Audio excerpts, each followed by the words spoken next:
Standing in the forest next to a young man, the girl turned to him and asked him to take good care of her horse, give him clean water twice a day and feed him fresh grass once a week. A second later, she harshly added that if her horse lost even a kilogram of weight, the young man would be in trouble, although it was clear from the guy's satisfied face that everything was clear to him. And the next minute, somewhere on the opposite end of the country, a middle-aged man, threatening someone, demanded that they give him the treasure and do it in an amicable way. It was about a young man prostrate on the ground and listening to threats addressed to him that if he did not listen, he would be deprived of something. The very next second, a red-haired beauty appeared on the computer screen, reporting the third stage of combat strength, and noting that comparing the guy and Su Gu is real nonsense. At the same time, a young man was sitting in the room, looking at rather strange objects, and noting to himself that he had never seen such amazing equipment before. On the table in front of the guy was a notepad with a 5-year plan for becoming a villain written on it. The very next moment the notebook was in the hands of the young man, and from somewhere in the distance a voice was heard informing the guy that an order had been issued for the purpose of his capture, sent to all feudal houses. The girl, to whom this voice belonged, warned the young man not to stick his head out of his house unnecessarily. With calm in his voice, the young man asked the beauty not to worry, noting that he never attacks first. Except for this, no one will touch him, since he will hide as much as possible. With amazement and surprise, the beautiful brunette looked carefully into the distance. It seemed that she was thinking about her further actions or the actions of the guy. In the small room one could see a bed laid out, and on the floor a pile of scribbled paper, crumpled and thrown away right there. A stranger was sitting at the computer who was going to draw a dragon, while looking at the screen on which there was an inscription about a training gamer team. However, the young man did not have time to do this, because he was distracted by the ringing of his mobile phone, which the young man immediately hurried to answer. The voice, addressing Wu Jin, asked him to help with the game Ancient Ruins, since the interlocutor really wanted to complete it, and added that the rewards included interesting new equipment. The young man did not understand such a rush, and the voice at the other end of the phone told him that this was the opening of a new server. Therefore, there were a lot of opportunities to get to the top. It seemed that Wu Jin was of little interest in this, because he put down the phone, in which a voice continued to sound, informing him that he needed to hurry up, because all the best things could be heard by others. With a smile in his eyes, the young man noted to himself that he did not understand who said that money can only be earned after entering the game. And the very next second the guy typed a message on someone's computer saying that his server was crashing and he couldn't log in, so he was going to do his summer homework. Sitting in a computer chair and pulling himself up, the young man thought that there were many options for making good money, and in the modern world you just need good ingenuity. He was about to think about something else, but the next moment the ringtone of a popular song about a heart flower started playing on his phone. Having answered, at the other end the young man heard a strange message. Some girl accused him of not coming, despite the fact that he was going to take her as his wife. Not understanding what was happening, the guy shouted that the beauty had the wrong number, assuring her that he was absolutely single and was not going to fall in love with anyone or start a relationship in the near future. However, the female voice did not cease, continuing to note that the guy cannot forget about his promise. He must take responsibility and definitely marry her. The next moment, something extremely strange happened, because a vortex appeared on the monitor screen, which seemed to be about to suck in everything that came in its way. The funnel became larger every minute, and the young man watching everything could not believe his eyes that all this was really happening. The blue light emanating from the computer screen spread throughout the entire room and began to swirl in a large stream, covering everything in its path. The guy, spinning with the chair, screamed in horror, not understanding what was happening in his room and what it would all ultimately lead to. The very next second, against the backdrop of all this brightness, it was extremely difficult to see the young man. It seemed that all that was left of him was his leg and a slipper. But a moment later, even this was gone. A slipper, which the young man had been wearing some time ago, was lying on the floor, and his t-shirt was flying in the air. At the same time, the computer screen displayed a message that the guy's place in the queue was 9,527, and today a new server was opening. The first day of testing began. The old city stretched ahead. This was the Tianyuan continent, where the history of the Great Xia dynasty unfolded. There were many beautiful buildings in the large courtyard, but the one that stood out the most was the one with the meeting hall written on it. There were two people in the room, animatedly discussing the 1,000-year-old scarlet flame herb, which must be on the continent and which must be urgently obtained. The man, and it was he who owned one of the voices, turned to the girl and told her that some young princess had sent her representative to the auction to try to get the grass. Continuing, the man noted that this plant is like a great jewel, therefore, there will be competition from all sides, but they are citizens of Daxia, and therefore must do everything according to the law. Within a second, soaring into the air, the girl's interlocutor shouted words of gratitude after her and wished Miss Qian all the best. Flying above the clouds, the valiant disciple of Tsongkhapa, Qian Shui, thought that the 1,000-year-old scarlet flame grass would help her suppress the frosty cold in her body inherited from her mother. After a while, walking through the forest, the beauty also realized that in addition to the princess, many of the clans living in the city would be hunting for the grass she needed. Perhaps the beauty would have continued to think about something, but her train of thoughts was interrupted by some incomprehensible noise coming from the thicket of the forest. The girl did not understand what was happening, because an incomprehensible light appeared in the clearing, and it seemed that a whirlwind was trying to surround everything that was there. However, the very next minute the girl's gaze fell on a group of 3 young men, one of whom whined and shouted that she should not be afraid, since everyone was there. With a surprised look, looking at the guys, the girl wondered what they were doing here, but it turned out that they were in the forest, since an order had been issued to capture the man attacking the girls. The young man, who had been bursting into tears a couple of seconds ago, stood level with Qian Shui and told her that he washed his clothes today, as if wanting to boast. And then, coming closer to the beauty, he noted that there were rumors that in distant Fenglu there was a not very good man operating, who had dishonored a large number of girls throughout China. After a moment he continued, noting that his older brother told him that if the young man managed to catch this man, he could make good money, and with the money he received he would be able to buy a scarlet flame plant. And, smiling, he added that the sooner he can use this herb, the sooner the clan will be able to reach a new level and take a dominant position in the city of Qiangling. Without any ceremony, the beauty gave him a slap, threateningly declaring that the young man was dreaming too much, and he should think much more down to earth. In addition, Fenglu has a bad reputation, so he could have made up the whole story about the male offender,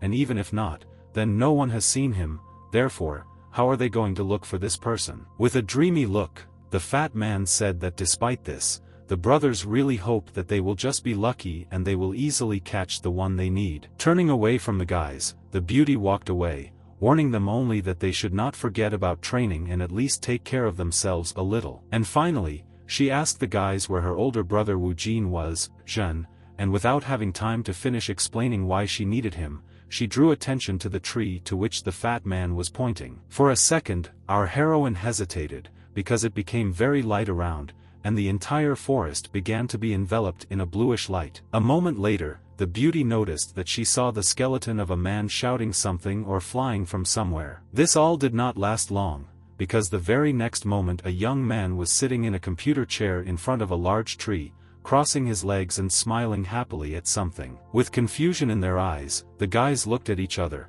trying to understand what had just happened and how this was possible. It seemed that the young man did not understand how he was where he found himself, because he was surprised by the ancient houses and the very dense forest, which certainly had not been in his area before. Lost in thought, the young man began to carefully examine the girl, realizing how attractive and charming she was. And just a second later, looking into the beauty's eyes, he noted to himself that everything that was happening was surprising and exciting, but he liked it all. The young man collected his thoughts and, turning to himself, noted that his reading experience allows him, firstly, not to get confused, and secondly, to understand that he has made a transition in time. Realizing how amazing everything was, the young man decided that the time had come for him to be the main character, the one he had wanted to become for so long. Still continuing to carefully examine everything around him, the young man thought through a plan of his actions in such a way as not to seem like a fool against the background of all these people. Therefore,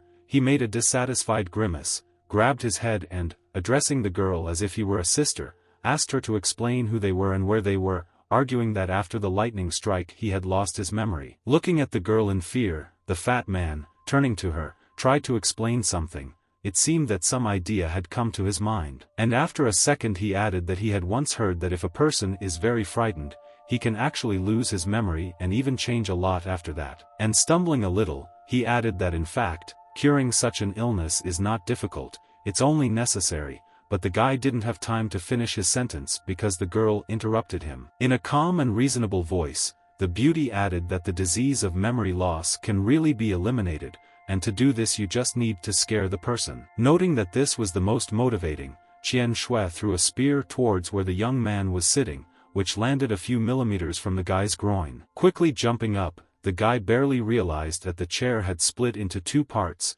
realizing that the beauty was an excellent shooter, but at the same time, he was not in the best situation possible. Guys gathered around the young man, who vying with each other, began to tell him about a bad man who attacks girls, and also inquired about his state of health. Listening to all this, it was difficult for the young man to gather his thoughts.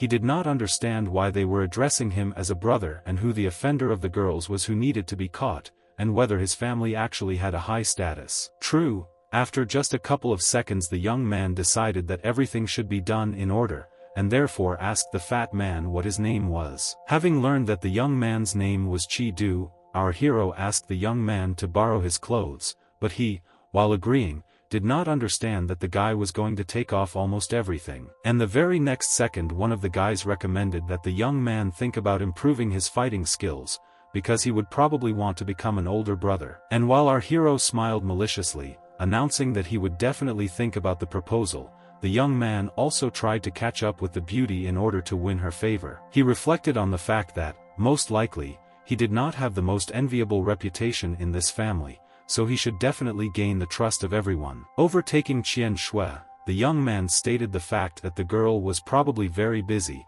and if so, then he could go to catch the bad man in order to help her at least a little. And in order to somehow justify his actions, he decided to add that he would do everything on his own, plus he would also practice, at the same time, paying attention to the beauty's amazement. Continuing to walk forward, the beauty hinted to the young man that the criminal was physically very strong, at least according to rumors. Not noticing the man in black, the girl noted that her plans were not to mourn the death of the guy, so she would not let him go anywhere. The very next second, someone's foot slipped and went somewhere, and the falling man shouted something incomprehensible. The stranger, dressed in black clothes and covering his face with a mask, was either flying or jumping, but the expression on his face clearly did not indicate pleasure. There were other people in the yard who, talking about something of their own, could not help but hear some strange noise, which our heroes noticed, not understanding where it was coming from. However, after a second the guys froze, looking at something that opened before their eyes,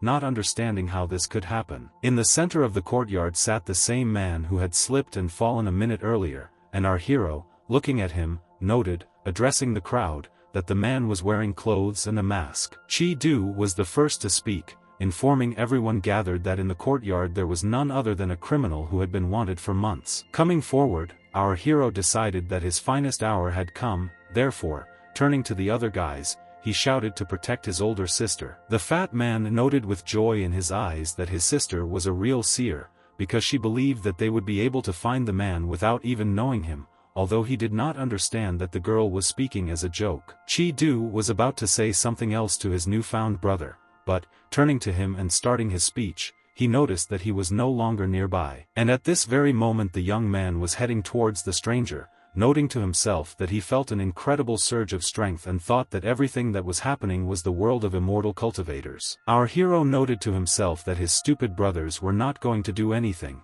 although he himself understood that the enemy was rather flimsy, which means that he could get rid of him and win the trust of the beauty. The enemy really looked unwell, and therefore repeated to himself that, if possible, he would ask Wu Jin to collect medicinal herbs for him. The man was about to think about something else, but the next moment our hero shouted, turning to him and accusing him of coveting his gorgeous sister. It seemed that the stranger did not understand anything, because he stood still with his eyes wide open in surprise and waited for what would happen next. And what happened next was that the young man clenched the fingers of his left hand into a fist, clearly intending to strike the stranger, showing everyone what a hero he was. However, this did not frighten the ninja at all. He asked the guy what he thought a sudden attack should look like, and, smiling, called our hero a naive fool. And while the guy was advancing with his fist on the stranger, He thought that this man in black might not be as bad as Wu Jin initially thought, but despite this, the guy couldn't make a mistake. The very next minute, the ninja took off his mask,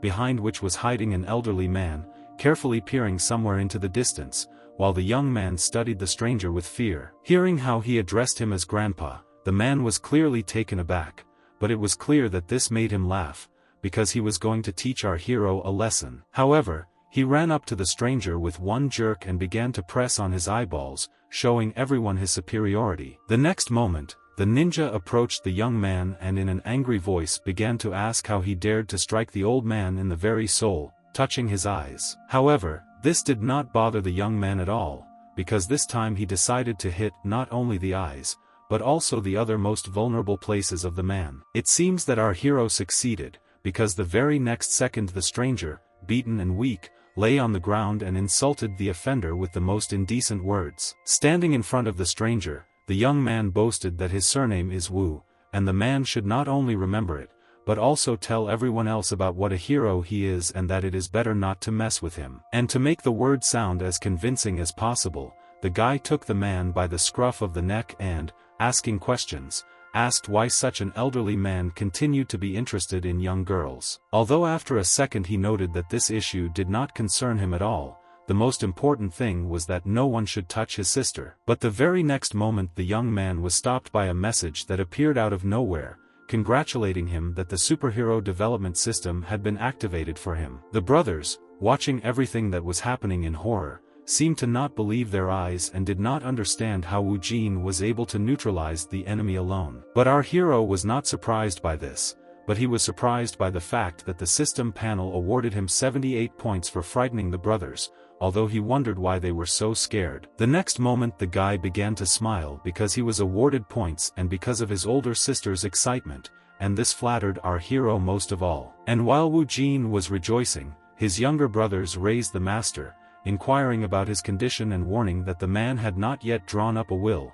but was already eager to fight. It seems that our hero finally began to understand why everyone was so taken aback by what was happening, because the reason was that he had beaten a respected person. Having recovered a little from the shock, the master jumped up and began to threaten Wu Jin, saying that, having recovered a little, the man would definitely take revenge. The young man, realizing that he had kicked the master of his clan, began to retreat, apologizing and making excuses, hinting that he had suffered short-term memory loss. However, it seemed that no one believed this. For example, Chi-Du thought that the guy dared to beat such a great person just to please their sister. At the same time, the master became more and more furious with every second. It seemed that no one had ever seen him in such a state. And despite all the brothers' persuasion, the man rose sharply from his seat, grabbed a sword and said that he would never forgive such rudeness. Wu Jin, who was watching everything that was happening, noted to himself that he did not understand anything, because he had never seen such a scenario anywhere. And while our hero was immersed in his own thoughts, the master continued, noting that the guy should ask his brother to light a candle for his soul. After all, what the young man did had no justification, and it seemed that now, finally, the teacher's words had really reached the guy. The next second, cutting through the air with his sword and causing fire from somewhere, the master jumped up and spun in the air. It seemed that he was absolutely invulnerable. Hardly realizing what aerial technique this man had resorted to, our hero understood that his chances were rather slim. Against the background of the flames, the master seemed not only formidable, but also as experienced and strong as possible. This was not the same man who lay exhausted a few minutes earlier. Wu Jin did not understand why he was sent to this world. If a little more and the master would deal with him, leaving no chance of salvation. Therefore, thinking, the young man decided that the only way to stay alive was to run as quickly as possible so that the master could not overtake him. Those gathered in the courtyard carefully watched what was happening, not believing their eyes, but not wanting to interfere in this story. Wu Jin remembered that he was in the game, which meant that he could exchange points for something useful. Still continuing to hide from his pursuer, our hero quickly shouted, asking the system to display the exchange window right in front of him. In the next minutes, the young man saw the usual monitor screen, on which the word inventory was written. Quickly studying the menu, our hero was surprised and noted with horror that besides potions and elixirs, skills, equipment and accessories, there was nothing else. Realizing that he had less and less time, the young man decided to give preference to accessories, realizing that they would come in handy in any case. Within a second, some options began to appear on the screen, but it seemed that the young man was having a hard time deciding. In the first image there was moss, which helps to bring back spirits, in the second, a decorative box. Seeing the purpose of all these objects, Wu Jin was more and more surprised every minute,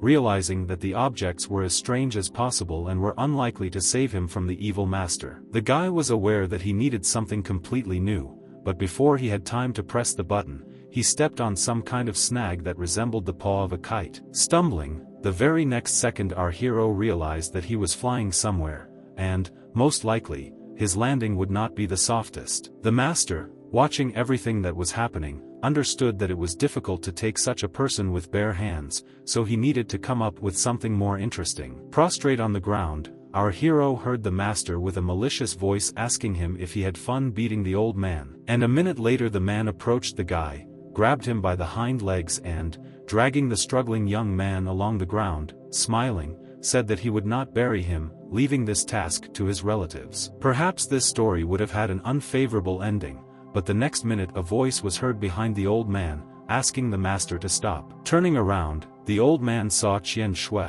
and without waiting for the girl to object, he asked who she was going to stand up for, because this young man was not worthy of her finger. The young man, hearing the conversation, began to cry theatrically, realizing the inevitability of the situation, realizing that he was not really a hero, but he needed help. Turning to the master, the girl wondered why, if the young man means nothing, such attention was attracted to him. With a sly smile, the man noted that everything just seemed to the beauty, but in reality the teacher just wants to punish the scoundrel and nothing more. The old man seemed to be a difficult person, because some bad intentions were visible on his face, and the bag he was holding in his hands was also strange. Our hero also noticed this bag, realizing that there was something in it that the master would not want to show to everyone. Therefore, the very next moment he happily raised his hand up, symbolizing possible freedom, and, thinking that the old man's knapsack was a chance for survival. With a deft movement, the bag quickly moved from the gray-haired man to the young man,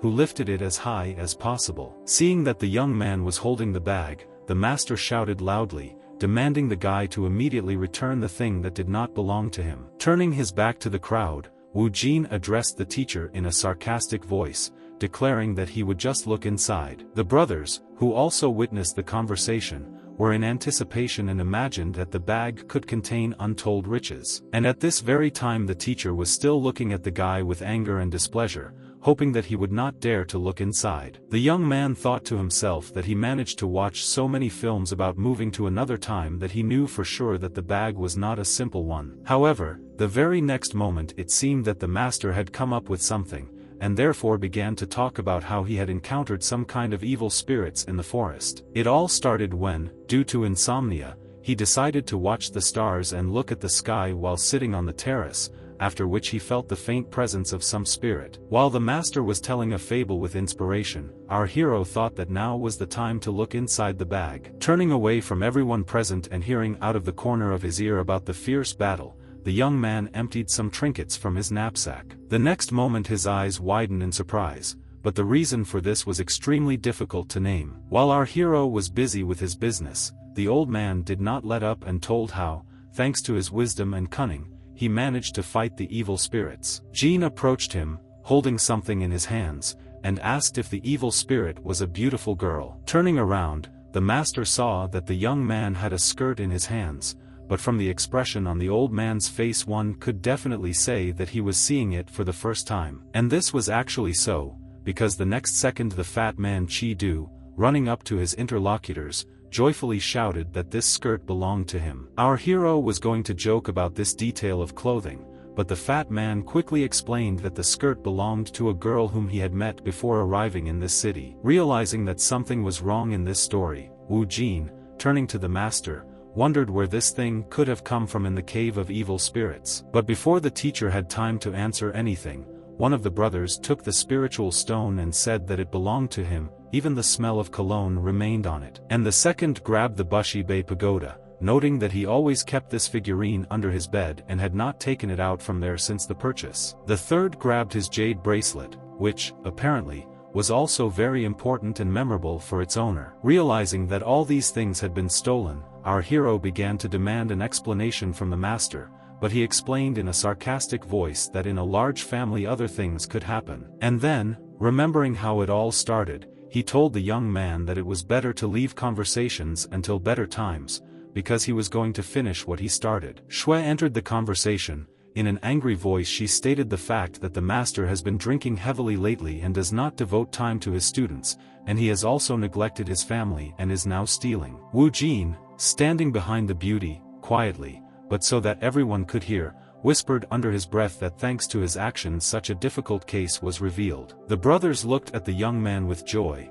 and he only noted to himself that the battle was not easy, but he again managed to win points. And at this time, still looking menacingly at the teacher, the girl turned to him again, asking if he wanted to tell her something else. The master thought that he needed to somehow get out of this story, otherwise everything would end as badly as possible for him. Pretending that he was thinking about something or remembering something, behind his back he was spinning a small fiery whirlwind. The very next minute the whirlwind soared into the air and turned into a beautiful and large circle of fire. All those gathered looked at him in amazement, hearing that on a bright day troubles would not arrive and envelop all of Kyushu, but no one understood what this meant. And the very next moment the master mounted the fiery phoenix and continued to shout that their humble servant was saying goodbye to them, but the guys must remember that at the right time they need to lock all the doors. With sadness in his voice, our hero noted to himself that the man spent half a day on this cheap show, and in the end he simply ran away. Switching to the beauty, he turned to her, asking if she was very upset, but without waiting for her answer, he added that he would be happy to help her survive such grief. With calmness, the brunette replied that nothing of the kind had happened, and suggested going back to the forest to watch the young man's training. However, the brothers sitting nearby protested, noting that it was better for the guy to rest first, and only then go and train. It seemed that the girl did not hear all this, because she raised her frozen hands, noting to herself that nothing was helping her cope with the cold. Her limbs were so icy that frost emanated from them. The beauty understood that the situation was getting worse every day. Looking at the night sky, the girl repeated out loud the name of the 1,000-year-old scarlet flame grass over and over again. Dressed in traditional clothes and sitting in front of the mirror, Wu Jin thought to himself that he was a real handsome man, and if he were a girl, he would definitely fall in love with such a guy. A minute later, our hero thought that he needed to spend time figuring out how the system works. He went to the main menu,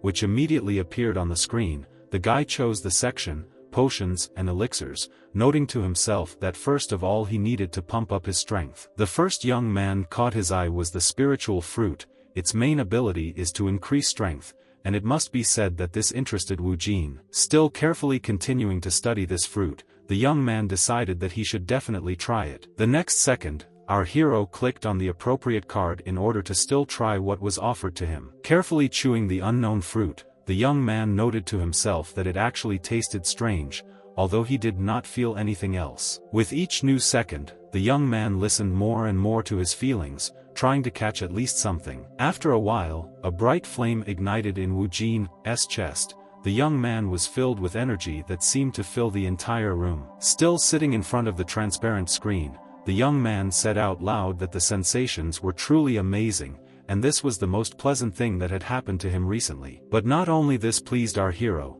but also the fact that he received a new skill, which was called the 7 stages of bodily suffering. The young man did not understand what this meant, but he was clearly aware that just one fruit gave him the opportunity to level up 2 levels at once, which was an incredible success. Walking a little to the side, Wu Jin saw the cracked tiles where he had just stood, realizing how strong he had become in just a few minutes. Rejoicing at his results, our hero came up with an interesting thought. He decided to try to eat as much fruit as possible to see the result. But before that, going back to the menu and clicking on the highest level skills, I was surprised to realize that they were still closed, which means that eating fruit would not bring any effect. Perhaps the guy should have been upset, but not Wu Jin, who decided that he was fine anyway, since he was incredibly cool and handsome. And after a second, the joyful young man thought that this was all a very interesting system that would be very useful to him in the future. Having such tools, the young man decided that now was the time to think about a plan for a fight with a criminal in order to gain even more experience and level up. With a twinkle in his eyes,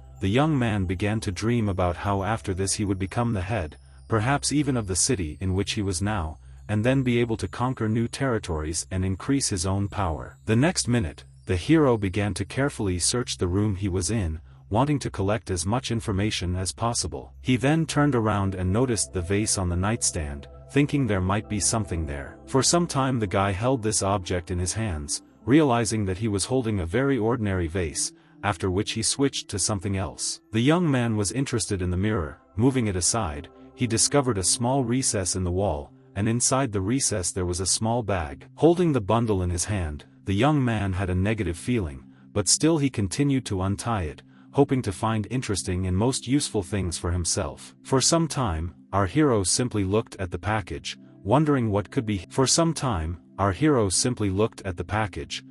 Jin's eye when he finally unwound the bag was the ninja clothes. However, the young man did not understand why he needed them. The next items were a dagger, a small bottle and a pipe, more like a smoking pipe. The very last one was a blue notebook with a strange inscription on it, saying that this was a 5-year plan to eliminate the villains. Looking at all these things, the guy thought that he had some very strange feeling, but he didn't understand what. Having opened the diary, Wu Jin did not understand what it was about, since the author wrote that he entered the girl's chambers for the first time, and what happened between him and the beauty worried him greatly. Later, someone directly addressed our hero, saying that he would definitely cope and, even after losing one battle, would not lose the war. With each new line, the young man was more and more surprised, but what struck him was that, judging by the diary, he was the criminal who offended the girls. Not wanting to believe all this, Wu Jin quickly and with hatred threw the notebook on the floor,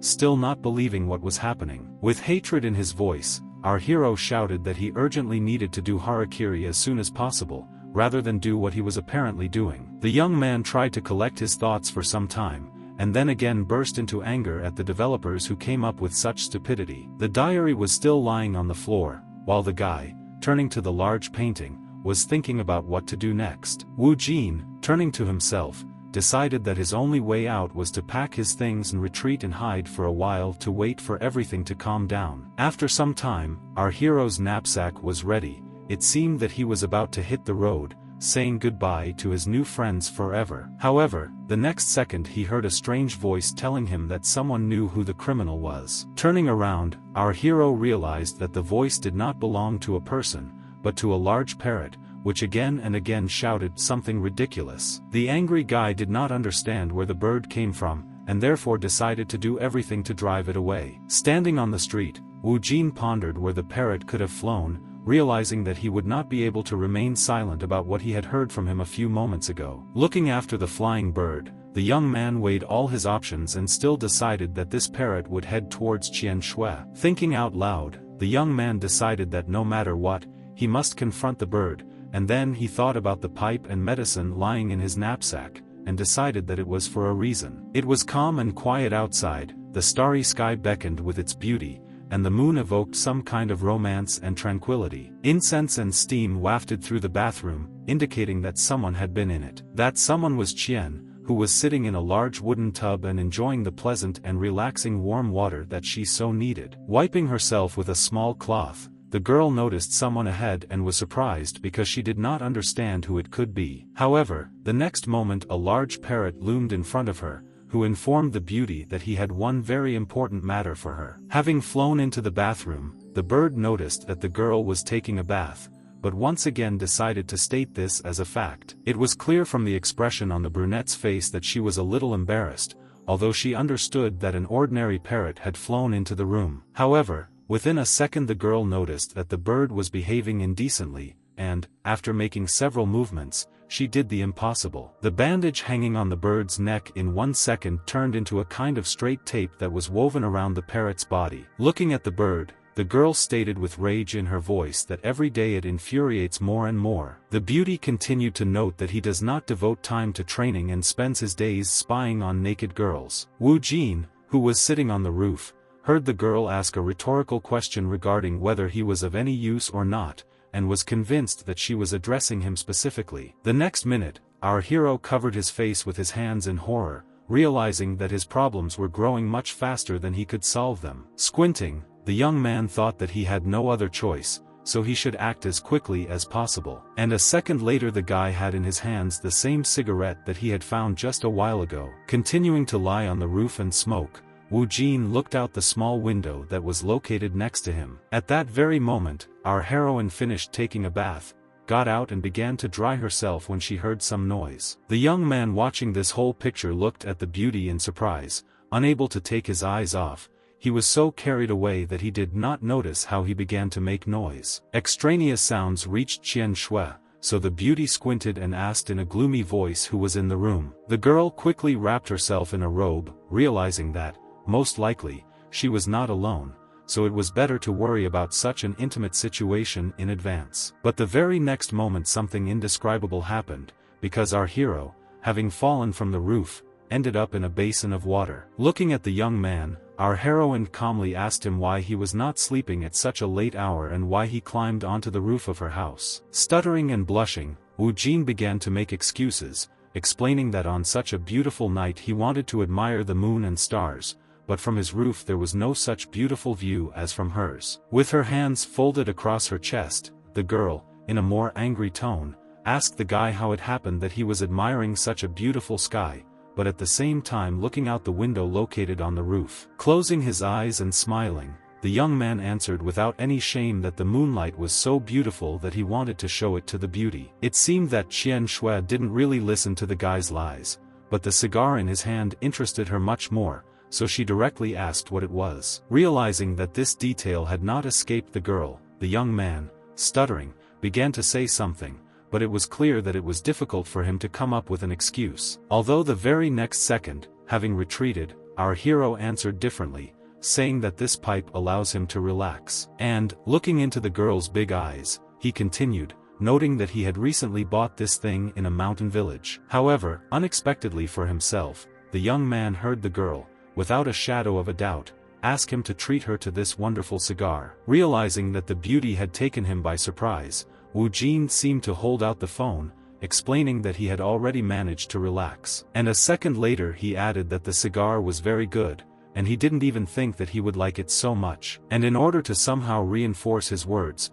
he lit it on fire and began smoking in the presence of a young girl, looking attentively at her. Although at the same time the young man thought that he had found himself in the most unpleasant situation, and did not understand when it would finally end, because a lot of time had already passed. Entering the spirit, the young man puffed again and again, plunging deeper and deeper into his own thoughts. He became so carried away that after a couple of seconds he began to release not just steam, but rings of smoke. And not knowing what else to say to the girl, he tried to draw her attention to exactly this, asking if she managed to look at the rings. But literally a minute later the young man's condition changed, because he began to say goodbye, telling the beauty that she needed a good night's sleep, because this would allow her to maintain excellent health. And laughing loudly, he added that there was no need to accompany him, because he could easily find a way out on his own. But the way out was found in a rather unusual way, because having tripped over a small ledge, our hero got caught and fell face down. Qian Shui looked at the young man in surprise, not understanding what was happening to him, but also not wanting to sort things out or tell him anything. And he, in turn, continuing to crawl out, thought to himself that there was something very strange mixed in the tobacco, something that he had never tried before. Before the young man had time to disappear from sight, the girl's attention was attracted by the same secret blue notebook that he carefully hid. Bending down to the notebook, the girl hesitated for a moment, as if thinking about whether she should read it or not. For a second there was silence in the room, the young man was no longer able to talk, and the girl was busy doing something of her own. And this something was reading the diary, which with every new minute captured our heroine more and more. As for Wu Jin, he, with his eyes wide open, still lying on the floor, thought that this time the beauty was getting the points because he was defeated. After some time, a voice sounded in the room, which, turning to someone, was interested in what his last name and first name were, but instead of an answer he received an indistinct muttering. Trying to open his eyes, the man had difficulty making out the teacher sitting in front of him, who was holding something that looked like a pipe in his hands. And the master, continuing to ask questions, now began to be interested in his age, hearing the number 3 in response. The parrot, suspended by a rope, corrected itself and said that it was not 3, but 3 years and 30 months. With a malicious look, the teacher asked the bird what it had done that was now right in front of him. The parrot ruffled its feathers, and then began from afar that he had done nothing of the kind and, after a short silence, added that he had just watched the beautiful girl in the bathhouse just a little. It seemed that the master was delighted with this answer, because he thought for a second, and then noted that this was not the first time the bird had been seen doing such an activity. And a minute later he added that as punishment he would tear out 3 feathers from the bird, thinking to himself that he would be able to get a good amount of money for the feathers of such a thoroughbred bird. The next moment, the teacher grabbed the parrot by the tail and began to pull its feathers, at the same time trying to finish what he started and calm the bird down. After a minute,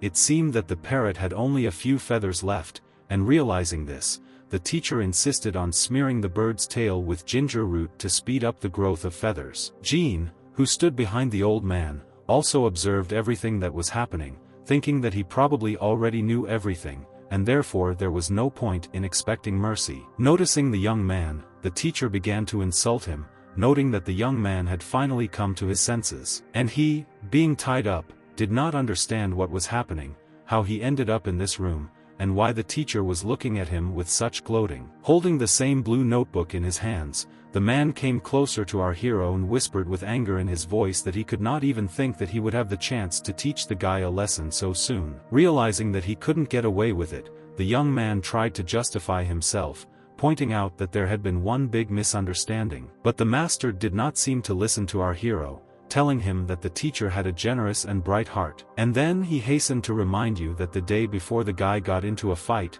the night before he either got drunk or got high, and even earlier he found a stash, and the guy got away with it all very easily. Looking menacingly into Wu Jin's eyes, he continued that now everything is different, because spying on girls in the bathhouse is a special crime for which the young man must be punished. Having come as close as possible to our hero, the teacher began to say that he was using his official position to resolve personal issues, which greatly irritated the master. And then, grabbing him by the hands, he continued menacingly, saying that the young man should not be surprised by anything, and recommended that he become a good person at least in his next life, not noticing how the young man was kicking his legs in protest. Seeing that the teacher had taken the guy out into the street, he began to scream even louder, calling out to someone, but from time to time he continued to ask the teacher if he really had nothing else to do other than his punishment. Perhaps this conversation would have continued for a very long time if not for Qian Shui, whom the men stumbled upon in the yard and who ordered the teacher to let the guy go. Throwing the young man onto the floor,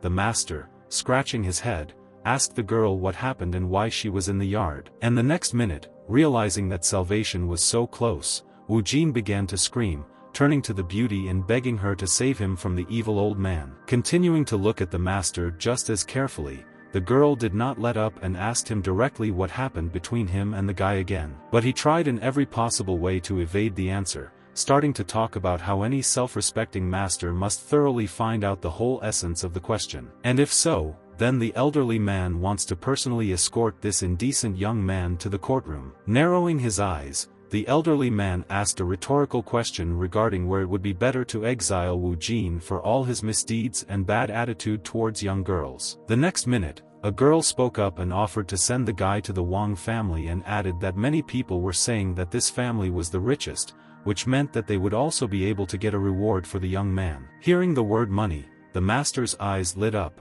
and he immediately began to think that the reward would probably be more than 1,000 rare spirit coins. However, turning his gaze to the dissatisfied girl, the old man realized that he had said everything out loud, and now he needed to somehow retreat so as not to look so stupid in front of the beauty. And therefore, the very next minute the master began to say that you can't earn all the money, its value is insignificant, the purity of the soul is important to him, so he does everything for the sake of justice. The girl still stood motionless at the gate. It seemed that the teacher's words had no effect on her. Perhaps this conversation would have continued further, but it was interrupted by a loud knock on the gate and a voice asking the master to leave. Outside the gate stood Chi Du and several other brothers, who shouted to the teacher that Sister Chen wanted to see him, Nan Ma, from whom he borrowed money, but still has not returned it. Hearing this, the master began to turn to the beauty and ask her to tell the guys that he was not at home, and therefore they might not knock in vain. Within a few minutes, Chi Du was reporting to the plump girl that the teacher was not at home, and she just wailed and said that this man was very cunning and resourceful. And then she added that when the young man saw the master, she told him that if he didn't come in and repay the debt soon, she would beat him. Finding ourselves together again, Qian Shui turned to the teacher and asked him in an angry voice whether it was right to drink for the sake of justice. The master wanted to say something, but the very next second he began to stammer, and then suddenly sharply shouted the word baby. No matter how strange it may be, it was still the same teacher who fell to his knees in front of the girl, grabbed the beauty by the leg and began to ask to help the old man out, since he really needed money. He cried and wailed, saying that they would tell everyone that she did a certain act only for the sake of the master, who would not last even a couple of days, being in the deplorable situation in which he now found himself. The man clearly hinted at money, and then, continuing, said that they could hand over Wu Jin and receive a reward for him, as they had originally planned to do. The young man, listening carefully to the conversation, did not believe his ears, because the old man continued to note that he himself would miss the young man very much. And he, without any embarrassment, said that the master looked as pathetic and worthless as possible. A minute later, the beauty freed our hero from the ropes with which he was tightly tied, and told the teacher that you can't just take and exchange a person, especially your student. But the master insisted, noting that the girl needed money for the 1,000-year scarlet flame herb, otherwise she would not get rid of her illness. He also added that if they send the young man to the Wang family, they will solve all financial problems and allow the girl to finally find the long-awaited health. Within a moment, the teacher switched to Wu Jin, turning to him and wondering if he really didn't want to watch the girl fade away, turning into an ice sculpture due to lack of money to buy medicine. However, it seemed that the young man was not listening to him, because he turned away from the man with a businesslike look and looked into the distance,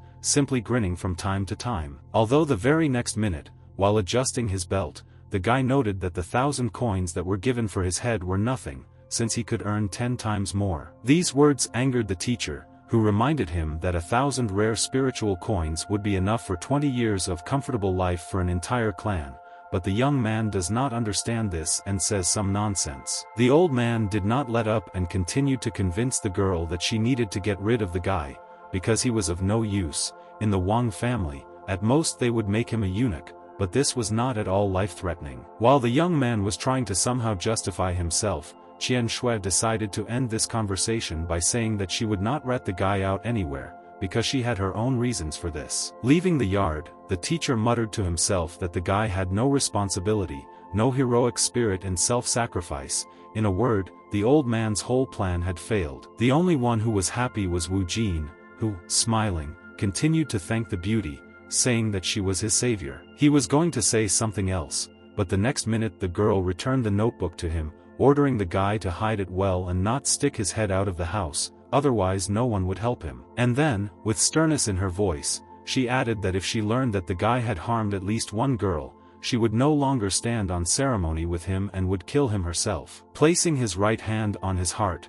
the guy promised that if no one touched him, then he himself would not be the first to interfere. If the girl believed this explanation, then the young man's parrot could not be deceived, because the bird quickly built a sign on which it was written liar. Entering the gate, Qian Shui noted that she would help him sort out this whole misunderstanding, but he should not sit on the sidelines. Following the beauty, the young man was perplexed as to what she was talking about, and decided to ask the girl again what she meant. Turning to the brunette, he asked if she really needed the 1,000-year-old grass of scarlet flame, which her clan was chasing. Continuing to move around the yard, the girl noted with sternness in her voice that the young man should not be involved in her business. But the young man insisted, he wanted to thank her somehow, so he said that from that moment on, and for a second he hesitated. And then he took as much air into his lungs as possible and continued, saying that he was in great debt to the beauty and therefore would help her solve any of her problems, and this was the absolute truth. It was a pleasant warm evening outside,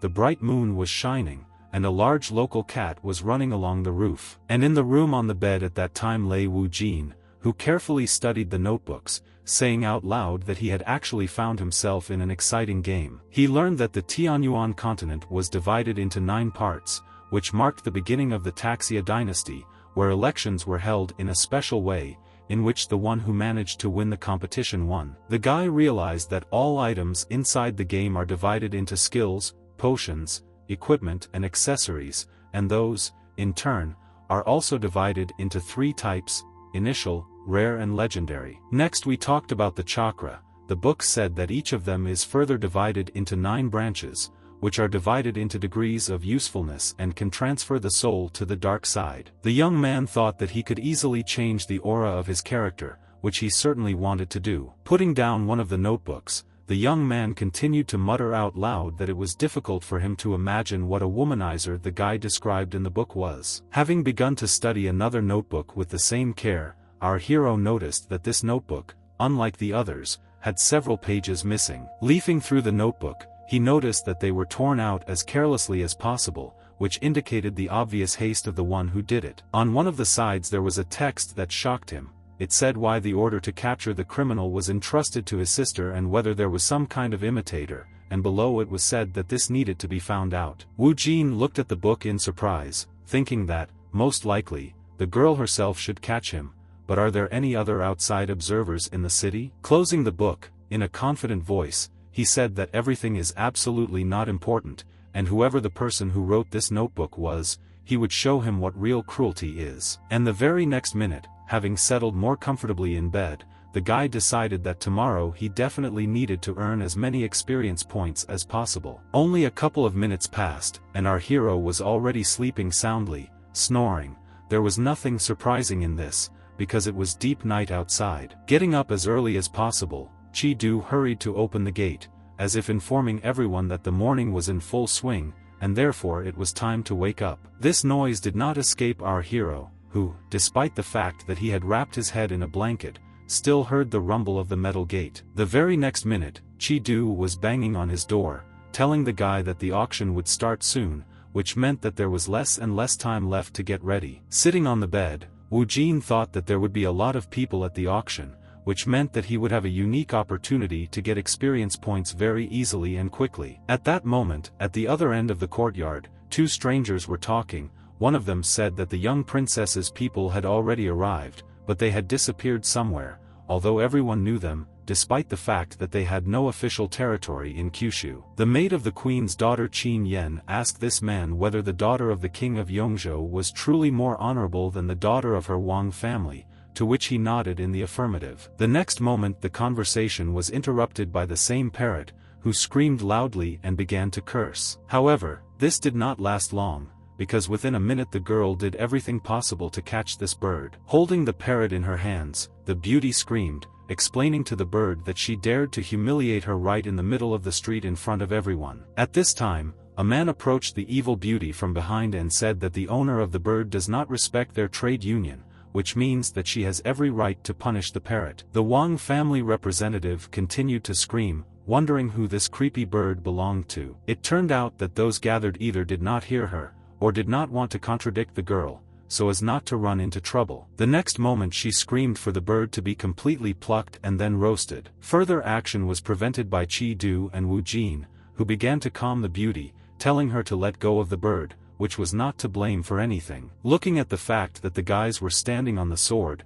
the girl noted that they were students of Lin Wuzun, but she did not suspect that even they possessed such a skill, because using the skill involves opening the 4th chakra of the flame. Realizing this, the assistant to the representative of the Wang family once again confirmed to herself, not believing that the guys were actually students of Lin Wuzun. It seemed that this whole story amused only our hero, who, with a smile in his eyes, emphasized to himself that he managed to get extra points by scaring everyone gathered and amazing them. Wiping his brow, Chi-do, turning to Wu Jin, stated the fact that they had finally arrived at the place, which meant that they could get down and relax. Dropping to the ground, the young man told our hero that he was very tired from flying on a sword, wondering if there was another way to get to his destination. Fanning himself with a fan, Wu Jin noted that if a person wants to achieve spiritual perfection, then flying with a sword should be an everyday thing for him. Looking at the guys, Qin Yen was clearly not happy about everything that just happened,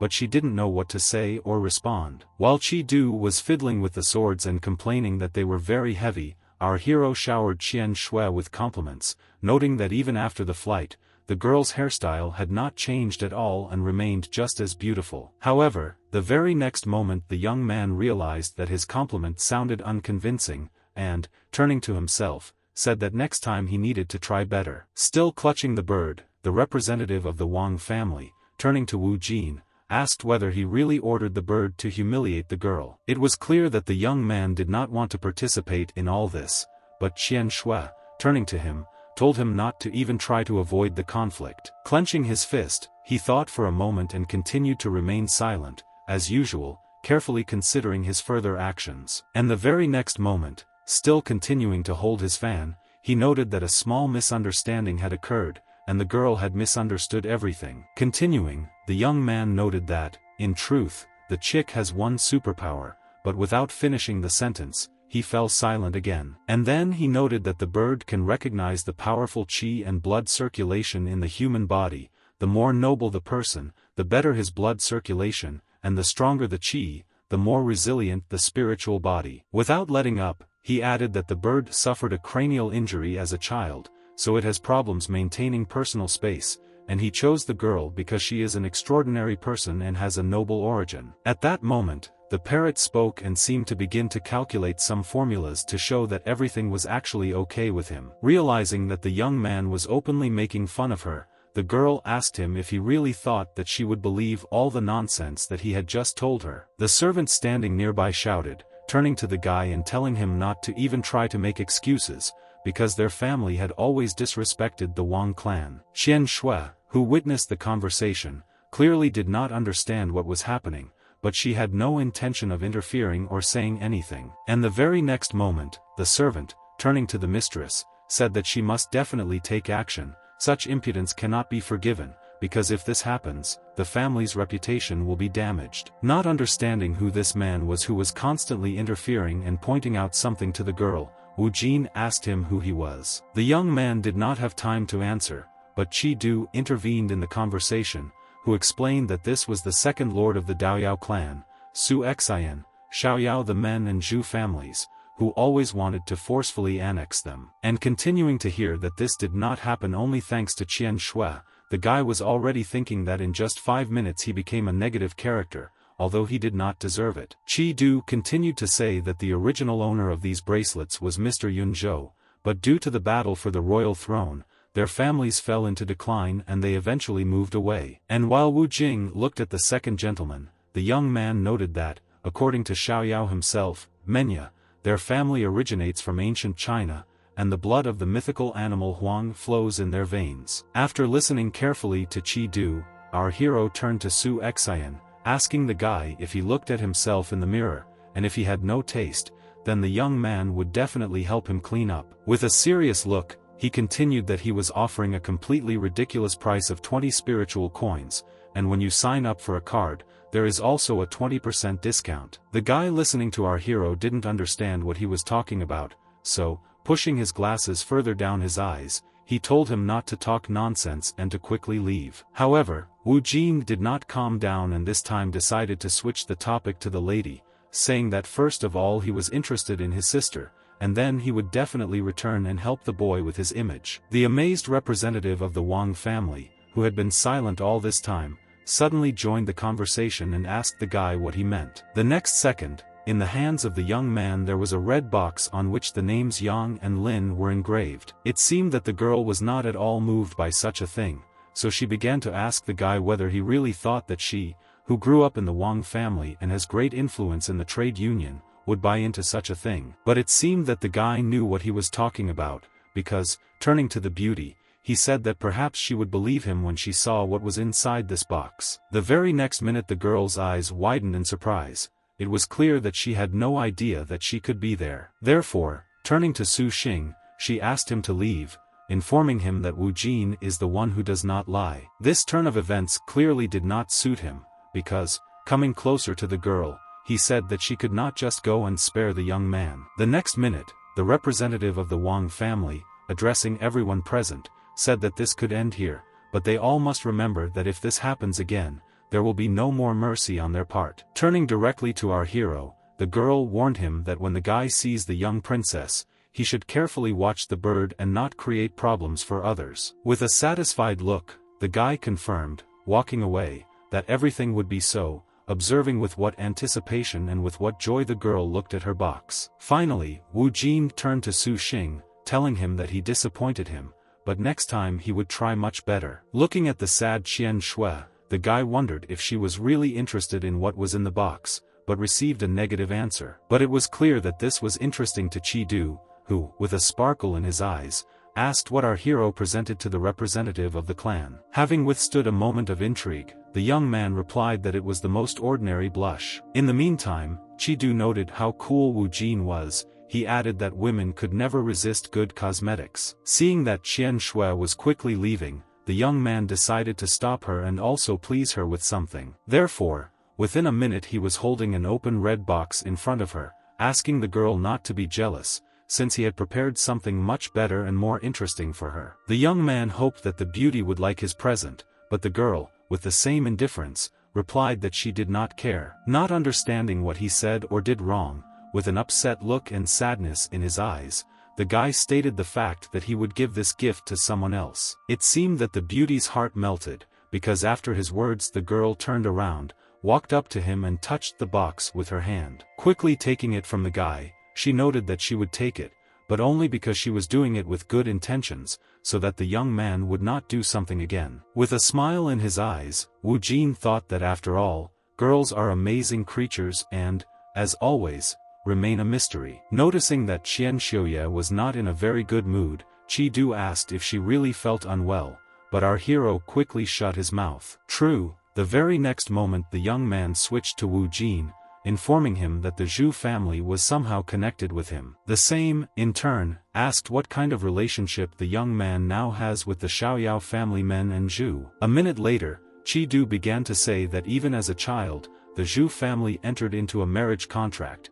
according to which our hero was engaged to their eldest daughter, and fell silent for a while. However, the guy did not have time to finish because he was interrupted by Wu Jin, adding that in the end they saw what he had become and suddenly refused, which Chi Du himself confirmed. He suggested that our hero's memory was being restored, but Wu Jin, with a smile on his face, said that this was not so. Then he added that this is just a new plot twist that he likes, because after a while this family will burst into tears, kneeling in front of him and begging him to fix everything. The young man would have continued his story, but the next moment a cloud of smoke rose, and someone shouted very loudly for everyone gathered to move out of the way. Qian Shui, who listened carefully to what the brothers were talking about, decided to intervene and, turning to Wu Jin, said that his bride had arrived and was going to fight in hysterics to restore the agreement. After these words, the young man's face changed sharply and said that he had some kind of bad feeling. And it really didn't let him down,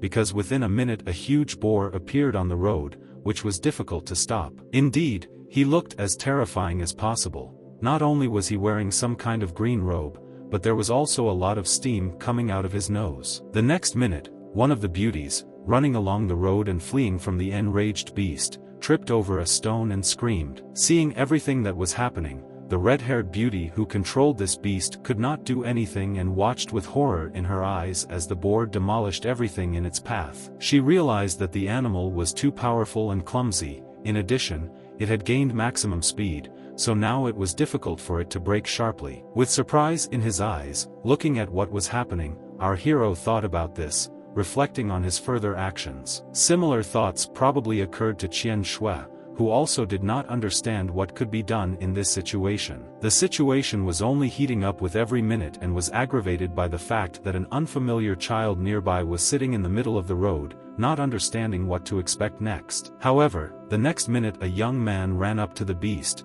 cut it off and did the almost impossible, forcing it to stand still. This person turned out to be Master Su Gu, who asked the frightened girl, who had been sitting on the road just a second ago, how she was feeling. This question was also asked to the child by the eldest daughter of the Zhu family, whose name was Zhu Baiyu, and who did not stop apologizing to everyone gathered, blaming herself for what happened. Su Gu, deciding that the girl had also suffered in this story, decided to cheer her up a little, but at the same time noted that she was being too gentle with her beast. The guy noted that the boar has incredible power, therefore, it can easily keep the boar under control. The very next second, Su Gu made the beast fall right where it stood a minute ago, which plunged everyone gathered into a slight shock. Looking around, Zhu Baiyu thanked the young man again and again for his courageous act. For some time, some of those gathered continued to blame themselves, but at the same time they spoke flattering words about their savior. Suddenly, he looked carefully at Qian Shui, sharply declaring that their clan did not have much time left, because more than 6 months had passed since the last meeting, and the beauty was still at the same level. While the girl was making it clear to the young man that this was none of his business, our hero, with his back turned to the beauty, was clearly planning an escape plan. It seemed that he would succeed, because everyone at that moment was busy with something of their own, but the very next moment someone's hand boldly grabbed him by the collar, asking where he was going. It was Qian Shui, who in a curious voice asked where the young man was going, because he was going to make the Zhu family lie at his feet. But he, not noticing that others were looking at him, began to make excuses and say that he had changed his mind. Moreover, he was grateful to the clan for terminating the marriage contract. The young man got so played that he didn't notice how a familiar voice addressed him by name. It was Zhu Baiyu, who, having asked a rhetorical question whether he was waiting for her again, quickly added that the guy should stop pestering her,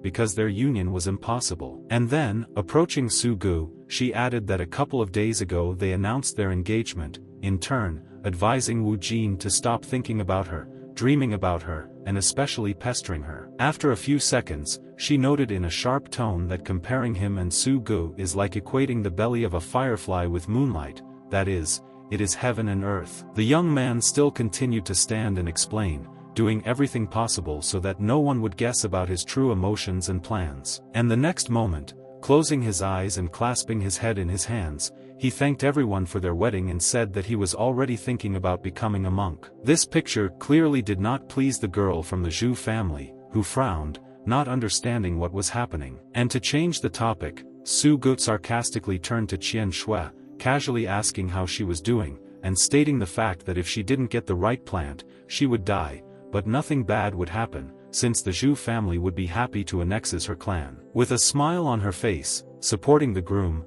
Zhu Baiyu added that he promised to present the 1,000-year-old grass of the tribe, which she likes so much, as a wedding gift. Then, turning her gaze to Wu Jin, she recommended that instead of fooling around, he should start looking for a free place in the cemetery for his sister. Despite all the anger with which this was said, the guy was not hurt at all, and still standing with his back turned, he added that he liked the idea of choosing Su Gu for the role of the groom. And then he noted that if the 1,000-year-old herb of scarlet flame was used as a wedding gift, he fell silent for a minute, as if choosing the right words. The next moment the young man quickly added that in this case he feared that their marriage simply would not take place. Not wanting to continue this unpleasant conversation, looking towards Qian Shui, he turned to her and said that it was time for them to leave. Without waiting for the girl's answer, our hero simply took her hand tightly and led her away. Continuing to lead the beauty through the rest, the young man clowned around, parodying both Su Gu and the representative of the Zhu clan,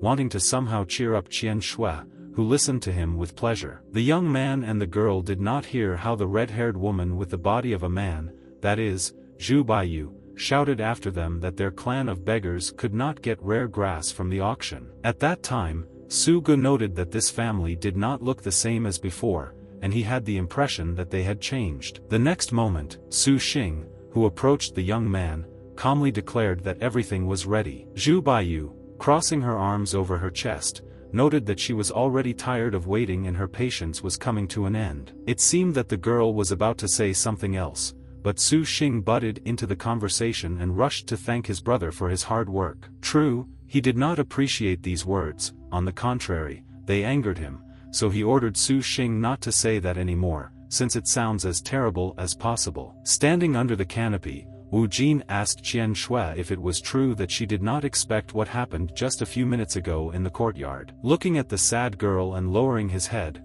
our hero noted that he behaved like a real man from the movies and that should have been cool. However, instead of joy or some other pleasant emotions, the girl expressed her opinion, adding that the guy was again talking complete nonsense. Although Chi-Du, who was present during the conversation, had other thoughts on this matter, therefore, walking along the corridor with the young man, he praised him and said that he was cool as never before. The fat man noted that it was the young master himself, but the guy was not afraid of him, and he belongs to the Zhu family, which says a lot. Wu Jin, flattered by such a remark, told Chi-Du not to worry, since he had everything covered and, just in case, he took something deadly with him. The very next second a large cube was spinning above his index finger, which our hero introduced as mystery box. Perhaps the conversation would have continued further, but the very next minute a person entered the hall and announced that the auction would begin soon, which meant that everyone needed to proceed to the second floor. Seeing several seats ahead, our hero asked who they were for. It turned out that the areas of the first and second floors were specially separated, and arriving guests could choose where to sit. With a smile on his face, he stated the fact that they would sit on the first floor, despite the fact that there were a lot of people wanting to take these seats. A moment later, going down the steps, the young man thought that in life it is necessary to talk less, but do more, only then will it be possible to come to something. Looking carefully around the hall, the guy asked one of the organizers where the Zhu family would sit. The man, waving his hand somewhere upward, noted that at the request of the head of the family, members of the delegation were accommodated in the Tianzi room. Having made himself comfortable in the chair, the guy happily announced that they had decided and would sit where he sat. However, this clearly did not please Qi Du, who, taking a seat next to Wu Jin, noted that the rival family would look down on them all, and this was very bad. With a smile on his face, the young man explained that he wanted the Zhu family to get a better look at his beautiful face, because in the future it would have a great effect on his reputation. Having made sure that the guys were satisfied with everything, the organizer apologized and informed everyone that he would be leaving them, and finally wished them successful trading. At this time, standing in the upstairs corridor, a red-haired, masculine girl turned to Su Gu, noting that he was probably very tired and he needed to ask a doctor to examine himself while there was such a possibility. With a smile on her face, she added that the best and most effective massage could help him for now. However, Bai Yu did not have time to finish, because Su Xing intervened in the conversation, turning to Su Gu and noting that this was the room for the young princess. And then he added that there should be people from Lin Guozong's clan and no one else here. Entering the room and carefully examining the adjacent box, the young man was perplexed where the clan was, because they should have come here much earlier than themselves. The next moment, the guy's eyes widened in surprise, because someone turned to him, shouting, "Su Ku!" Below stood Wu Jin, who shouted that when a guy wants to change his image, he must definitely turn to our hero for a hair wash, haircut and drying, and he will take only 20 spiritual coins from him. This statement greatly infuriated the young man standing on the balcony, who shouted with rage that his name was Su Xing and there was no need to make fun of him. Su Gu, who stood nearby and did not understand what Su meant, Ku asked Su Xing about this, but he timidly stated that he himself did not know, although it seemed to him that we were talking about something unpleasant or offensive. Taking the conversation in a different direction, turning to Wu Jin, Su Xing added that the place on the first floor would not help them acquire the 1,000-year-old scarlet flame grass, so he wished them a pleasant time watching the auction. And he, smiling and continuing to fan himself, added that before buying something, one should not forget to take a closer look at the product. Su Gu, deciding that his time was more valuable, turned to Miss Zhu,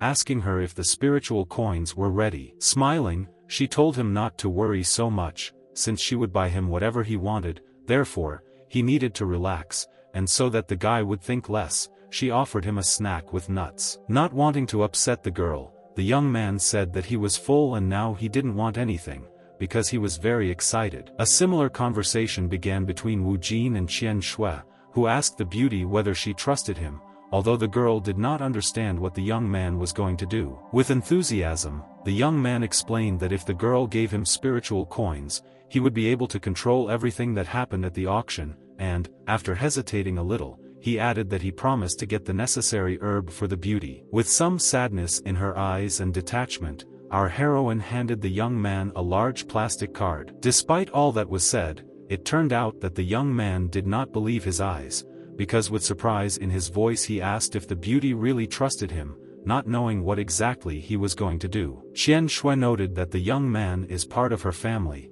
and if so, then who should she trust if not him and the same brothers? Turning to Wu Jin, she added that the young princess had arrived at the auction in order to buy back the 1,000-year-old scarlet flame grass, so the young man's chances were very low. Raising the card up, the young man said with confidence in his voice that it doesn't matter who he has to fight, even with the princess, she still won't get anything. Tanjijia was written, another unknown young man, turning to the administrator, said that he needed to start as soon as possible. This person turned out to be the 7th guard of the young princess Lu Changjiao, who added that the girl was looking forward to his return, so he did not want to make her languish alone. The next minute, 2 organizers appeared in the arena of the hall, one of whom was carrying an object covered with a red cloth in his hands. His colleague coughed, as if calling on everyone present to pay attention to themselves and shut up. The very next second the man loudly announced to everyone that the auction was officially considered open, and, showing an object covered with a red cloth,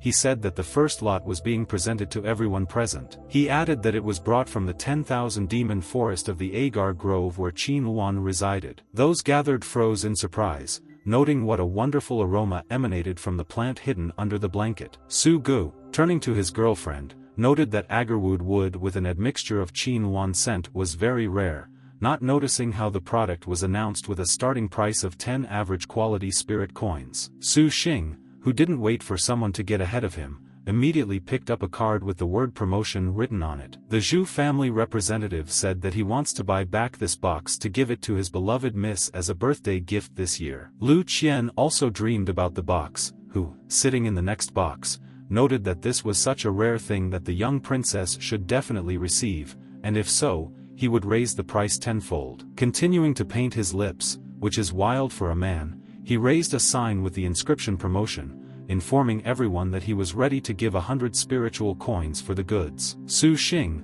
who did not look away from the auction for a minute, could not believe his eyes, because the price was very high. But what happened in the next second shocked everyone present, because someone shouted from the spot that they were ready to give 1,000 spiritual coins for the wood. Hearing such a price, Lu Qian missed, and his lipstick ran onto his cheek, actually ruining all the beauty he had created. This situation shocked Su Gu, who choked heavily on his tea in surprise, trying to somehow come to his senses. At this moment, Wu Jin, sitting in one of the first rows, with a calm voice, asked the others who could offer a larger amount of the thousands of coins he had said. It seemed that Su Gu was choking for the second time because such a bold statement came from some worthless young man. Zhu Baiyu frightenedly grabbed the young man's hand, not understanding what was happening and why everything was not going according to plan. With horror in her eyes, the girl asked how Su Gu was feeling, and he only squeezed out a few words, saying that nothing terrible had happened. The very next minute the young man was moving along the corridor, while the red-haired friend was trying to catch up with him, realizing that the guy was lost in some kind of memories. Su Gu, who was in the room, turned to Wu Jin and told him that the starting price was 10 average quality spirit coins and no less. Our hero, happily eating grapes, noted that he was able to distinguish low quality from average, so there was no need to worry about them. And then he added that if they have money, then they should continue to monitor the auction, otherwise they should leave the auction. Miss Zhu, who was standing nearby, began to shout at the young man, calling him the most indecent names and accusing him of looking down on such respected people, alluding to himself and his fiancée. It seemed that he did not like her behavior, since the young man began to calm the girl down, telling her that she should not worry so much, because everything had already been decided earlier. With a calm voice, Su Gu noted that, most likely, the guy wants to force them to pay more, but they should not give in to his provocations, because they have a goal, to buy grass. Turning to his red-haired friend, he tried to explain that first the guy started swearing at the entrance, and now he's trying to inflate the price of the goods. It seemed that the girl still wanted to say something, but the next moment strong hands grabbed her palms. A second later, turning to his bride, the young man began to apologize, saying that he did not want and did not think to do this, but on the contrary, he was doing everything possible to make her happy. A moment later, the loud voice of the organizer shouted the phrase 1,000 spiritual coins. 1. Tianzi Jiafan, hearing the voice of a man in the distance saying 1,000 spiritual coins. 2. Asked Brother Lu if he wanted to offer his price. Still the same, with lipstick smeared on his cheek, the young man was silent, as if thinking about his answer and his further actions. While wiping his lipstick, he noted that 1,000 average quality spiritual coins was equivalent to his salary for 10 years, which was a very large amount, not understanding who could pay such a sum. Miss Zhu and Su Gu sitting on the sofa and Su Xing standing in front of them heard the organizer say 1,000 spiritual coins. 3. The next second, in a triumphant voice, he announced that the presented lot was considered sold. It seemed that the indignation in the hall did not subside. Each of those present was actively discussing something. Some condemned the young man, some were thinking about what this money could be spent on. Only the organizers were happy, who, approaching Wu Jin, congratulated him on acquiring a rare product and asked him to go to the backyard in order to make payment and receive the goods. However, the next minute, turning to one of the founders of the auction, our hero asked to hit the hammer even louder, arguing that such a sound lifts the mood. When the organizers complied with the young man's request, he drew attention to Qian Shui, who had closed her eyes, and summarized that the instrument was clearly not intended for the young lady. And then, with the humor characteristic of a young man, he began to think to himself that, judging by the size of the hammer, its weight was at least 10 misju, clearly not liking this large girl. Although a second later, having come to her senses, Qian Shui sharply declared, turning to Wu Jin, that she should wait a little, and then brother, that is, he, will definitely help her. Looking after the retreating guy, Qi Du asked the brunette if she really believed that the young man would be able to buy back the box with the plant. With some sadness in her voice, the girl honestly admitted that she doesn't know, but she is certainly sure that the guy will not harm her, and therefore she completely trusts him. And to himself, as if mentally addressing our hero, Qi Du thought that all this was just to please the beauty. She deserves to be happy, so he hopes that everything will be fine. In less than a few minutes, Wu Jin found himself holding a small multicolored box in his hands. It seemed that it was the same treasured box. Qi Du, opening his eyes in surprise, wanted to ask something, but the hero asked the guy to wait for the girl so that they could all feel the wonderful aroma emanating from boxing together. And the next minute, as if answering an unasked question from his sworn brother, he said that only when people can afford to live without any regret can they spend that kind of money. Despite the fact that the box was closed, the aroma from the contents continued to spread throughout the hall, in which those gathered were still sitting, discussing the purchase of medium-quality coins for 1,000. It seemed that there was no place where the magnificent smell of wood would not reach. Su Xing, who also saw everything and realized everything, pulled his glasses tighter over his eyes, wondering since when the Jian clan started having such big money. Su Gu, sitting with an arrogant look, noted that there are people whom wealth quickly spoils. One has only to look at Wu Jin's impudent face, but he assured everyone gathered that this was only the beginning. At this very moment, two organizers again appeared on the stage, announcing to all those present that the second product would now be presented to their attention. The men continued to report that the object presented was an unusual chamber pot that Emperor Xia himself used in the last century. Tianji Jiafan, listening carefully, thought to herself that many people were looking for various objects and gizmos that the emperors used, thereby trying to get closer to the solution to their disappearance. Brother Lu, who just at that moment began to emphasize his eyebrows, noted that the chamber pot is not the most decent and interesting thing, but it is still a royal heirloom, which is not ashamed to give to the princess. Surprisingly, this artifact also interested Zhu Baiyu, who from the very beginning enthusiastically listened to the fascinating story about the chamber pot, and joyfully announced that she wanted to buy it. Leaning towards Su Gu, who was drinking tea, the girl hinted at him about purchasing the item, but it seemed that he was not at all interested in this, since he did not even look up from his cup. And at this moment, the organizers announced the starting price of the artifact, which amounted to 50 spiritual coins of average quality. Someone's voice was heard in the crowd, loudly shouting the word promotion, but at the same moment there was another voice, voicing the number 100. For a moment, everyone froze, but only until Wu Jin laughed and announced his price of 5,000 medium-quality spirit coins. Hearing such a sum, Su Gu, who was drinking tea, choked on the liquid, so much so that he spat it out on Su Xing standing in front. Out of amazement, Brother Lu missed, and instead of an eyebrow, he ran a pencil across his forehead, not understanding what was happening. Su Gu was also indignant, who jumped up and with anger in his voice began to shout that Wu Jin did not understand what he was doing, and even more so it was not clear what he wanted to achieve with his actions. The girl sitting next to him with the body of a man asked the guy to calm down and drink tea,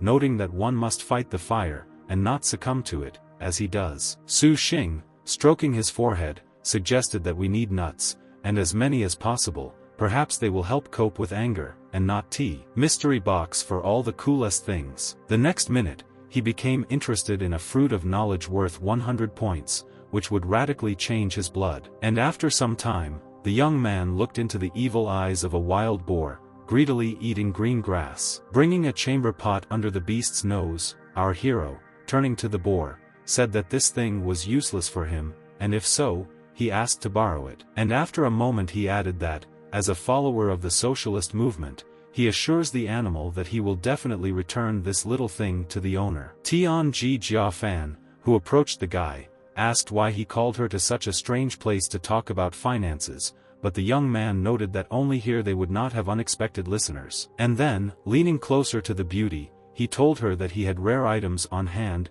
ready for sale, and if the bank had any offers, he was waiting for them. Considering the young man's idea, the girl asked if he really wanted to do this, without specifying what exactly, and asked how the guy would benefit from hearing that the young man had his own reasons. A minute later, the beauty said that she was absolutely satisfied with everything, except for the incomprehensible red box, because things made from such material are often not put up for auction. But the very next moment, having opened the box, the beauty froze in surprise, wondering where the young man got such a treasure. At this time, there were still many people in the auction room who were waiting for the continuation and were looking forward to new lots. Our hero walked majestically into the hall, solemnly showing the chamber pot, demonstrating his superiority, while Su Xing, who was watching all this, furiously criticized the young man. And the very next minute Wu Jin said that money is evil, how you earn it is how you spend it, and as for Su Xing, he is an incredibly petty person. And he only replied that he couldn't wait for the moment when the young man would fight in hysterics,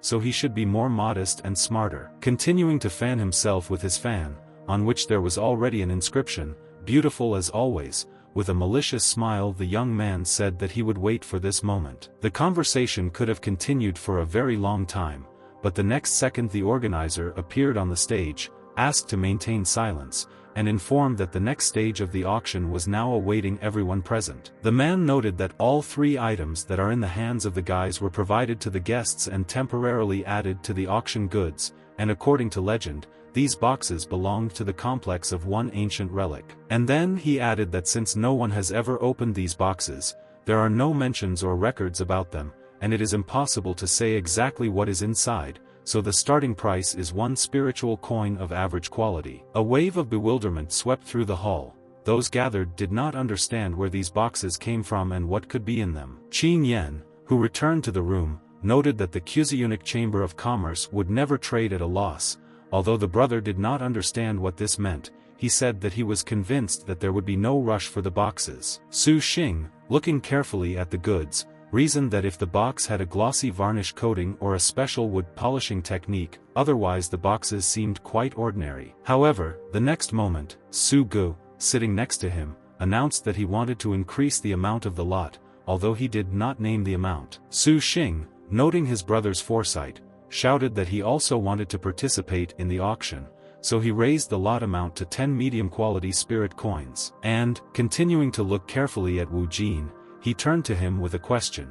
If he is such a rich man, then why is he silent and not trying to increase the rate? However, he proudly stated that the best goods are often played out at the end, so he will not rush and wait a little longer. The next minute, a familiar voice came from the hall, shouting that he was giving 100 spiritual coins of average quality for the box. Su Xing, realizing that it was not his brother who was shouting, asked if he was aware of what was happening, and then quickly asked if they were going to increase the rate further. With sternness in his voice, he said that this was not necessary, and then added that the business will not be successful if a person is so easily led to emotions and forced to buy unnecessary things, being in the same emotions. And at this time, the organizer announced for the last time the amount of 100 spirit coins of medium quality and began the countdown, informing everyone that the struggle for the lot was coming to an end. The hall was once again filled with bewildered conversations about how one could be so stupid as to buy some unknown box without understanding what was inside. But the very next minute they all stopped,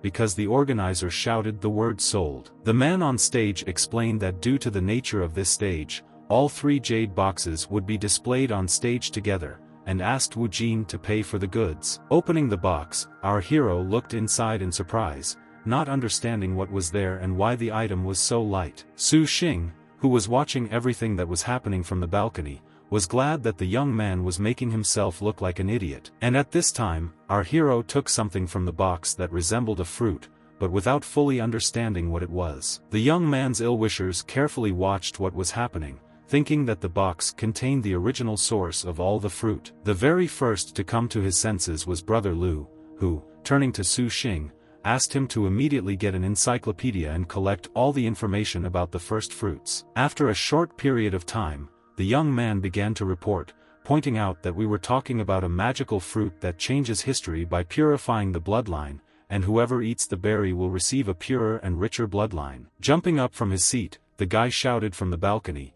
turning to Wu Jin, asking him to sell him this fruit for 500, and then thought and added that he was ready to pay 1,000 spiritual coins of average quality for it. Smirking, our hero replied that if they offer such a large sum for it, then the fruit is in fact like that, and if this is so, then he will definitely not sell it. Su Xing did not let up, continuing to shout from the balcony and noting that this fruit could only improve the bloodline, and not completely change it. And then he added and said that the amount he proposed could be discussed, and after hesitating a little, he noted that for our hero this fruit was still useless. It seemed that these words did not hurt Wu Jin at all, who was thinking that the amazing thing that was in the box was useful only for half-breeds. It seemed that the young man understood something, so he began to shout that he would not sell it to competitors either for 500 coins or for 5,000. At that moment, a parrot appeared out of nowhere, shouting that there are no crossbreeds in his blood, but he knows one who does,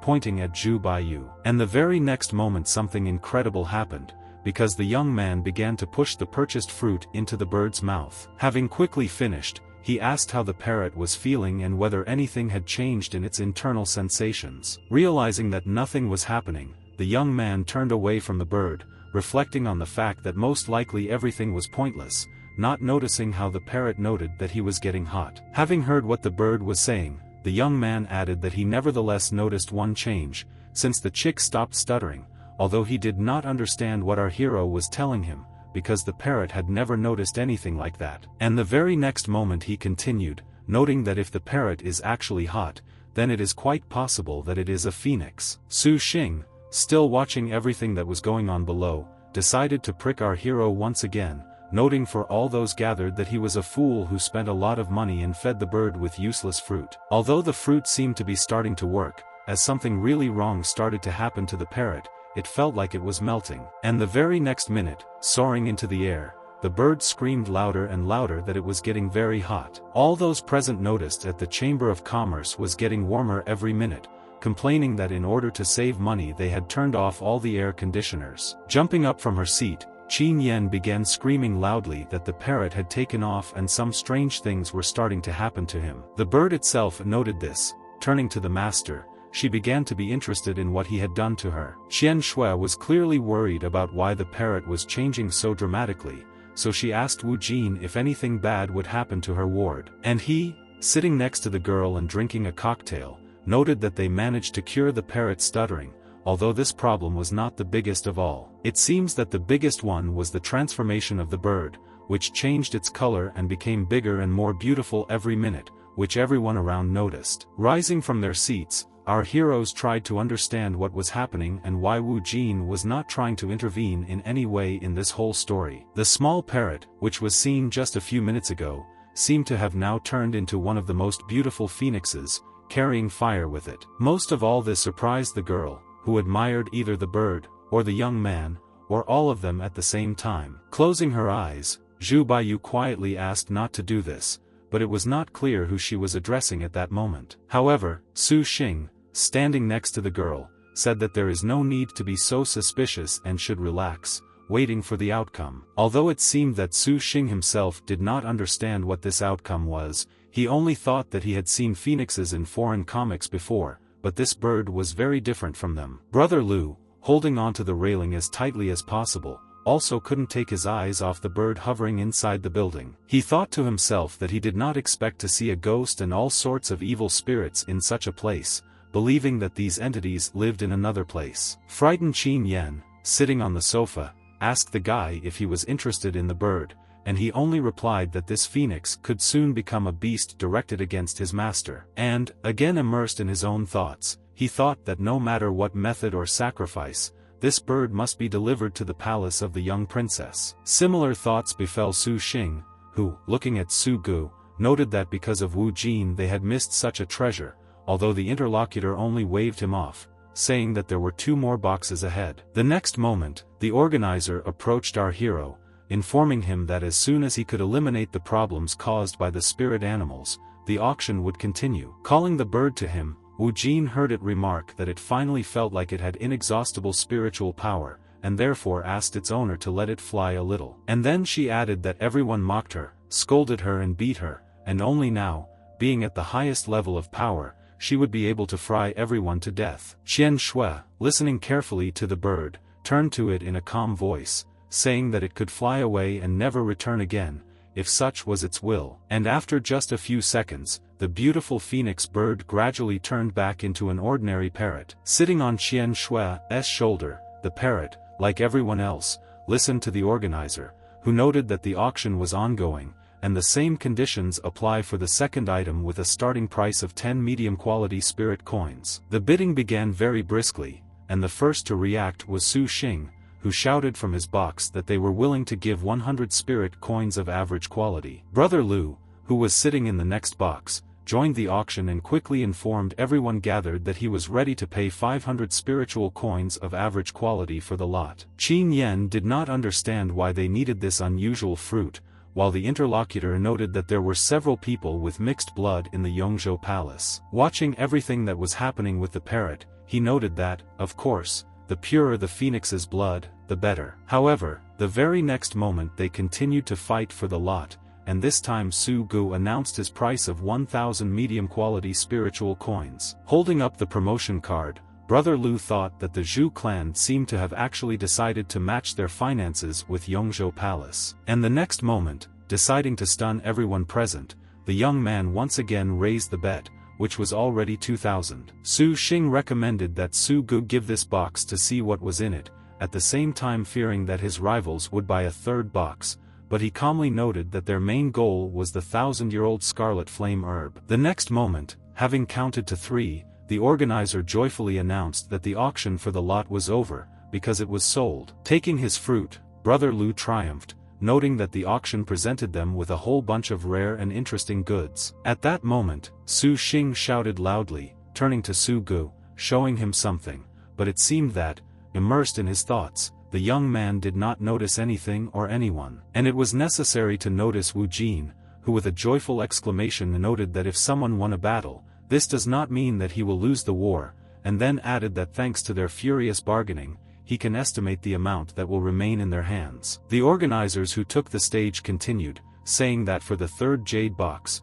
the rules do not change, and the starting price is 10 medium-quality spirit coins. The very next moment, someone's hand raised the promotion sign, and a voice shouted that he wanted to offer 1,000 medium-grade spirit coins. Su Xing, who understood that the lot belonged to Wu Jin, was enraged by this behavior, so he began to shout why one person needed another rare fruit, because his bird had already eaten enough. Who turned to Qin Yen, asked her how much money they still had, but the girl, with slyness in her eyes, recommended that the guy not get involved in this matter, so as not to get stuck in a knee-deep swamp. While some were shouting, a voice came from a nearby box, informing everyone that he was willing to give 2,000 medium-grade spiritual coins for the box. This seemed to amuse our hero, for he calmly declared that he was ready to pay 3,000. Su Xing again jumped up from his seat and shouted at the top of his voice that smart people feed birds with grain, and not with magical fruits. And without embarrassment in his voice,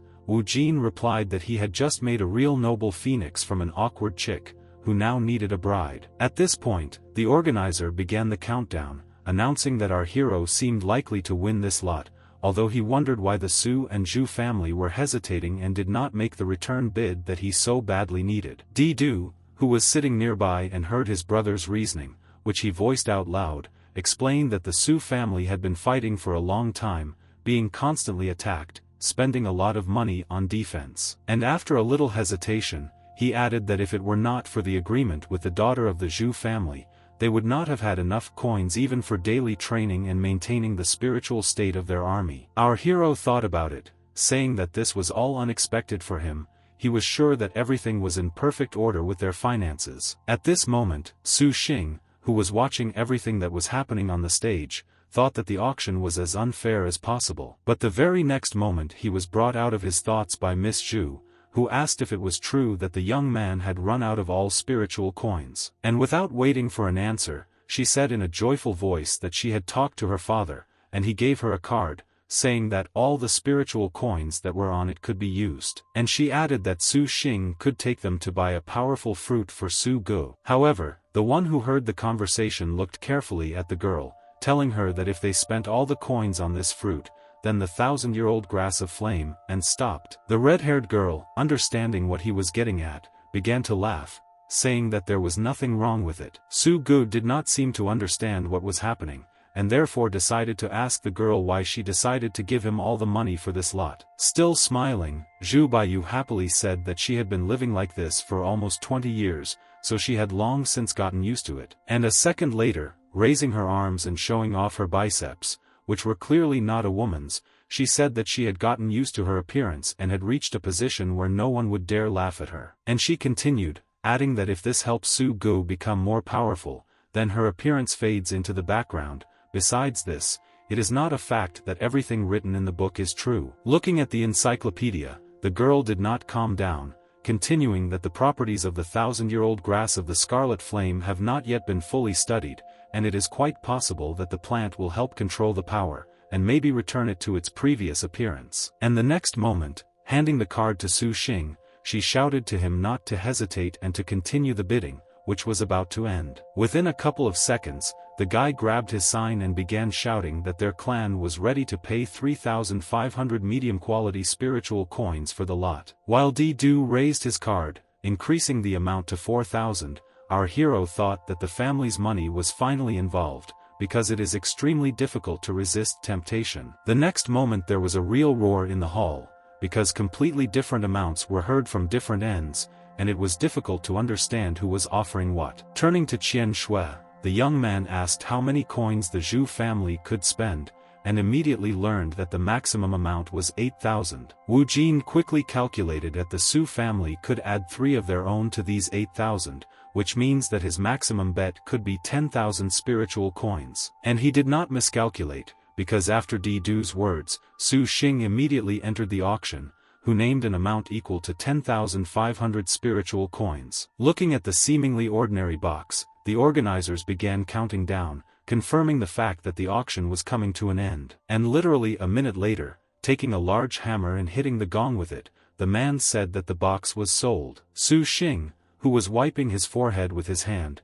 seemed to have no face. There was a feeling that he was fighting a physical battle, not a verbal one, and after moving away a little, the young man said that he would go pay for the goods. Running out of the hall, the young man thought with satisfaction how good it was that it was all over, because he held on with all his strength. Standing in front of the organizer, Su Xing heard someone nearby call them idiots who spent such a large amount of money on some incomprehensible box with unknown contents. However, he answered with a calm voice that even without their participation, the Lin Wuzun clan is unlikely to be able to compete with the confidence of the young princess, which means that our heroine has no chance of getting the scarlet flame herb. And as he walked away, he muttered to himself that after brother Su Gu ate the fruit, his advancement in the spiritual realm would be very fast, although even by then there would be no place in the city for the Lin Wuzun clan. Instantly running into the chambers, the young man turned to his brother and told him to open the box as quickly as possible and eat the magic fruit for which they had so boldly fought. With concern in his eyes,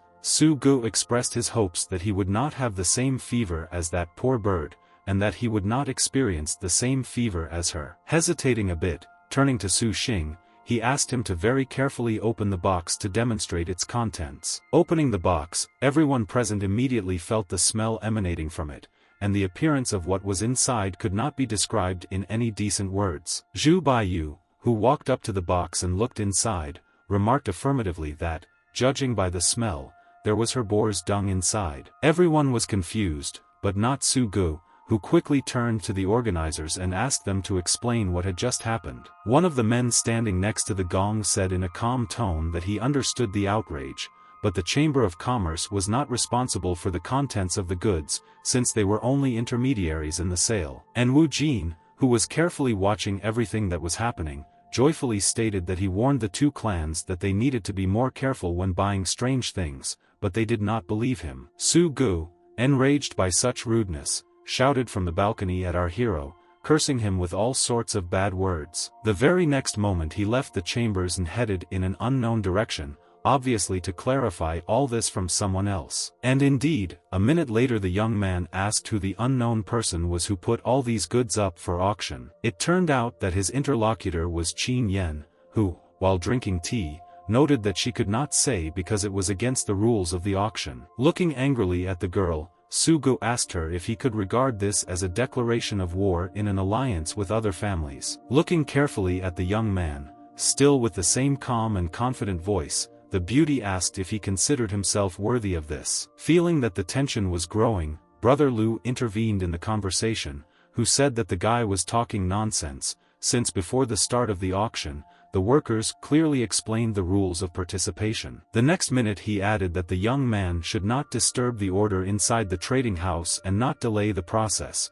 because the young princess was waiting for their return. However, Su Gu did not let up. He clearly wanted to take revenge for everything that happened and receive compensation at least partially. It seemed that Chidu also felt sorry for the Su family, because when talking with Wu Jin, he noted that he was very sorry for this clan, and those who did this have no heart. However, our hero noted that if their sister dies, then the united Su and Zhu families will quickly absorb their clan, because the Su family arrived at the auction only to prevent them from buying the 1,000-year-old scarlet flame grass. The very next minute, he stood up from his seat and shouted that if the Su family was really so insistent on finding a supplier of the boxes, then he would help them, because this supplier was himself. Moving closer to the box and addressing Su Xing specifically, our hero added that the guy does not need to look for anyone, since the person he cannot see is right in front of him. With a grin in his voice, the young man once again reminded everyone present that he was the supplier who offered to sell the amazing boxes. Su Xing,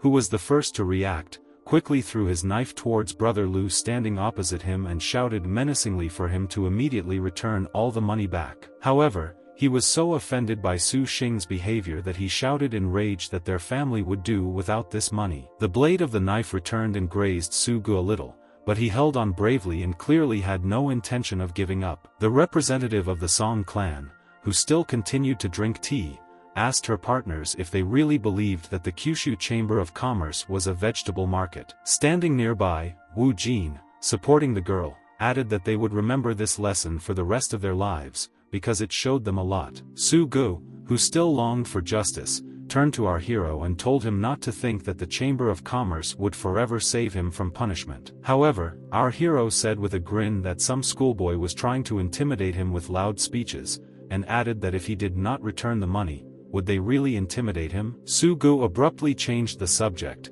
noting that he wanted to see with his own eyes the disappointment in Wu Jin's eyes when he failed to obtain the 1,000-year-old flame grass. It seemed that this was starting to bother many people, including Zhu Baiyu, who tried to reassure the groom by saying that money is not the most important thing in life. Su Gu started to say something about how he lost her money, but the girl noted with sincerity in her eyes that it was Wu Jin's fault, because he is a deceiver, unlike her beloved, who is a noble man. The organizers again shouted something about continuing the auction, while Su Gu turned to our hero and said that he would see how long the young man could play his games. It seemed that Wu Jin did not care at all, because he received flattering comments from Chi Du, telling him that he just needed to use his brain wisely. The next second, the guy thought that the Zhu and Su families, as well as the Yongzhou Palace, would no longer be able to spend too much money to buy back the magic fruit, but he had plenty of it. While pondering his plan, he simultaneously listened to his brother's flattering comments about how cunning he was. Shui approached the guys, who was interested in where he got that magic fruit,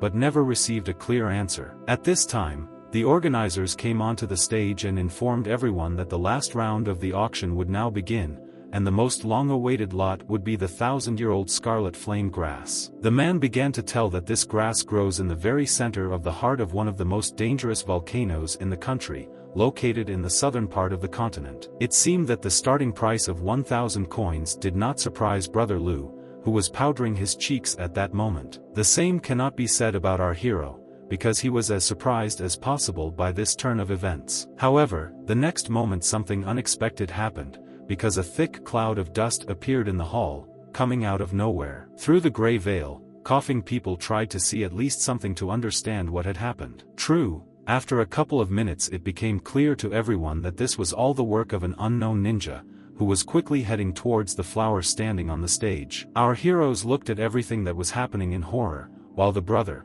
turning to Wu Jin, asked who sent this unknown ninja. No one could answer. It seemed that everyone was in great shock, watching how the man deftly wielded swords. Just before those gathered had time to recover from one shock, they were immediately overtaken by another, because the hall suddenly began to fill with other people dressed in exactly the same way. Brother Liu shouted for everyone to be careful, citing that the people who arrived were masters of the realm of spiritual rebirth. Looking at them, the representative of the Su family wondered where they could come from in such a wilderness, especially since few people knew about them. Qian Shui, who was closely watching what was happening, suddenly jumped out of her seat, grabbing her sword and trying to protect herself and her people. Su Gu did the same, who, without hesitation, entered into battle with one of the arrivals, doing everything possible to defeat him. At the same time, he watched Wu Jin, who was heading somewhere, shouting after him that it was very dangerous there, and therefore he had better return. From the expression in the ninja's eyes that he perfectly understood where our hero was going,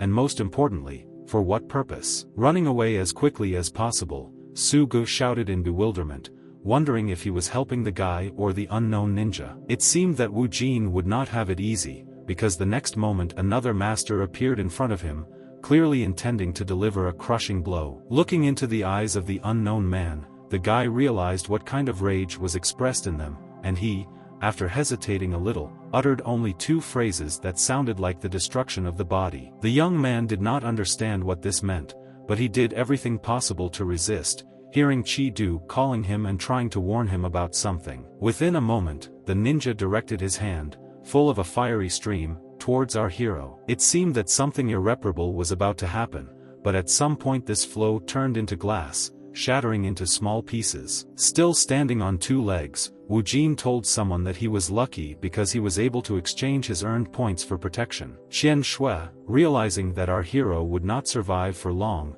turned to Bobo the parrot and ordered him to go to the aid of the young man. The very next minute the inconspicuous bird again turned into a large and beautiful phoenix, which shouted that it was flying to the call. Realizing that help was near, the young man shouted loudly, turning to Bobo to hit their opponent with all his might. The bird sat on the ninja's hand, looking closely into his eyes and about to do what she was told. And the very next minute a thick cloud of fire burst out of the phoenix's mouth, trying to burn the offender. However, everything was not so simple, as the ninja, clenching his hand into a fist, forcefully pushed Bobo back, saying that this is a stupid bird that does not know how to behave. A second later, Wu Jin lay on the ground, clutching the bird to him, and heard his brother complaining that our hero was too heavy. As he stood up, the young man noted that his opponent was much stronger than he had originally thought, and he could not be dealt with so easily. Perhaps Qian Shui did not think so, who did not retreat, but, on the contrary,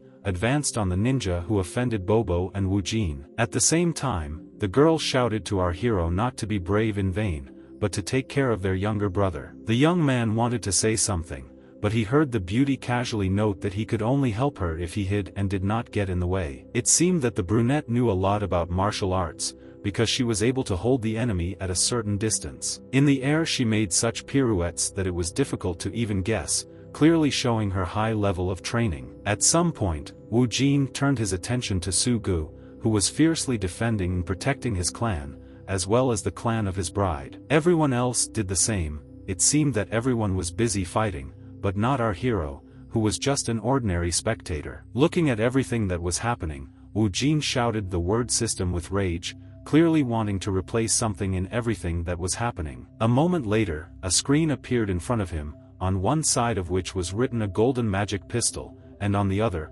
wasteful magic. The cost of both was equal to 1,000 points. Having carefully examined the offered lots, our hero noted that it did not look like all of this was a weapon for the villain. So he continued to look for something, and it seems that the next moment some interesting point attracted his attention. It was about entering a battle worth 4,399 experience points, gained from the shock that was born in it.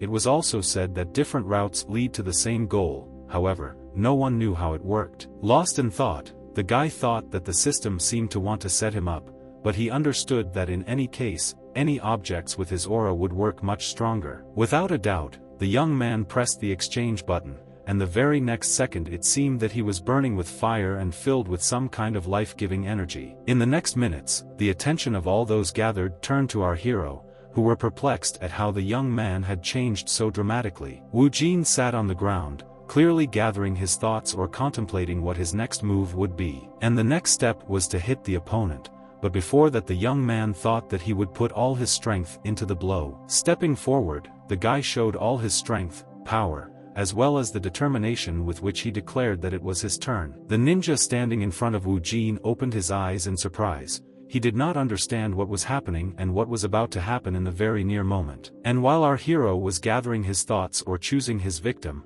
Qian Shui was doing everything in her power to fight the attackers. One of them, clearly observing the young man, noted that he was still too young to possess such incredible power. The girl understood that her pursuers were approaching, and was thinking about how best to act in this difficult situation. Our heroine, running away, asked Wu Jin to help her, and he, in turn, turning to the ninja, asked him whether he was really ready to attack a weak and defenseless girl from behind. Fury and anger were visible in the eyes of our hero. He shouted with all his might that he would not allow anyone to offend his sister. Jin, in surprise, Qian Shui, who had recently asked for help, now begged the guy to come back, convincing him that she could handle it without outside help. Chi Du shouted the same thing, calling out to our hero and telling him that he would not succeed, he was too weak to win. However, it turned out that these words not only did not stop the guy, but, on the contrary, encouraged him and gave him as much strength and endurance as possible. He looked at the enemy, while he, peering into the guy's eyes, said that he was about to die. But the very next minute, what he least expected happened for the ninja himself, as Wu Jin's strong fist hit his face. Looking victoriously and insightfully at the attacker, our hero shouted that his main opponent was himself, and no one else. And just a second later the guy noticed how a man in black clothes flew away with force and hit the floor. It seemed that Wu Jin himself did not understand how this happened, but he clearly liked it, and so he said out loud that the blow was truly brilliant. Looking at the lying ninja, the guy saw how the system assigned him plus 75 points for this round, and was very happy. Stopping, Qian Shui couldn't believe her eyes that the guy had managed the almost impossible. Chi Du and Bobo, who were watching everything, also did not understand where so much energy and strength suddenly came from in Wu Jin, because they had never noticed anything like this before. And then, approaching, the ninja added that he was unlucky, because he had made hasty conclusions regarding his strength only from his appearance. In his repertoire there was also Chi Du, smiling, thought that his brother knocked out his opponent with just one blow. And not forgetting his arrogance, our hero added that he could cope with at least 10 such opponents. However, the next moment the young man realized that something was wrong, although he did not understand where this danger came from. On the one hand, our hero noticed that some ninjas were in a hurry to leave, which did not suit him at all, because the guy wanted to show himself in all his glory. On the other hand, he saw one of them point his hand in his direction, clearly intending to present a less than ideal gift. At the other end of the room, a representative of the Su family, floating in the air, noticed some strange black balls flying towards her, released by the hands of ninjas. A minute later, Brother Lu also shouted. He asked someone to be careful, but it was difficult to say to whom it was addressed. Our hero himself had difficulty discerning what was beginning to happen in the hall. He had a feeling as if a fire was flaring up around him and something was shining very brightly and unpleasantly. Wu Jin, squinting and covering himself with his hand, tried to see at least something in order to understand what his further actions would be. However, all that he managed to see was a ninja, who was still pointing his hand towards our hero. True, he did not fully realize what was happening, and again, all that the young man managed to see were again the thick clouds of dust that covered the hall. And the very next minute everyone gathered was in shock. The hall was empty, the ninjas had disappeared, the room was in a terrible state, as if after an earthquake. The most terrible and unpleasant thing was that the box in which the scarlet flame plant had recently been lying had disappeared. The first to recover from the shock was Brother Lu, who shouted that they could not allow the thieves to take the 1,000-year-old grass, and therefore it was necessary to organize a group to chase the robbers. Most of all those gathered were surprised by Su Gu, who until recently had been very dissatisfied and annoyed, and now urged everyone not to be divided and to stick together in order to defeat the enemy. Without a hint of embarrassment, Lu turned to Su Gu, asking whether he was really committed to cooperation with the Yongzhou Palace. With calm in his voice, he replied that if it is possible to return the flower, then he is ready to fight for the happiness of Mrs. Zhu by any means. It seemed that everything that was happening did not suit Wan Wujin, who shouted that he had tried so hard to obtain this herb that he would stop at nothing to take it. And the very next moment he reached for his wrist and began to rub it very suspiciously. This action did not escape Qian Shui, who asked the young man what happened to his body and why there was such a sudden surge in power. The young man looked at the beauty in bewilderment, not understanding how he could get out of this difficult story. Scratching his head, he replied that seeing how hard his sister was trying while suffering from a rare disease made him angry at everything that had happened and did his best. And then, as if changing the topic, he invited the girl to go after the robbers, adding that it was they who were obliged to return the 1,000-year-old grass of the scarlet flame. Qian Shui, looking at the guy appraisingly, answered with calm in her voice that she would never do this. And a second later she added that the young man looked great, but each person has his own limit of strength, so he needs to stay with everyone and monitor his condition. And turning around, she walked away sharply, hearing Qi Du also agree with her wise decision. Qian Shui quickly solved the problem with Wu Jin, who was now wrapped in ribbons like a doll, lying on the floor and shouting for her to be careful while he was not around. Brother Lu was also clearly not himself, because, despite everything that had happened, he noticed how good his powder was, which even after the battle continued to smell like flowers. And only Su Gu was silent. From his stern expression it was difficult to understand something. Perhaps he was thinking about something, or maybe he had already made a decision. The next moment, a very strange sound, reminiscent of clapping, was heard in the room. However, it seemed that they did not bother our hero at all, because the guy continued to smile and calmly look at all this. And this is not surprising, because the claps were evidence of the unraveling of the ropes with which the girl had wrapped the guy so tightly. Listening to Chi-Du's surprise, the guy approached Bobo and, turning to him, said that he could never miss this storyline, and if so, then he should act. Squeezing the parrot in his hands, Wulzhen explained to him that he had become handsome thanks to the exotic fruit, but now he definitely needed a bride. And the very next moment Bobo, who turned into a beautiful phoenix, shouted that the young man was telling the absolute truth. Smiling and making fun of the bird,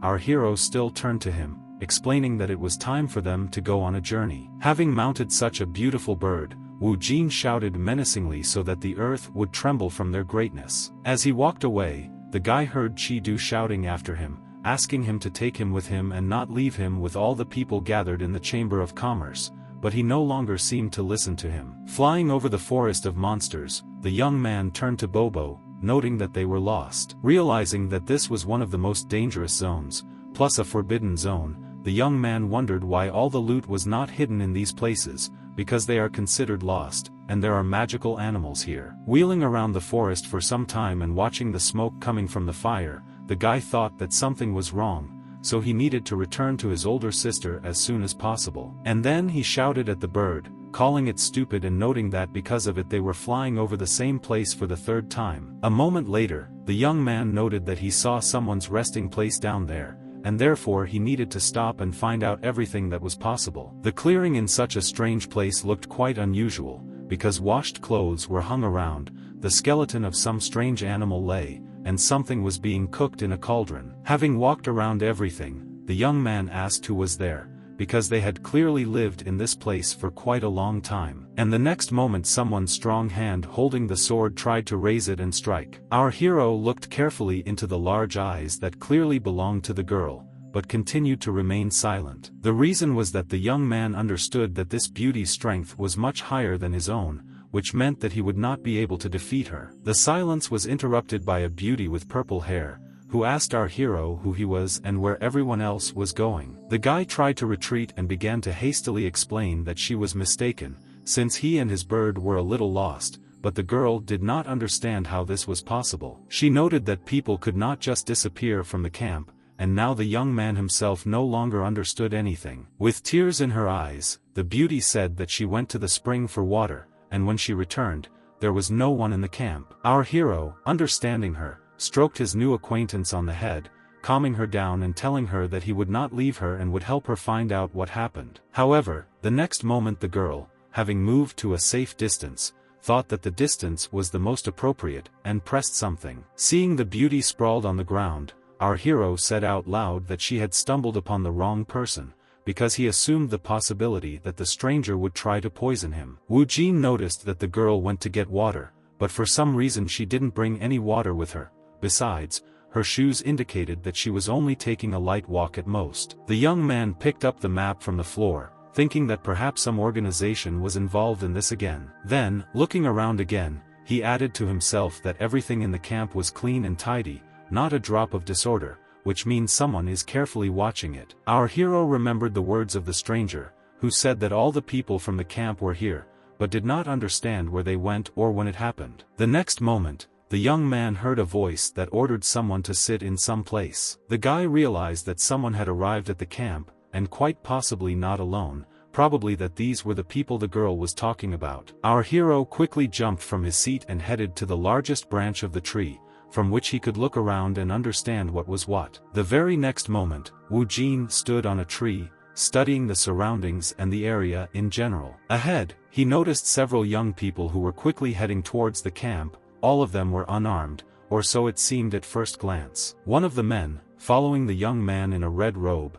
tried to report something, but two raised fingers ordered him to remain silent for a while. Our hero, watching everything that was happening, began to guess that, most likely, using the maps people have, they can easily find a person. The very next moment, realizing that the strangers had come as close as possible, he asked one of them why he was so slow, because everything in the camp had long been cleared. The guy decided not to deviate from his habits, so he jumped off the branch and appeared right in front of unfamiliar men. Holding the card in his hands, he said that they were both young, hinting at a possible acquaintance, and then added that he was afraid, so he asked strangers for cards to check them. The very next moment, with caution, one of the guys reluctantly handed the map to our hero. The young people, who stood with their backs to the leader, began to express their dissatisfaction, noting that it was unclear where such distrust and arrogance came from in the young man. Looking at the map, our hero thought that these are not the same guys, because they are dressed unofficially.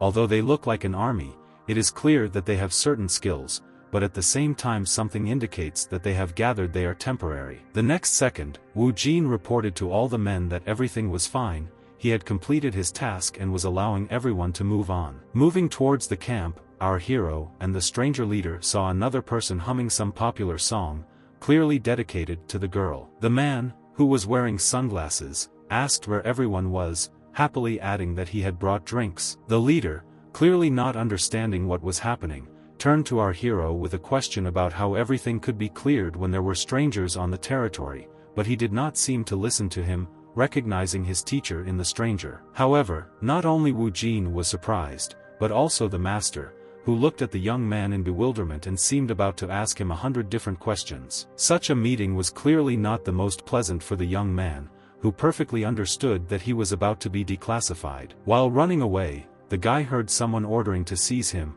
and the teacher informed everyone gathered that this was the elder of the Lingwu sect of Gonlin City, clearly not wanting to voice the whole truth. The master did not let up, screaming louder every minute, not wanting to allow the young man to escape. The next second, the order to surround our hero came from the leader, who also wanted to find out from the guy all possible information regarding who he was. At some point, a bluish pentagram appeared on the field, and the yellow light emanating from it.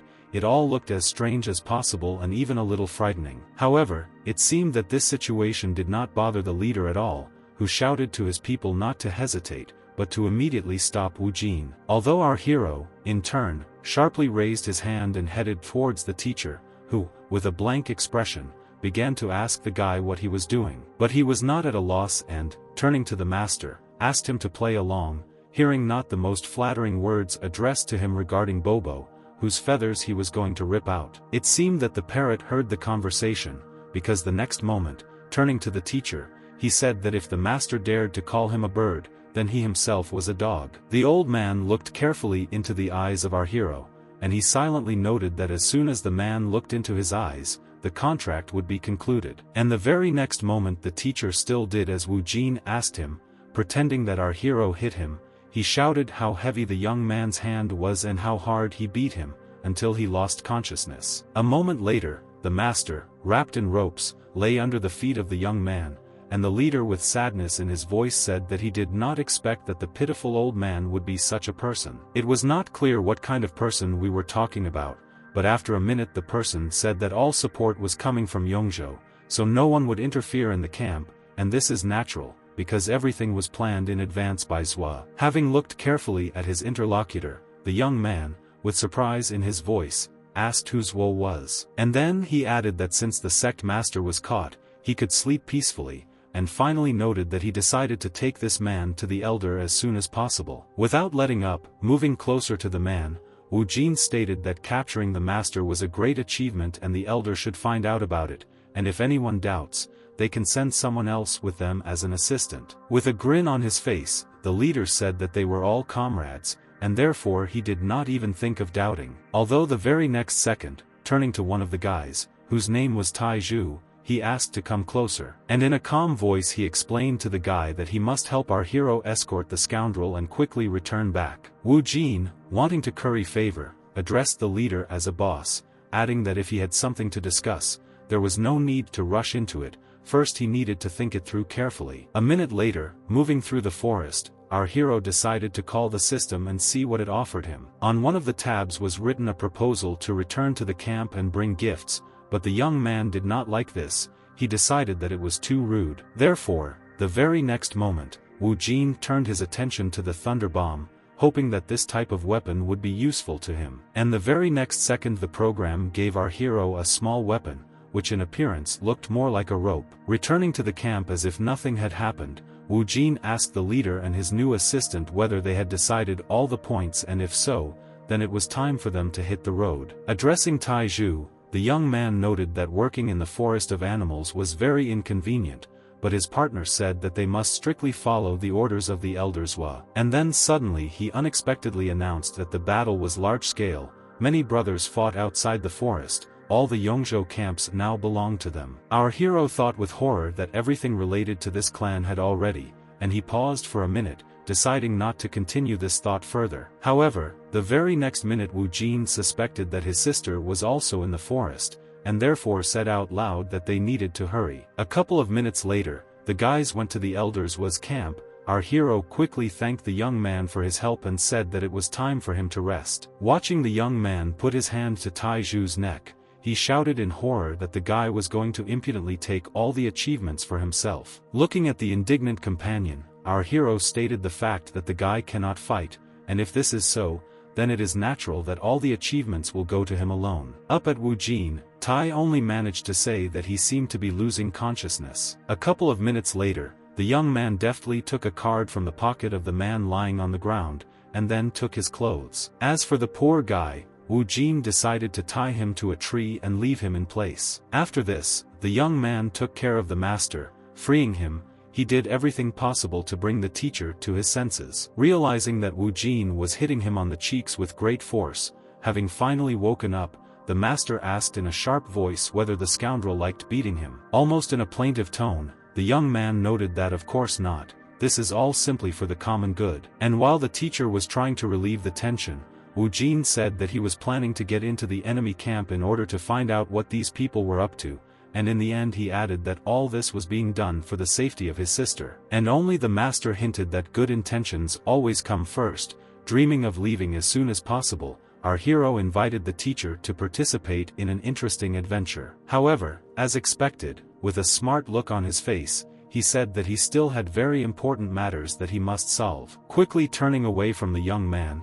he was about to leave when Wu Jin grabbed him by the elbow and said that if the teacher helped him and his sister, she would not only be touched by such a feat, but would also give him a good bonus. Within a second, the master turned around and, with a happy look, cheerfully declared that if this was the case, then he was in business. After some time, the travelers stood in front of a small but beautiful tent, around which there were a lot of people resembling military men. One of them turned to the men and, raising his hand, ordered them to stand still and give their names. Approaching closer to Wu Jin, the guard said that the new detachment had only recently moved into the forest, and if so, why did the unknown people come? Our hero was not taken aback and reported that they were carrying out a secret assignment from the elders Hua, and how many heads would fly depended on this task. While one of the guards was checking the maps and did not notice anything strange, deciding that the travelers could pass through, at the other end of the forest someone, turning to Zhua, told him that everything was ready. While in the company of young beauties, the young man talked about how he would soon get there,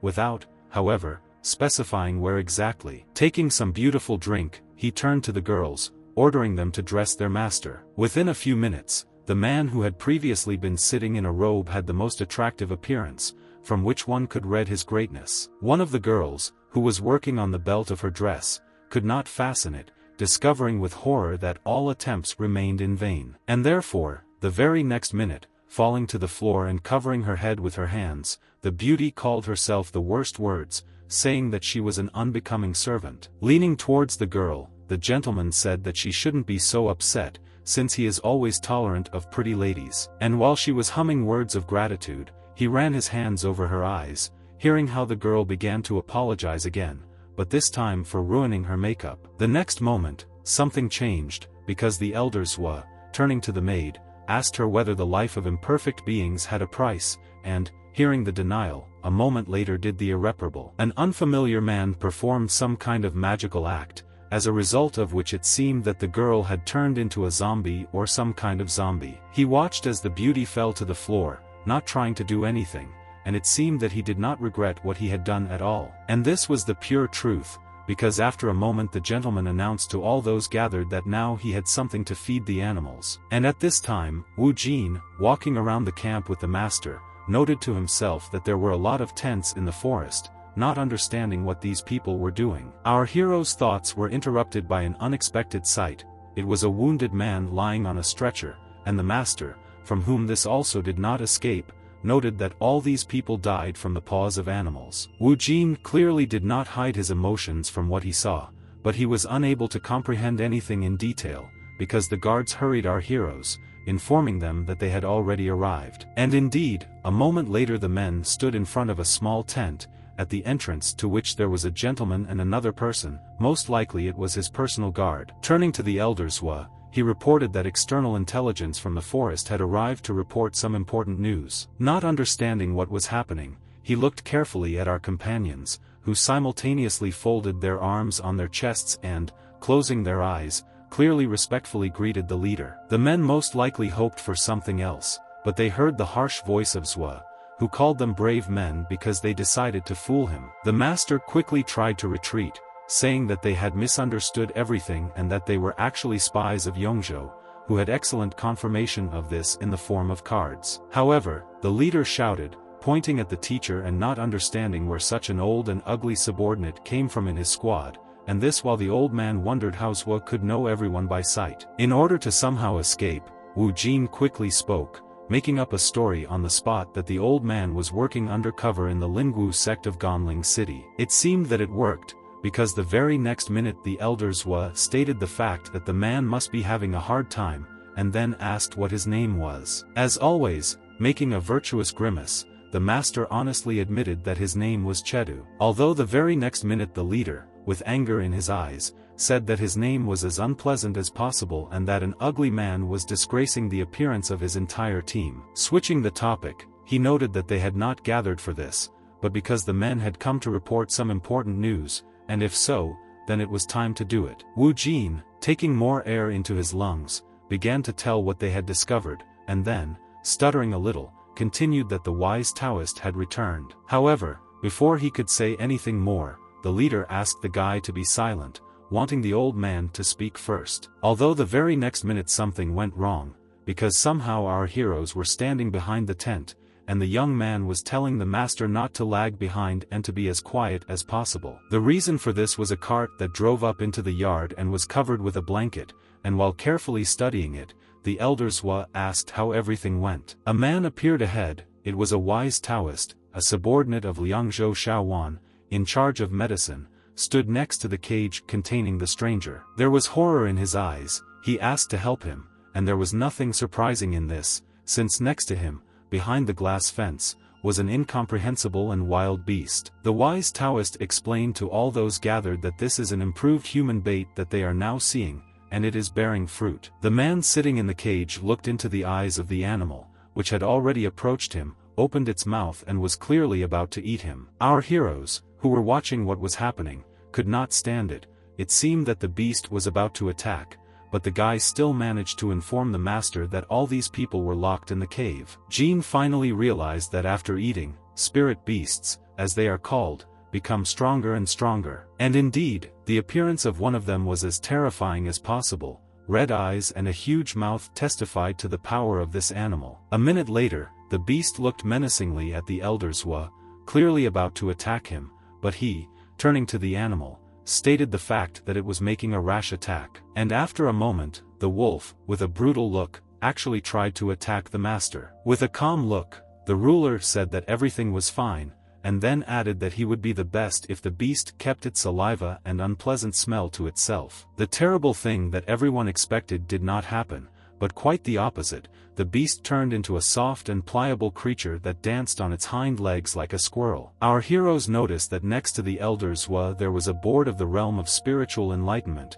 which he most likely used at that moment. The young man thought that this board was like some level in the game, since only the strongest could reach the next level. And then, calling up the menu, I thoroughly studied that the board of the realm of spiritual enlightenment and the primordial fire ignites the luminary of the soul, and the power of heaven and earth dispels the miasma of the sea, and all this is collected into the spiritual board. Plunging deeper and deeper into reading, our hero realized that he had not yet crossed the threshold of this power, which means he was still far from it. Wu Jin continued to look at the beast lying on the floor, still not fully realizing the power and strength of the elder Zhua. The master, understanding the young man's condition, approached him and said that this thing was difficult to control. A lot of time had passed, the board had become a rarity. However, the very next minute our hero pushed the teacher away, shouting that he was distracting him, because the guy could not hear everything that was happening and what the opponents were talking about. And the very next minute, to the surprise of Wu Jin, he took out his small ear, reporting that he was a master of eavesdropping and knew how best to do it. And in order not to talk too much about this device, the teacher decided to show how it works, leaving the ear on the floor. Over time, it served as a loudspeaker, but only for those connected to it. This small device allowed them to hear what the people in front were saying. Chadu, deciding that they would not listen, a minute later placed several ears across the field so that his partner would be satisfied. And within a moment it was possible to see how the ears worked in action, because one of them was next to the gentleman and his interlocutor, transmitting everything to our heroes. The master, seeing the guy's confusion, decided to tell him that this was his true jewel, and then handed the guy a small object, ordered him to put it in his ear, explaining that this was the only way he would hear what he needed. And the very next minute the travelers heard one person say that the owner should not worry, because while they were driving away the Chiyuan grass, they would not be able to escape, although it was not clear who they were talking about. Elder Zhua spoke next, noting that Yongzhou is full of nonentities, and Lu Qianjiao's strength is acceptable, although in terms of appearance, he has already lost, which means it does not cause any concern. Then he turned the conversation again, saying that the Moon Valley is considered a treasure of divine pendants and a worthy place for sacrifices. Chadu, listening in amazement to the men, did not understand what they were talking about, while our hero seemed to have guessed that the interlocutor of the elder Zhua was the man who stole the grass. Realizing that the matter was taking a dangerous turn, the young man silently turned to his sister, wishing her to be careful, because it was unknown what these people were up to. And before the guy had time to think about anything, the next minute he felt a large hand on his shoulder. It was the master who warned the young man that they must return eventually so as not to arouse suspicion. Looking at the man who still continued to talk, the guy thought that this was a great chance to catch everyone at once, but there was one drawback, which was that he was still weak. The artificial ear conveyed everything so thoroughly that it seemed as if the storytellers were standing very close, although this was not the case, and the master really liked it. However, realizing that the act of eavesdropping was completed, the teacher the next moment cast some kind of spell that destroyed the eavesdropping ears, so as not to leave traces behind. And our heroes quickly hurried to the large tent, where the gentleman was already there. They understood that they could not keep him waiting. And the very next moment, approaching him, they explained how good it was that he had returned. With elders' permission, the Zhua finally began their story, explaining that the various sects and families in Qianling City suddenly began mobilizing, and while on patrol, they noticed that camping had begun outside the forest. Wu Jin continued, adding that their commander was worried that everything could change at any moment, so he sent them here. He also noted that they needed medicine. Hearing about what happened, Zhua fell silent for a while, thinking about the words of our heroes. And then, with a calm voice, he declared that he knew about everything and therefore would send someone to investigate. As for men, they could find the wise Taoist, get the medicine and return. Not forgetting about politeness, the very next moment our heroes bowed and thanked the owner of the tent. For a moment, the elder thought again. It seemed that he was going to say something else. Although the very next moment our heroes, realizing that nothing like this was expected,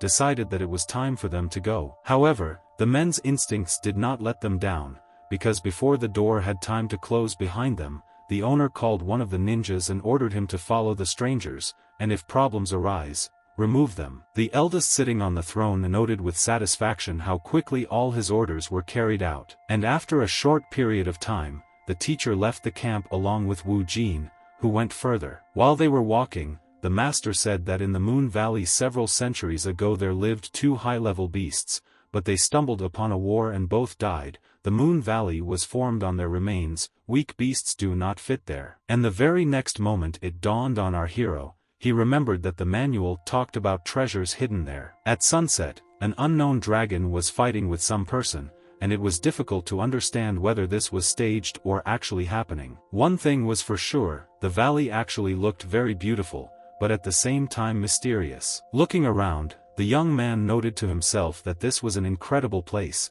and what amused him most was that the manual described exactly how he sees everything in reality. Having looked around again, our hero turned to the teacher and, pointing to one of the sides, said that they most likely need to move there. If so, then they need to get ready and move out. But, realizing that the teacher was standing still, Wu Jin decided to cheat and, running forward, noted that if the master did not do this, then the people from the camp would definitely overtake him. However, Shevu did not budge. Turning to our hero, who could hardly hear him, he stated that something was very disturbing to him. And before he could finish speaking, the teacher felt that someone was standing behind him and threatening him with a weapon. And this was true, because behind him was the very man who was ordered to watch our travelers. Raising his hand up, the master said louder the phrase he had said earlier. He noted that something was bothering him, doing everything possible to be heard by Wu Jin. And the very next moment the pursuer's eyes widened to incredible sizes. He clearly saw something that surprised or frightened him. Not only the Moon Valley looked incredible,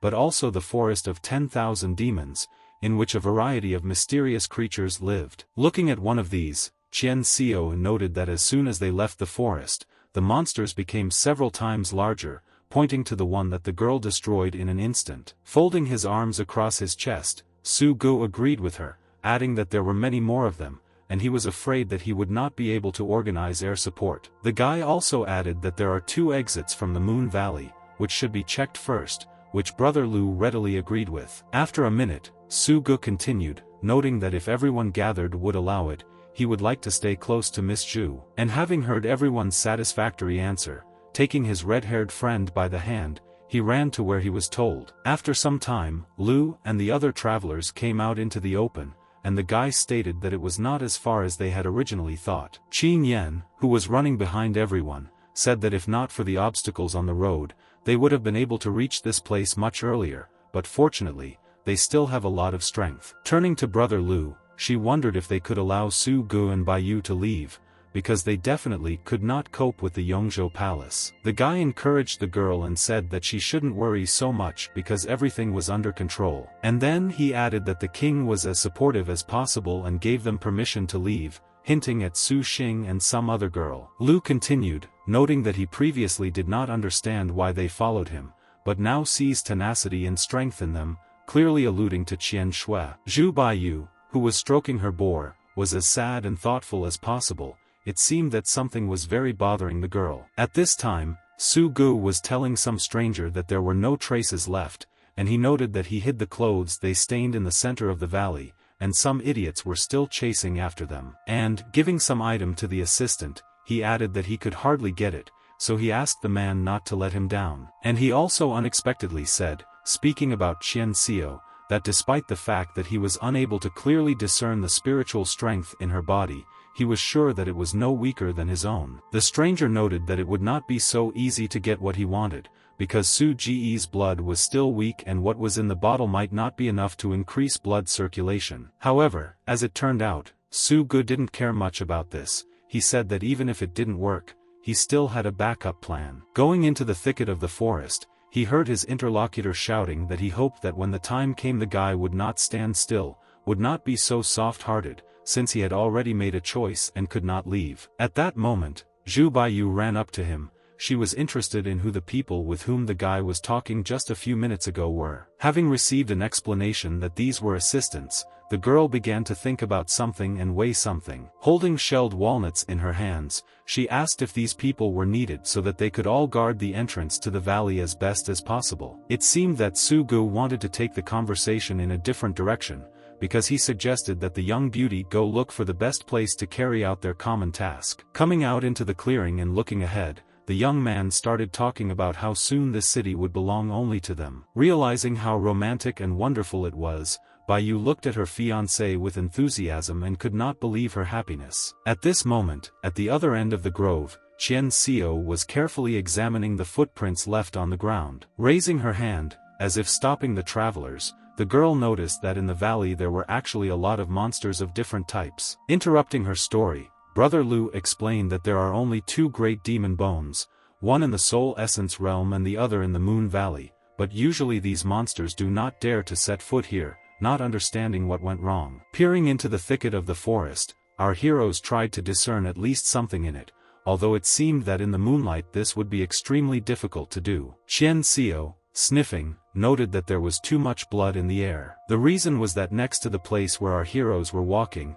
there was a dead person who, most likely, had been killed by someone. Standing on the edge of the abyss and looking at Brother Lu, Qin Yan and Qian Xiao, Su Gu and his assistant discussed that everything went smoothly due to the fact that for the girl this journey is a matter of life and death. And if so, then she will do everything possible to emerge victorious from this story, and out loud once again urged the guys to hurry up, although they, of course, could not hear him. However, this was not necessary, because the trio ran as quickly as possible through the forest, remembering their task. After some time, our heroes found themselves among the rocks of a dark forest, marking the valley with horror. All three looked ahead and did not understand what awaited them ahead and how events would develop in the future. Brother Lu was the first to take the dangerous path, and those walking behind him noted this courageous act. Raising his fingers to his nose, the young man noted that there was a very strong and unpleasant smell ahead. Following behind,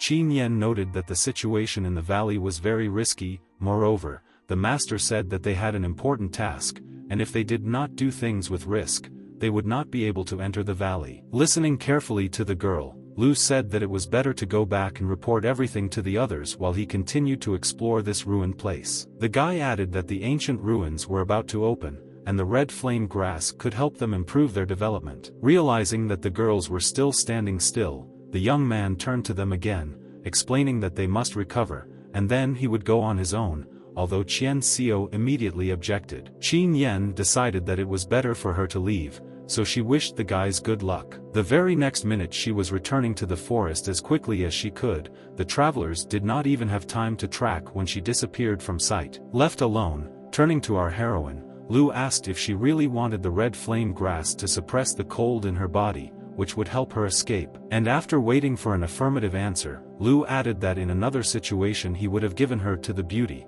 but the little princess demands otherwise. Hearing that the girl spoke again about life and death, he added that if he were the ruler of the kingdom of enlightened spirits, then they would have to rely only on the beauty. And while Qian Shui looked at him studyingly, he expressed the hope that they would be able to transfer this herb to Qin Yan and bring back the people. Standing in the middle of the rocks and feeling the same fetid smell, Lu carefully thought about the actions they should take. Although the very next minute, with amazement in his eyes, turning either to himself or to the girl, he shouted that something incredible was ahead. He added loudly that he saw red fiery grass right in front of him, which could not be compared with anything. However, the children saw not only plants, but also wild animals that guarded this grass. Wondering why there were so many of them, the beauty realized that the monsters were afraid to enter the foggy zone. The next moment, the young man saw some kind of gold dust approaching his face. Turning to his companion, he noted that this was the same pollen that he left. But after a moment, his gaze was riveted by the form of a ninja lying on the ground. Moreover, this very pollen emanated from it. With rage in his voice, the young man began to scream and be indignant that the worst thing that could have happened was deception. Within a moment, animals were from all sides. They were growling and gathering into some kind of large herd. Among them were animals that our heroes had never seen, and which came as close as possible to them. These were wild boars, wolves, rams, and some other animals, but it seemed that all this did not matter. All of them, in a flock, walked one after another along different paths that led to where our heroes were. The traveler's attention was attracted by a huge pile, consisting mostly of human skeletons, clearly trying to take away the scarlet grass. The animals were slowly but surely approaching this heap, but for what purpose? It was still unclear to the guys. The very next moment, Lu shouted that in front of them was the legendary magical spear Lichuan, which is capable of controlling people's minds. And after a moment it dawned on the young man. He said that someone wants to sacrifice them to these monsters in order to take the spear for themselves, and if so, then there is not a minute to lose. The guy's eyes were attracted not only by the animals, but also by the girl. She was Qin Yan, who was rapidly approaching our heroes. Lu shouted to her and asked why she came back if she decided to leave. The beauty answered sharply that a group of monsters had entered the valley and blocked the path, and if so, then it was possible to exit only from the other side. However, the very next minute, Qin Yan, who had previously remained calm when she saw the spear, impulsively began to ask the guys where it came from in these places. At this time, on the other edge of the crevice, Su Gu, raising his hand up and as if addressing someone, began to shout that they were starting. Stones of different sizes and with different inscriptions were lined up in front of the young man, but it was impossible to say what was written on them. A sign appeared on the ground in the center, surrounded on all sides by an incomprehensible red web. At this very moment, the spear, which already looked terrifying, seemed even more formidable, especially since the golden color began to reflect it. Lu and Qin Yan looked at everything that was happening in amazement, not understanding how to act in this situation and how it happened that they were trapped. The guys were frightened by the animals approaching from all sides. It seemed to our heroes that they had turned into zombies, unquestioningly carrying out someone's orders. Holding the sword in her hands, Qian Shui clearly had no intention of giving up and was thinking about a plan for her further actions. She looked carefully at the animal bones, which suddenly began to glow with the same red glow as the spear. The girl had the impression that a magical effect was about to revive these animals. Now the red grass, which was previously so desirable, no longer seemed so attractive and interesting. All because Qian Shui looked at her from a different angle, from the angle of something that grows not from the ground, but from the bodies of animals. Finally, the beauty realized that the demonic beasts gave birth to red flame plants, which is why it is not just an ordinary grass. Our heroine looked at the spear with horror, not understanding where this whole difficult and complicated story would lead. She knew one thing for sure: everything turned out to be a trap for her and her companions. Qian Shui opened her eyes wide, filled with both horror and surprise. Realizing that the forest evil spirits would not just stop, the girl quickly reached for her sword, not intending to give up so easily. It seemed to the travelers that it simply wouldn't happen, because ominous entities continued to appear from different directions, moving as if on someone's command. Su Ji's new assistant, addressing him and his companions, said that they should go forward and prepare to enter the valley. He said that the young people should take with them one red fire grass of scarlet flame and added that if the spear reaches them, he will not be able to help them. Holding the flame grass in her hands, Zhu Baiyu did not understand how it happened that she had this plant, but Su Gu said that she would understand everything later, but now she should just take the plant with her. The next minute, the assistant spoke, announcing that he would be able to witness the awakening of the demonic spear and was looking forward to this with great excitement. A second later, ordering everyone to go to the valley, he added that he wanted to make sure that the blood sacrifice was successful and the young lord's task was completed. It seemed that this whole story did not bother Zhu Baiyu at all, who, despite everything that was happening, offered Su Gu walnuts, insisting that he eat them. However, the young man had no time for this. He noted that all this should be postponed until later, and now the most important thing was to complete the task for which they started all this, and walking away, he shouted for her to follow him. It was a dark night over the valley, a fetid smell was still in the air, and it was through this that the phoenix tried to at least see something among the red veil. Sitting on top of his faithful bird, Wu Jin, turning to her, stated the fact that all these monsters were attracted by a gang from Liangzhou, and then added that they look as strange as possible. The very next minute, turning to Bobo, who was already flying as fast as he could, he said that they needed to hurry to find their older sister in time. The bird, understanding its owner perfectly, developed incredible speeds, realizing that danger was very close and they might not make it in time. Carefully looking around, our hero asked the phoenix to go down a little lower, because they were too high and it was difficult to see anything through the darkness of the night and the veil. Literally a couple of minutes later the situation changed. The young man noticed something below that immediately caught his eye. Shui walking along the stone path, enchanted, and realizing how scared she was at that moment, he shouted her name. Realizing that he and Bobo had managed to do the impossible, the guy asked the bird to start descending as quickly as possible. A couple of minutes later, standing in front of the girl, the young man waved his arms and said that he had finally found his sister, while wondering if it was a surprise that she saw him in front of her. Without waiting for an answer, the young man continued his story, explaining that on the way he discovered a group of people and learned about the terrible conspiracy that they were preparing. And if so, then they need to leave this place as quickly as possible, and then he humorously added that the girl would be able to praise him, but in safety, although it seemed that the beauty did not hear these words or others. Wu Jin suspected something was wrong as he looked into his older sister's glassy eyes, so he began clapping his hands and shouting her name loudly to bring her back to consciousness. At the same time, the young man watched the terrible picture that was unfolding next to him. He saw how something began to devour the animals. Everything happened so quickly that after some time only skeletons remained of the forest entities, which are evidence of horror. It seemed that our hero could not believe his eyes. He did not realize how this was even possible. Li Chuan demon spear, he thought that it could hardly be the equipment that fell from the forest of 10,000 demons. Continuing to look around, he thought that all this was caused by the spear, but the saddest thing is that even the demons fell into this trap, which was organized by the people from Liangzhou, because only they are interested in this thing. Not realizing that the enemy would probably want to enjoy everything that was happening, the young man realized that he needed to get his sister out of these places as quickly as possible. Clutching her leg, he began to scream loudly, calling out to the girl and begging her to wake up from the obsession in which she was. But it turned out not to be as simple as the young man thought at the very beginning, because, having stepped over him, the beauty headed forward towards the mountain. Wu Jin did not give up, so he turned to the girl again and again.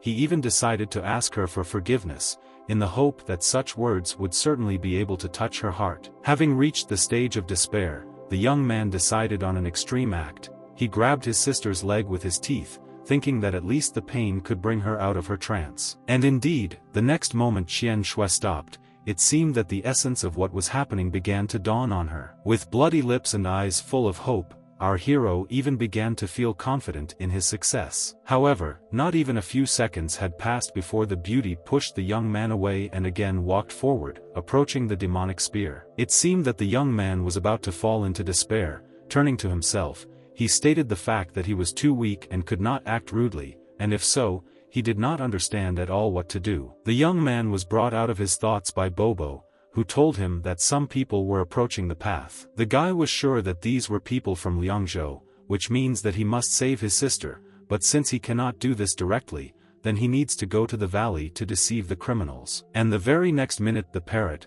again turning into a phoenix, soared into the sky to, together with its owner, observe the situation and understand what to do next. 3 people were heading into the valley, one of whom was Su Gu. Seeing him, our hero howled with indignation. He thought to himself that he had always considered this man a scoundrel, because his very appearance indicated that he was an obvious bandit who was trying to hide his inclinations behind the mask of a well-wisher. The next minute, the young man saw someone from the clan raise his hand, in which he was holding a 1,000-year-old herb of scarlet flame. Again, with anger in his eyes, Wu Jin shouted that Su Gu had come up with all this. Moreover, he had developed the most sophisticated plan. Standing below and looking at the beasts, of which only skeletons remained, Su Ji's assistant said that the blood sacrifice method had worked, which meant that they could obtain the demonic spear. The next moment, turning his gaze to Qian Shui, he began to carefully study her, thinking about something. Taking her face in his hands, the man said that it was a pity for such a beautiful face, but did not finish speaking. And the very next minute, hugging the girl, he said that she smelled like an innocent child, which seduced him even more. Jean, who was full of rage, watched everything that was happening from above the cliff, most of all because he could not influence the situation in any way. Starting to fidget, he did not notice how stones of various diameters flew down with a roar. Realizing that something irreparable had happened, our hero decided to shift the responsibility to Bobo, informing him that his shadow was visible from afar and they could be declassified. And just a moment later, realizing that something urgently needed to be done, he turned to the system, wanting to find a way to save his sister. True, the menu offered quite strange things. One of them was a fan, and the second was chow tian pepper. Holding his head, our hero shouted that they were again slipping him something unnecessary, and, turning to himself, added that he was already pretty tired of it. Within a minute, the guy tensed up as much as possible. He said that he needed to pull himself together and think carefully about what advantages he had over his opponents. It turned out that in the next second the guy had an idea. He decided that his opponents had a lack of information and an insufficient way of thinking, but he knew much more. And indeed, the next second he smiled and voiced a plan that included a bird and a forest, although it was not clear to Bobo what this meant. Be that as it may, the young man quickly began to undress, clearly knowing that this was not just like that. He actually had to hurry, because Su Gu, who was standing in the gorge and addressing his friends, said that they had no time to waste, they needed to finish everything as soon as possible. With anger in his eyes, the assistant asked the man if it was true that he was so eager to capture the city. With calm in his voice, he noted that he had been waiting for this day for too long and all the people who humiliated him and his family would have to pay for it all. And he added that as soon as they get rid of the beauty and return to the city, no one from the sect will run away. Looking into the eyes of the enchanted brunette, Su Gu continued that after so many years of struggle, he had finally won, and therefore, when he was at the height of his glory, he would carve the girl's name on the monument. Grabbing Qian Shui by the throat, he began to squeeze his hand as tightly as possible, bidding farewell to the girl and saying that it was all over. However, unexpectedly the situation changed. Someone's voice shouted menacingly for the man to quickly let the girl go. All three looked at the moon with wide eyes. It seemed that it was she who was talking to them. At the same time the voice continued to be interested in what people allow themselves. Suddenly, against the background of the moon, a strange figure with large wings and inhuman legs appeared, reminiscent of a mysterious creature. Everyone gathered noted that this was a chilling figure, and Su Ji's assistant said that the creature threw off the body of the beast and took on a human form, but these are still demonic beasts of the spirit realm. The man continued his speech, noting that this is the kingdom where the soul is between heaven and earth, where it is immortal, lives forever, and therefore even without the grass of the red flame, he is not at the mercy of the spear. Miss Chu noted with horror in her voice that this was most likely one of the masters of the forest and the network of demons, although she was not convinced of this for sure. Our hero, clearly enjoying this performance, noted for himself that the breeze from the fan was as strong as possible. It seemed that he himself was about to be blown away. However, this did not matter, because the main goal, apparently, had been achieved and the young man realized that his opponents had fallen for his trick. And they, in turn, thinking that they were turning to the forest lord, told him that they did not intend to offend him, but only wanted to take away the demonic weapon. Hearing that the man was offering compensation to the fictitious forest demon, he lost his temper, saying that if anyone thought of killing people on his land, everyone would think that he was a Satanist of the demon forest. Assistant Su Gu understood what the unknown was driving at. He forbade them to invade, therefore, doing what they wanted was unlikely to work. And the very next second Wu Jin confirmed these guesses. He told the insignificant people to shut up and get out of the forest, otherwise they will remain in it forever. The assistant did not stop and tried to explain to the lord of the forest that if they did not return the army of demons, then the head of the clan would be angry and furious. Our hero thought to himself that he had encountered a slow-witted interlocutor, but said out loud that he was not to be trifled with. To make it sound as convincing as possible, he continued by saying that it seemed like they wouldn't get the meaning of his words until he showed them, and after a second he told everyone to go back to the camp and pick up the corpses. The next minute there was a smell of smoke and fumes in the air, and through the thicket of the forest it was visible that something was burning, and very strongly. All three stood, looking at what was happening in bewilderment. It turned out that until recently they did not believe that the so-called spirits of the forest would go so far. Our hero, continuing to play his role, said that the next one would not be a camp, clearly hinting at something more serious. Although within a moment Wu Jin himself was afraid of how serious the fire he had caused, not understanding how this could happen. Assistant Su Gu again tried to appeal to the Lord of the Forest, asking him if he had caused too much damage to them all. However, with anger in his voice, he said that all those gathered should leave from here or remain forever in this thicket, where no one would ever find them. Su Gu, who was standing nearby, did not want to give up so easily, and therefore whispered in his assistant's ear to start using the magic weapon given by the Lord, but in response he heard a sharp refusal. As he left, he added to everyone gathered that they had overestimated their nature and strength, because he was not an opponent to the demonic beast in the kingdom of souls and was not going to die. These words did not move Su Gu at all, who shouted after the man that they were so close to success, and he simply gave up. Running away, the assistant replied that everyone decides for themselves what to do, and if he wants to die, then there is no need to drag everyone else with him. Our hero, watching the fugitive, did not understand how quickly and easily he could be scared, so he came up with something else, ordering the man to stop. Turning around, the assistant began to smile, asking the forest gentleman what else he needed. And he, continuing to play his role, asked whether the person still really wanted to take things from his forest, clearly hinting at something specific. While placing the red box on the floor, the assistant explained that they needed to take one herb each, otherwise they would not be able to leave the valley and would be enchanted by the power of the spear, adding that they only had 3 extra pieces. However, it turned out that our hero didn't really listen to him, because he realized that the grass was grown with a spear, so all 3 were sane, and at the same time he realized that if he gave the plant to his sister, she would wake up. At the same time, Wu Jin wondered how it was that he and Bobo did not use a single sprout, but at the same time they continued to remain sane. Before our hero had time to think about anything else, the next moment he heard the voice of an assistant informing the forest lord that they were leaving. However, Wu Jin decided to be sarcastic here too, so he told everyone gathered that he had given them the order to roll, but not to leave. And while Su Gu was about to object, the assistant, clearly understanding the seriousness of what was happening, began to do as he was told, that is, group and roll. As for the representative of the Su clan, he, boiling with anger and displeasure, clearly understood that he had no other choice, and therefore did not dare to object. And the very next moment all 3, rolling with a roar, were moving away from the valley. Our hero, who was watching everything closely, was clearly amused by such a scene. He could not even think that the plan would succeed so well. The very next second, Wu Jin shouted to the bird to hurry up, descending as low as possible. And having dropped as close as possible, our hero jumped off Bobo and ran in the direction where the red box lay. A second later, he already had 3 small plants of scarlet flame in his hands, which the young man was going to distribute to everyone who had been bewitched by his opponents. Qian Shui was the first one he approached. The young man brought the grass to her face, turned to the girl and asked her to come to her senses. However, it seemed that the beauty did not hear him.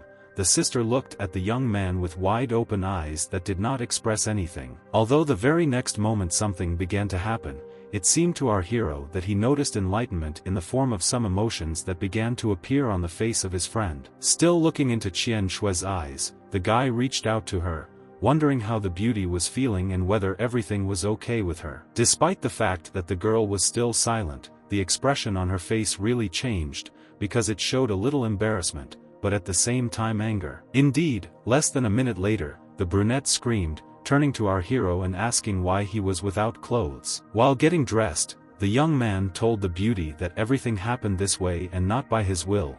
The circumstances just turned out that way. Looking around, Qian Shui seemed to be trying to understand what had happened and put the whole picture of what happened into a single puzzle. And the very next moment, looking at the guy who had managed to put himself in order, she wondered if he really saved her. With noticeable embarrassment in her voice, the brunette tried to explain to the young man that he was forbidden to go, and then, changing her tone, asked how he was feeling, whether he had been injured, but he with a smile told her not to worry, since he was fine. And changing the topic, he added that finally this red flame grass is in their hands, and then said that people from Liangzhou may return, so they need to leave as quickly as possible. Qian Shui looked at the young man in confusion, asking him about what happened, but the guy assured the beauty that he would explain everything to her when they got out. And the very next moment the brunette turned her gaze to her companions, asking Wu Jin to take them away, receiving an affirmative answer. While our heroes collected their thoughts,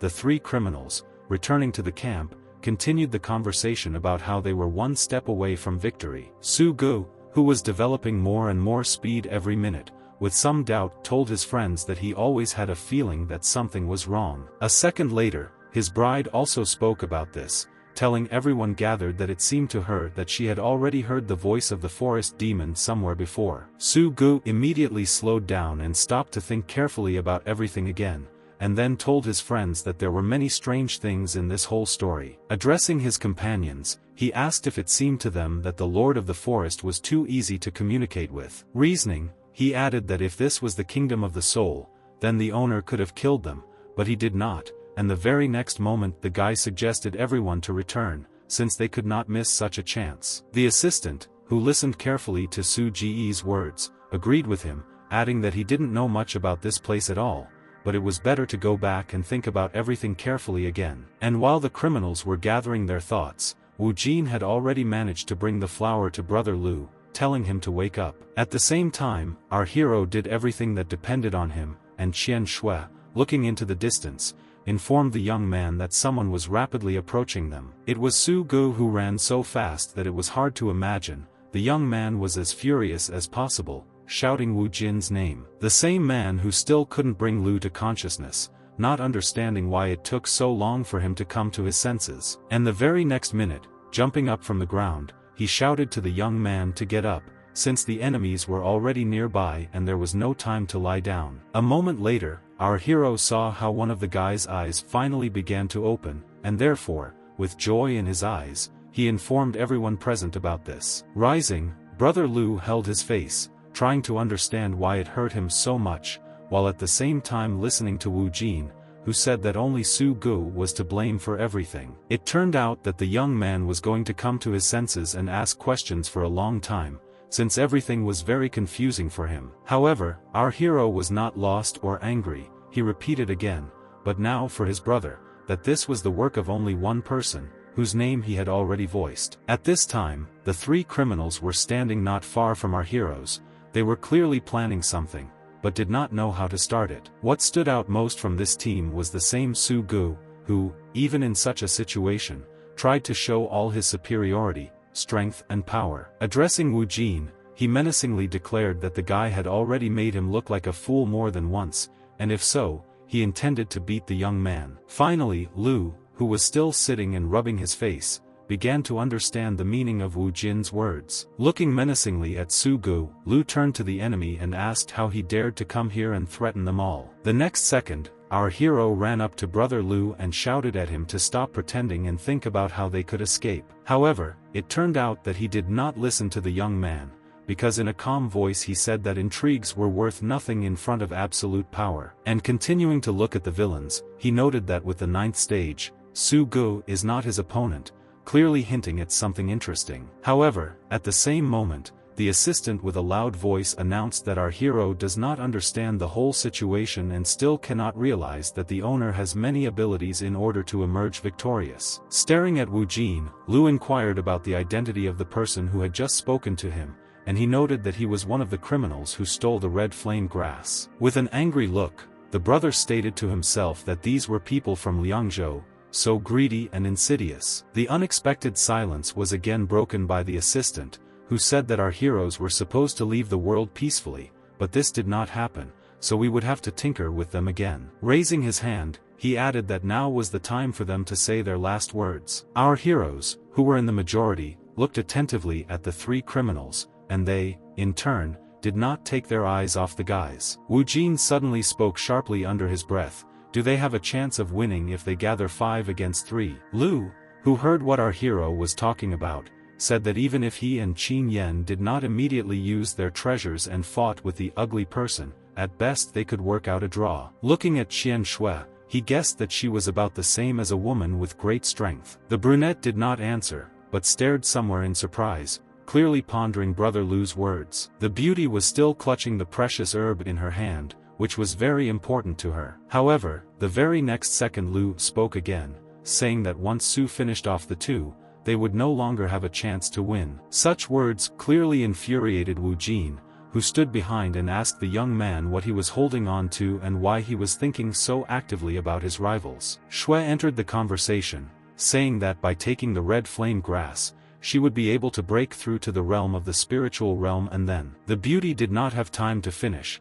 because she was abruptly interrupted, stating that nothing would work out for her. Her plan simply would not work. Lu explained that the flower was a catalyst. Among other things, it was initially infected with the hostility of the enemy himself. And a second later he added that by taking it, the girl would break through for a short time, but the energy of the grass would penetrate the body, and ultimately the beauty would lose herself. Looking into the girl's sad eyes, he continued that the energy would get out of control and then she would probably die. Suddenly Wu Jin intervened in the conversation, saying that the survival or death of everyone depends on who is stronger, he or Su Gu. Closing his eyes, the brother with some kind of doom in his voice said that our hero is absolutely right and theoretically everything will be exactly like this. Hearing this, Su Gu laughed joyfully, telling his friends that there was no task that he could not complete. And then, with seriousness in his voice, he convinced everyone present that they needed to remain calm, because Wu Jin would never be able to defeat Su Gu himself. Qian Shui, realizing the seriousness of what was happening, turned to Wu Jin, noting that despite the fact that his strength had increased, it was still lower than that of the enemy. However, our hero, with his characteristic positivity and joy, noted that this was not a problem for him, and once again assured everyone that they should not worry about him. Qin Yan, inspired by the guy's words, decided to compliment him, saying that he was interesting and she would not want him to die in this valley. Suddenly, everyone else joined the conversation. They, leaving the battlefield, warned our hero not to die too quickly, and Qian Shui warned the young man that if it becomes too difficult, he should hide in a safe place. And finally, winking at the guy, Qin Yan added that in this battle, as in life in general, everything depends only on him. Turning to Bobo, Wu Jin displeasedly said that all his new friends thought too highly of them, and if so, then he needed to show them what it was like to be proud children of heaven. The next minute, our hero's thoughts and conversation were interrupted by assistant Su Gu, who angrily said that on this day there would be one less guard, clearly hinting at the guy. Suddenly, Zhu Baiyu also spoke, who, shouting so that everyone could hear her, said that for the sake of her brother she would not lose easily and would fight. The next moment, Su Gu decided to say something. Turning to our hero, he seemed to hesitate, not knowing whether to praise him for his courage or, on the contrary, say that he was an idiot, then added that he did not expect that the trash would be so brave. And within a minute our hero decided to launch the system in order to increase his strength so much that it would be enough to pass this difficult competition. Smiling, the young man thought to himself that the time had come to see a miracle, and the very next minute he asked for a spiritual fruit to appear to him. Watching everything that was happening, Su Gu did not believe his eyes, or rather his ears, because he did not think that the young man still had magic fruits. But before he had time to think about anything else, his attention was attracted by Wu Jin. It seemed that he had reincarnated into some kind of demon who was capable of anything. Both amazement and fear were visible in the eyes of our hero's opponent. He clearly did not count on such a turn of events. However, within a second, Wu Jin felt as if he was equal in size to Bobo, who was flying nearby. It seemed that the question of power was on the tongue of the bird, which did not dare to say anything, realizing the complexity of the situation. Although the very next minute our hero spoke, who, turning to himself, wondered why there was no reaction, thinking that perhaps the reason was an increase in the level or resistance to spiritual fruits. However, before the young man had time to finish speaking, Su-gu shouted that the guy imagined himself to be someone unknown, thinking that he could break through whenever he wanted. And the very next moment, looking at our hero, he raised his hand and began to bring it to Wu Jin, shouting for the guy to finally die. Realizing that everything was as complicated as possible, the young man opened the system again and again,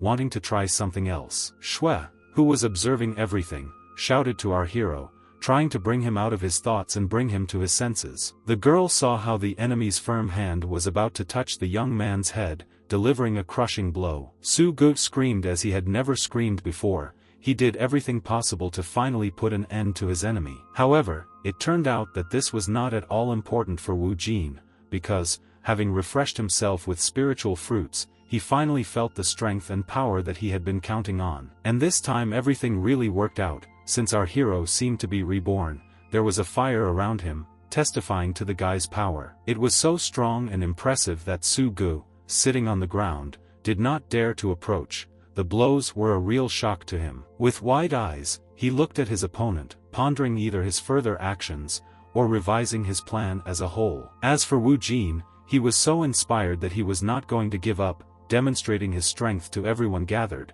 as if proving that he was not the young man he was just a few minutes ago. The young man's opponent also did not dare to be the first to start the battle. It seemed that he just wanted to scare Wu Jin so that this would all end once and for all. And Su-gu, unable to recover from the shock, shouted in a trembling voice, "How is it possible that what is happening at the moment?" Those present, watching everything with bated breath, stated in a calm voice that the young man had broken through. He had actually succeeded in a lot. Qian Shui was one of those who could not take her eyes off Wu Jin, but the girl did not want to discuss this with anyone, so she simply watched silently with her friend. And he, with a grin on his face and calmness in his voice, told all those gathered that this was just the beginning and the most interesting things were ahead. And the next second, our hero opened the menu again in order to find spiritual fruits that would help him. It seemed that he was eating them with such force as he had never eaten before, realizing that this was his only chance to win. Wu Jin watched his levels rise, unable to believe that in such a short period of time he managed to reach the 8th stage. And after a short period of time,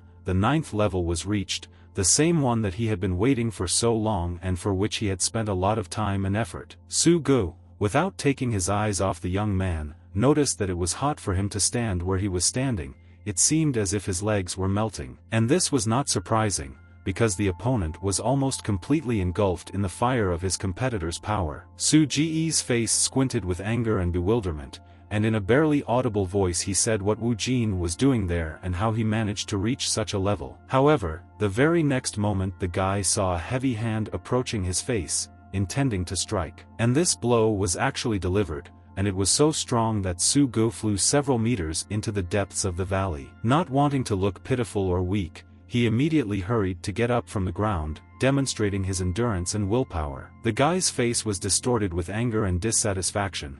He looked at our hero with disdain and asked him a question about what he was doing. However, instead of answering, the guy saw an approaching enemy, who clearly did not intend to sort things out through business. And this was true, because within a second Wu Jin began to strike his opponent. While performing these actions, he shouted that Su-gu first stole his grass, then framed his sister. After a second, the guy continued, adding that this insignificant person dared to show off in front of everyone else for his own benefit. Looking in horror at what was happening, Zhu Baiyu screamed at the young man, realizing that he could not resist Wu Jin. Standing on his knees and wiping the blood with his hands, it seemed that he was really so exhausted that he couldn't even stand up. Su-gu realized that a smug opponent had approached him, and told him to his face that he had overestimated himself. The next minute our hero shouted to his offender and demanded to admit defeat, which was already obvious. The young man quickly clenched his hand into a fist, showing by his action that he was not going to stop and wanted to see the matter through to the end. However, he was in no hurry to strike,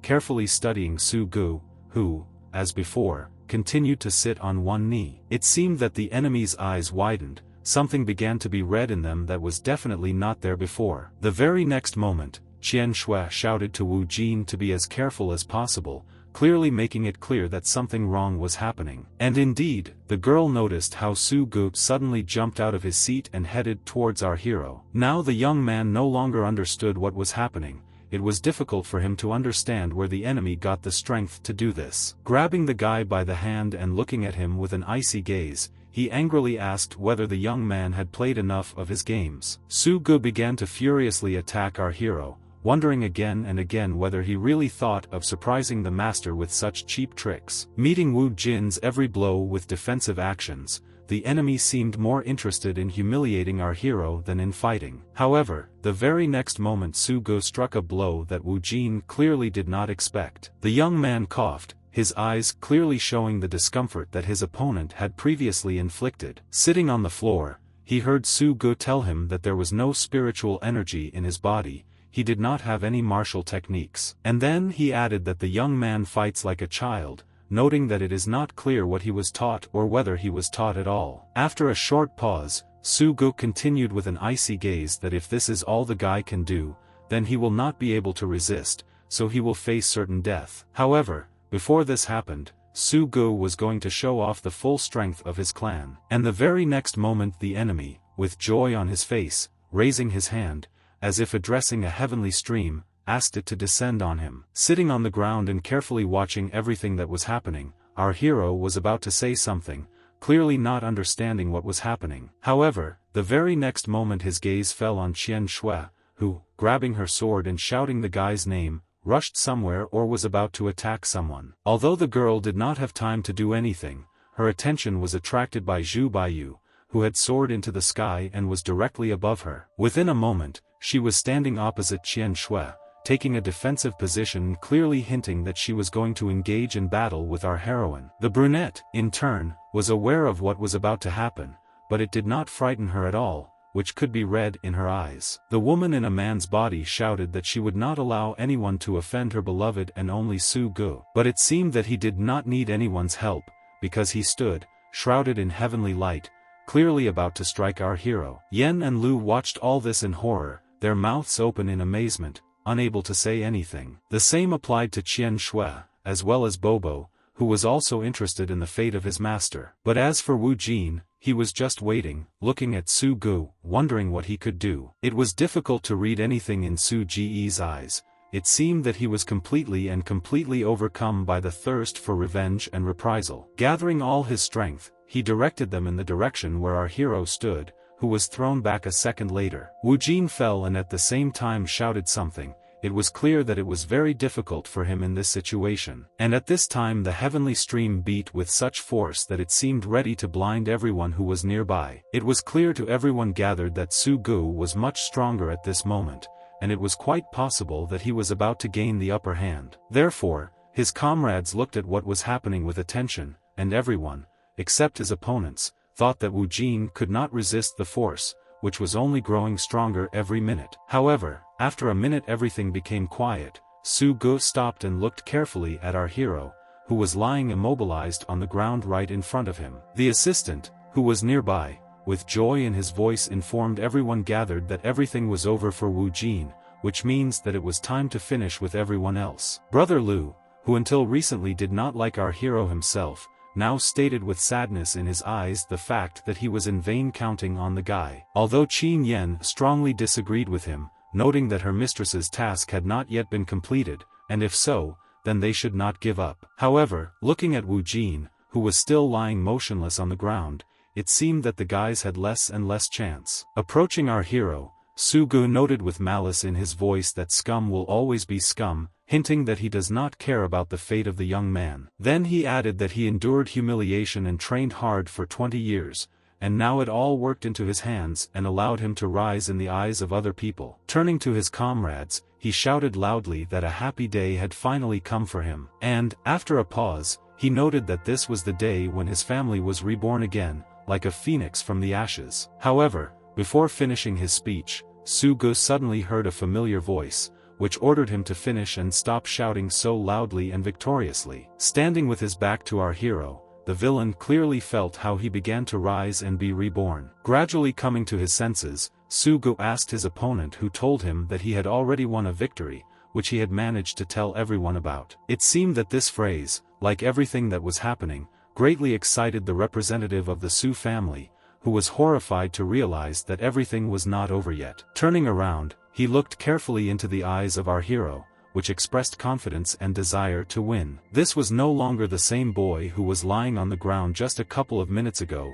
This was a real warrior. A warrior shrouded in flames, a warrior who was capable of anything. This was one who literally breathed the flames of power. Even though in front of everyone gathered was the same Wu Jin whom everyone knew, it seemed that he was a completely different person, a hero reborn. This was seen and understood by Su Gu, who stood in his place and carefully studied the young man. Realizing that something was wrong, it seemed that the enemy was going to ask something, but he could not fully formulate his thought. But our hero was able to convey it, who said that all the fire that he sees is the blood that the demonic spear pulled out. After a short silence, he asked a rhetorical question about whether it was warm and comfortable to be in such conditions. After hesitating, with calm in his voice, Wu Jin added that different paths lead to the same goal. Taking a short pause again, he added that everything that exists sooner or later merges. And so that the enemy would certainly understand what he was talking about, our hero decided to once again emphasize the word merges. Looking furiously at Su Gu one last time, he asked him if everything was now clear to him. However, without waiting for an answer, turning to himself, he said that the result would only come if he could resist, and added that it was worth spending 2,000 points. The young man said to himself that even though there is dense vital energy in this gorge, he will not be able to constantly recover from serious injuries. After thinking a little, he decided that without the ability to attack, the only way to defeat the villain was a protracted fight. Liang Zhou was still in the camp, and therefore he could not hesitate for too long. Having started to think about something, a second later he remembered that there were two more possible options in the exchange menu. With sadness in his eyes, our hero noted that it was about combat skills, as well as superpowers. The very next moment, Wu Jin, as usual, turned to the system, carefully studying everything that appeared before his eyes. The young man began to quickly study something and switch between sections of the menu, clearly trying to find something that interested him most. The very next second, the guy became interested in the art of random flowers, which offered the effect of enhancing charm and attractiveness, and also provided protection when collecting flowers. Thinking carefully about this option, our hero thought that among the enemies there was only one woman. However, in the next moment, noticing out of the corner of his eye how this particular girl was splitting a stone with one blow of her hand, he realized that her strength was not at all feminine. Imagining how, using this function, she, so large and formidable, attracts him to herself, the young man began to think. I thought about it only to finally understand that such a turn of events is already fatal in itself, and therefore it is better to abandon it. This was not a bad decision, since the menu also offered a golden cannon, which makes an area as hard as iron by repeatedly hitting it. Looking carefully at the screen, Wu Jin realized that the second option was also quite dubious. Reading the description, the guy understood that if he used such a function, then he would have to allow himself to be beaten. Realizing that there was not much choice, our hero decided that he should agree and give preference to this particular item. And after hesitating a little more, he quickly and decisively pressed the exchange button, which deducted points and gave the selected bonus. And a moment later, Wu Jin noted to himself that a flower flew past him, indicating that one of his comrades had entered the battle. A minute later, all these plants flew towards Su Ji's assistant, which indicated that Brother Lu most likely entered the fight. After a moment, Qin Yan's abacus also flew over the enemy, indicating that the fight was in full swing. However, the next batch of flowers, from which an unusual light emanated, continued to be in the hands of someone who was clearly up to something. This state of affairs clearly did not suit the assistant, because he certainly did not count on such force. And indeed, the next minute Brother Lu soared into the sky and scattered buds of red flowers so that they fell like stones directly onto the villain. Realizing what was about to happen, he clearly did not intend to wait, so he hurried, performing unusual tricks, to hide. Keeping at some distance and holding the sword in front of him, as if shielding himself from his opponents, the assistant was thinking about something. In his gaze one could read fear and uncertainty about what awaited next. It seemed that he was definitely not in the mood for victory. Therefore, the very next minute he began to shout and call Su Gu. The assistant asked him to finish with the nonentity as soon as possible and come to his rescue. Qin Yan, flying up to the enemy from behind, told Su Gu in a sarcastic voice that he should not be distracted, clearly hinting that they wanted to deal with the villain once and for all. And at that very moment, on the other side of the gorge, Miss Zhu furiously hit the ground with her fist, trying to scare her rival. Although it seemed that such a technique had no effect, since the girl closely followed the actions of her opponent, but did not express any emotions. And a moment later it turned out that the red-haired girl in the body of a man, who looked at her rival with horror, also understood this. And she was irresistible. Her very stance indicated that Qian Shui was full of determination and faith in victory. The very next second the brunette clenched her sword, showing her enemies that she,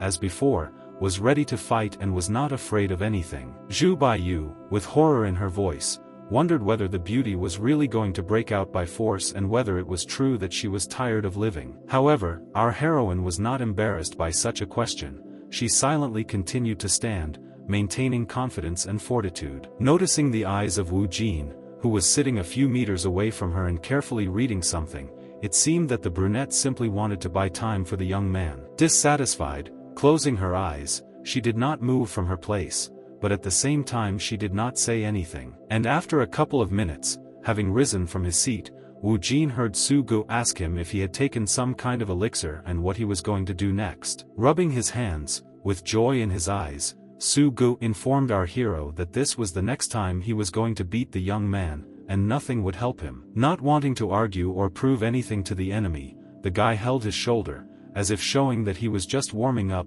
and therefore in vain the enemy thought that this would all end. The bird, looking carefully at its owner, decided to cheer him up, telling the young man that he had to do what he had to do and would definitely cope with it. Wu Jin was flattered by such support, but did not want to show his joy, so he simply told the parrot not to worry and to always stay behind. And after a second he added that he is not one of those people who just mock birds. After these words, the young man froze for a few seconds. Surprise and something else that was difficult to catch were visible on his face. Looking at his hand with a smile, Wu Jin said out loud that he had an interesting idea, but he did not voice what it was. And then he extended his right hand, crossed 3 fingers, and with the other 2 he seemed to be trying to call someone to him. And this was actually so, because after this movement the guy, turning to the enemy, told him to approach him without fear. Su Gu was clearly angered by this behavior, and therefore, shouting and rushing towards our hero, he shouted that the guy did not understand anything. Jin did was cross his hands,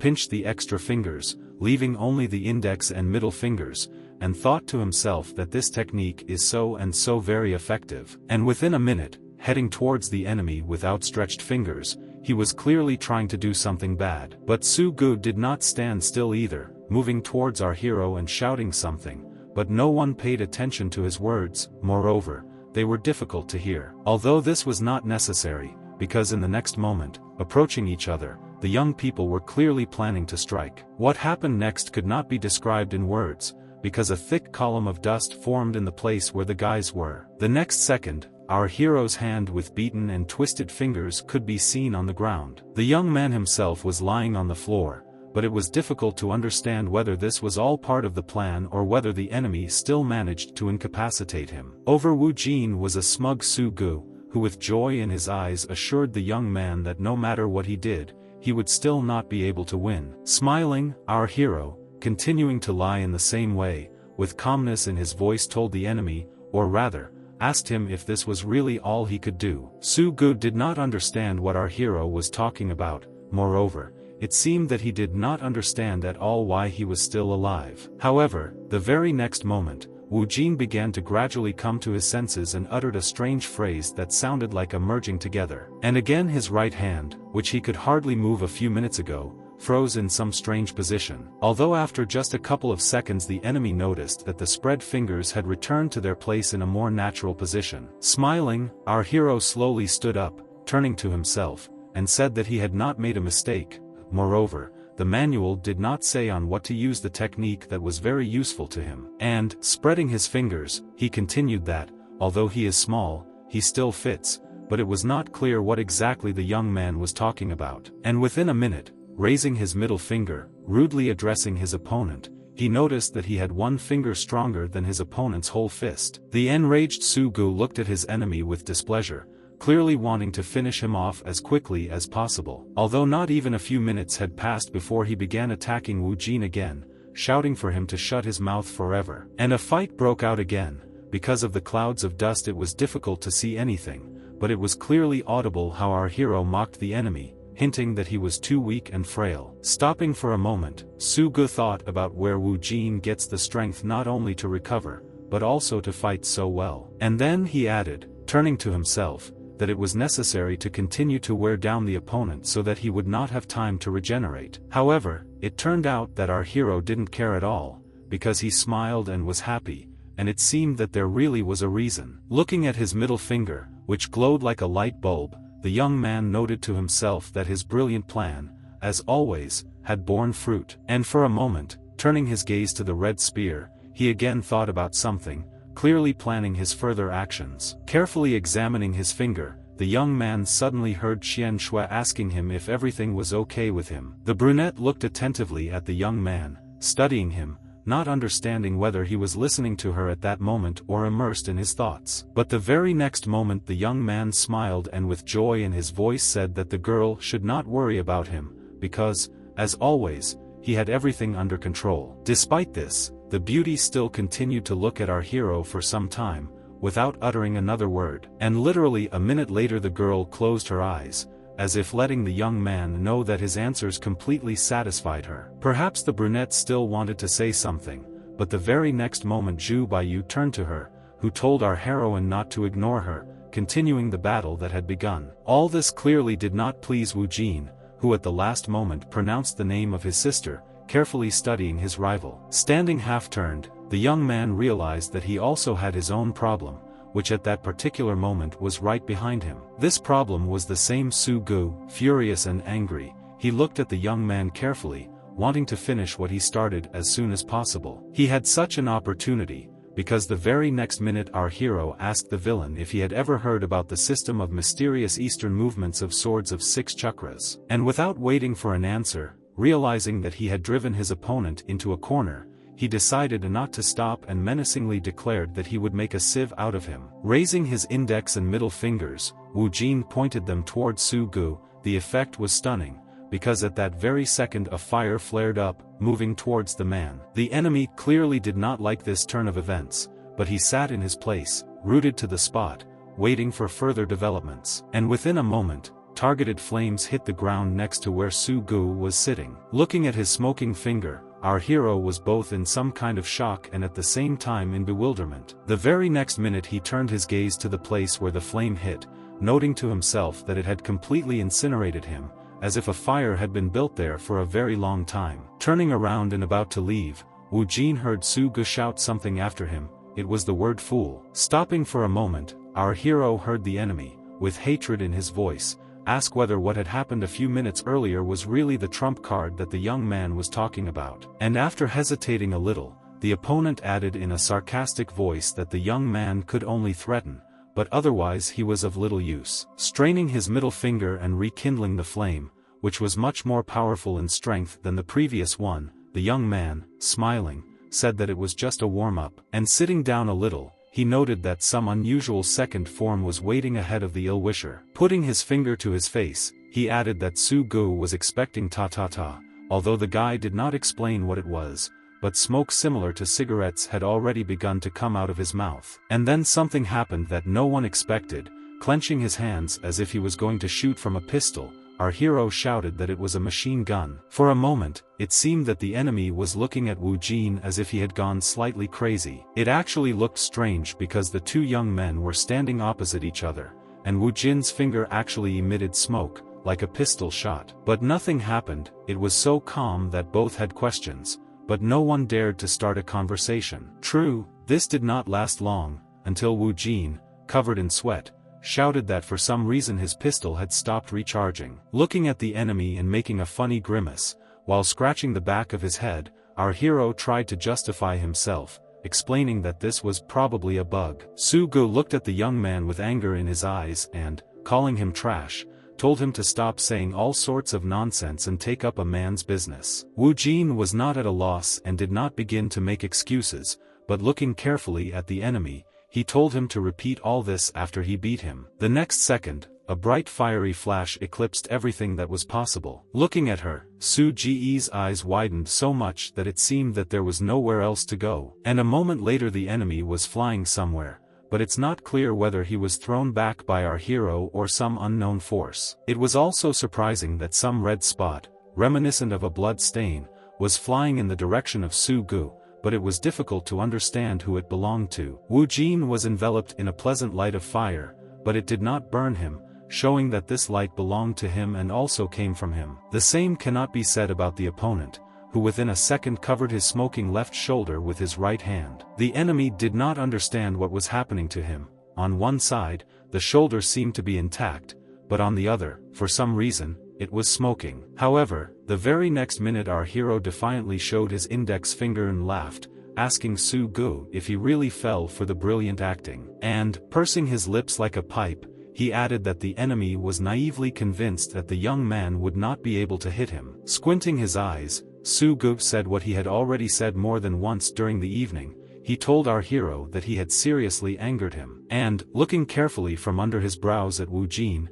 he began to laugh and repeated his name several times. As for the young man, he looked at his opponent inquisitively, and then, with calm in his voice, asked whether he had really gone crazy. Hearing this, Su Gu waited, and the next second he jumped out of his seat and headed in the direction where the young man was standing. However, Wu Jin, on the contrary, did not move a single step from his place, carefully looking at his opponent and watching his every move. It seemed that his plans also changed, because he stopped and just as carefully peered into the guy's eyes. But the very next moment he sharply turned his back to everyone gathered, so that a strange entity in the form of energy that started from the neck and ended on the floor was not hidden from anyone. Wu Jin, carefully examining all this, did not dare to say or do anything, but one can certainly be sure that he did not expect such a picture. Reading the surprise in her brother's eyes, Qian Shui hastened to explain to the guy that Su Gu uses the energy of the realm of spiritual enlightenment, and, continuing to fight with Zhu Baiyu, she shouted for the young man to run and save himself, since he would never become an equal opponent for Su Gu. After thinking for a second, our hero mentally asked himself whether it was true that his opponent was cheating. However, the very next minute he was brought out of his own thoughts by the voice of his opponent, who asked directly whether it was true that the guy was very worried about the brunette. The young man's eyes widened as much as possible, however, he still remained silent for some time, thinking about his words. And then he asked the villain a counter-question as to why touch the girl, because if he wants to harm, he can do it by fighting Wu Jin. Looking carefully at the young man, Su Gu stated in an icy tone that he wanted the young man to watch carefully as his brunette died. And, after a little hesitation, he added that he, of course, could take pity, because he was a good-natured person, and let the guys die together. Jin's expression was emotionless, and with a calm tone, the guy said that if even one hair fell from the girl's head,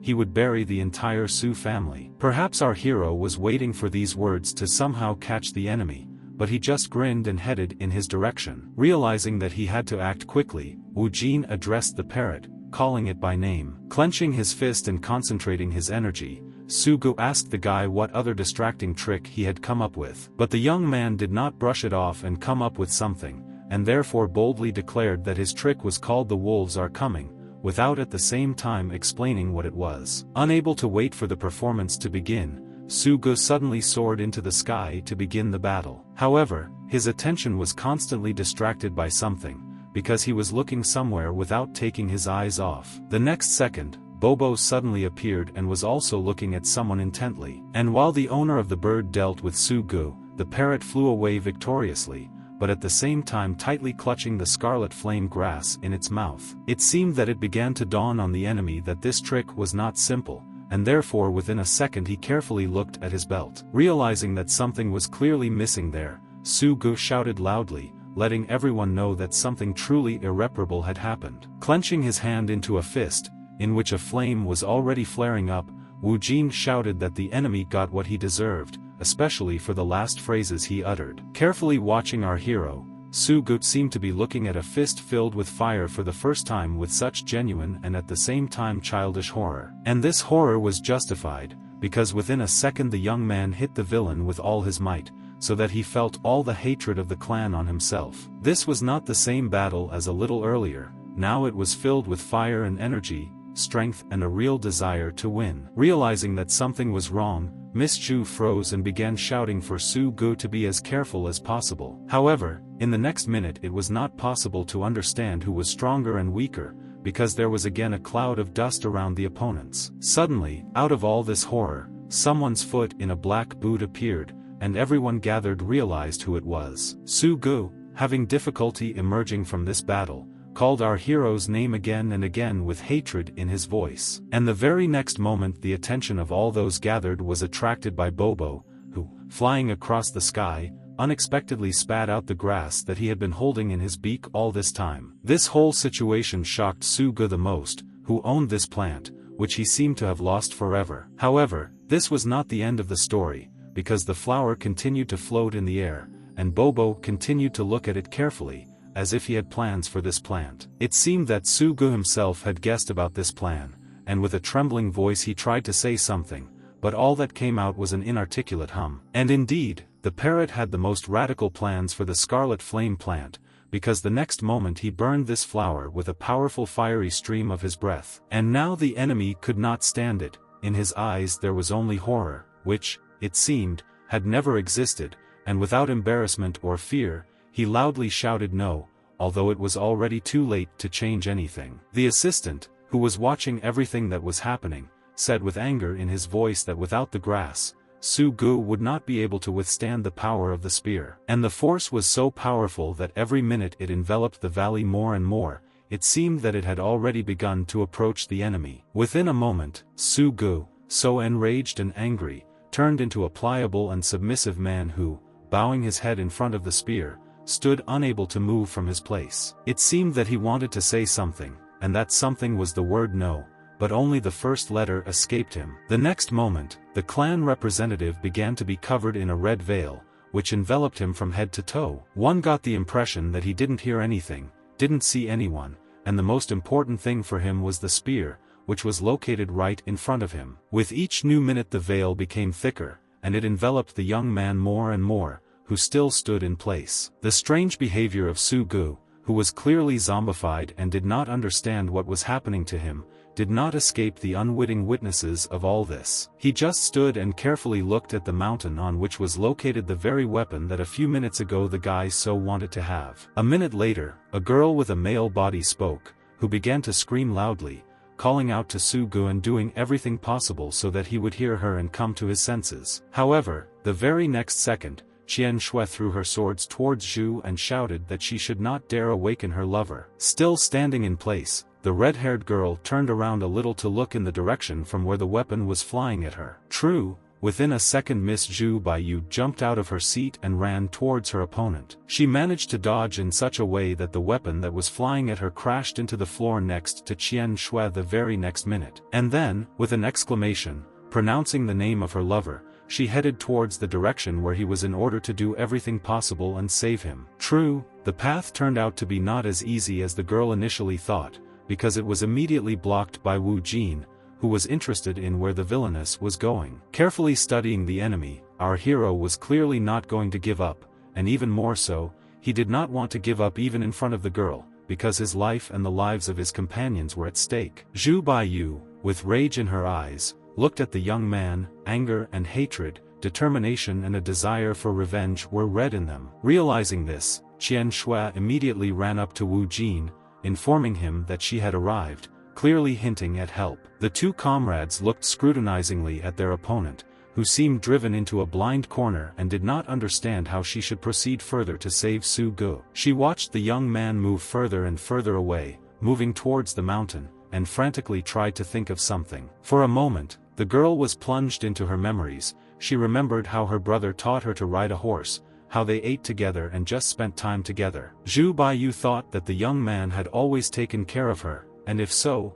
now, and she paused to herself. The girl took in as much air as possible into her lungs and screamed that now it was her turn to take care of the guy and repay him with the same kindness with which he treated her. And after a moment, the opponent clenched her strong hand into a fist, in which a fiery flame began to flare up. It seemed to our heroes that something had changed in her stance, which became more confident and powerful. The girl's face was distorted with anger and indignation, with all her appearance she showed that she would not give up so easily and would do everything possible that depended on her. The powerful and pumped-up Zhu Baiyu, whose body already resembled the body of a strong man, became even stronger and more powerful, which led our heroes to some confusion. The next minute, an image of a boar appeared in front of them, which belonged to the girl. This was as unexpected as possible, but at the same time expected. Qian Shui, turning to her brother, told him that, most likely, the girl was doing everything possible to raise her kingdom, and therefore warned Wu Jin to be as careful as possible. Before our heroine had time to finish speaking,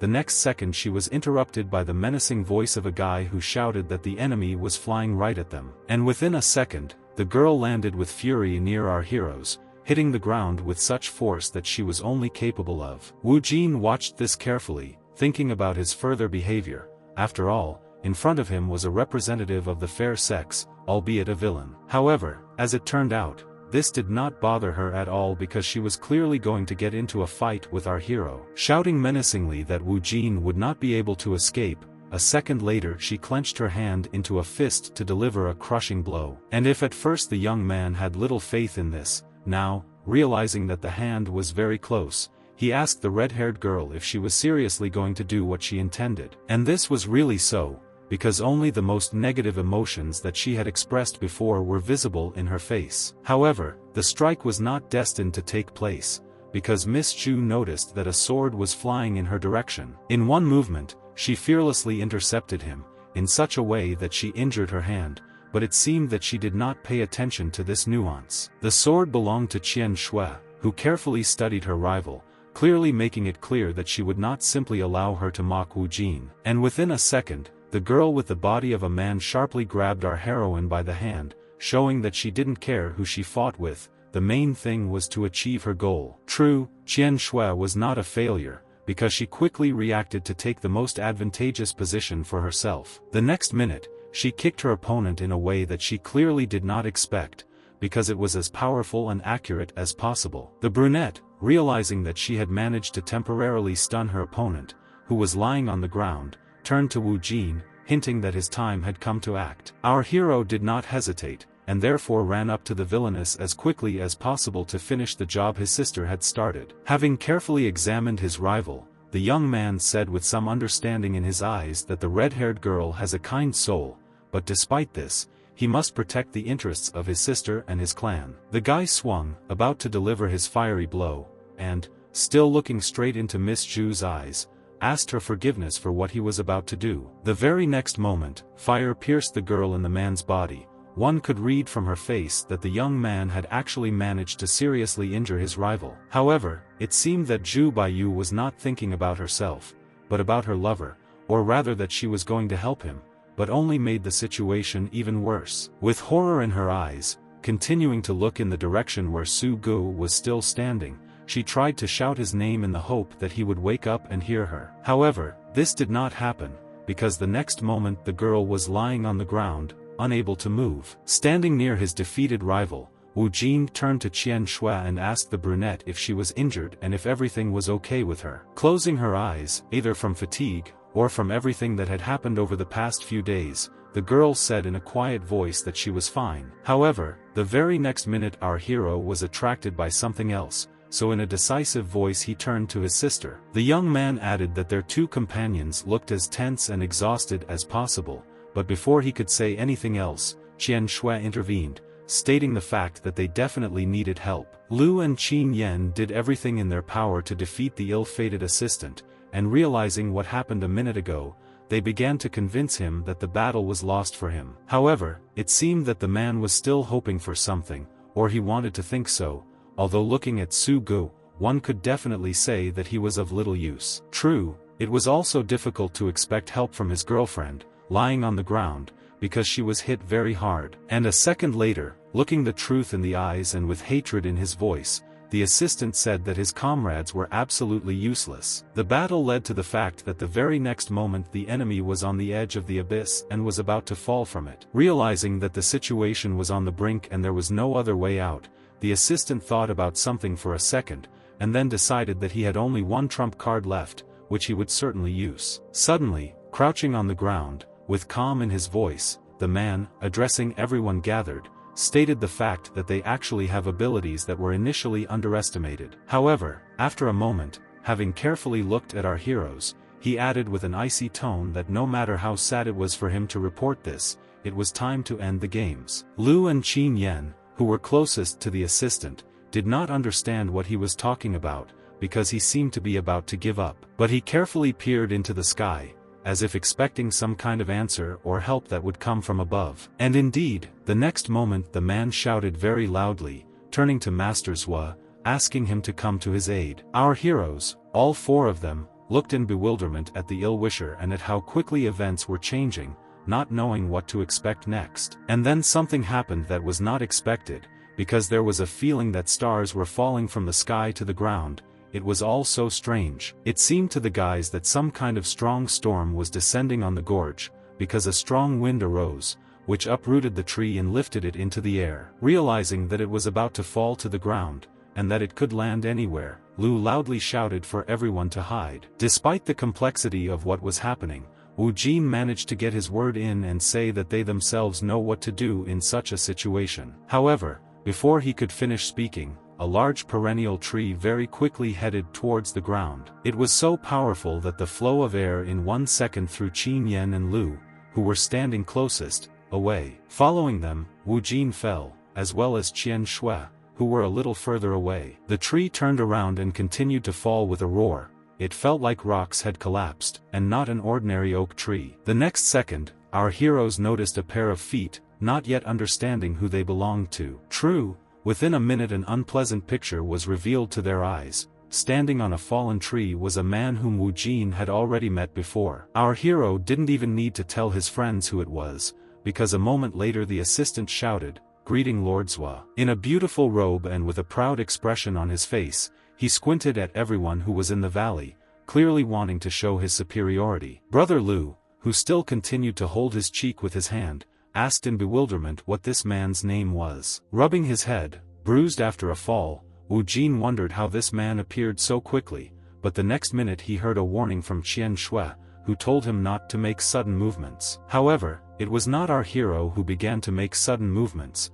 but the elder Zhua, who, jumping from the tree, quickly ran towards the mountain on which the spear was still located. Looking carefully at his cherished goal, the man was thinking about what to do next. And then, with enthusiasm and a grin in his voice, he announced that he had been waiting for this moment for a very long time. Suddenly, an assistant ran up to Zhua, holding a small vessel in his hands, and, handing it to the man, said that it contained magic essence. This was the essence of blood that the man was going to present to his master, but for our heroes it was not entirely clear why he needed it. Zhuo was clearly waiting, carefully looking at Su Gu, who resembled some kind of zombie and was of no use. For a moment, lingering next to him, he thought, it seemed that the gentleman was going to somehow solve this situation. True, the next second the man voiced what he had thought a minute earlier.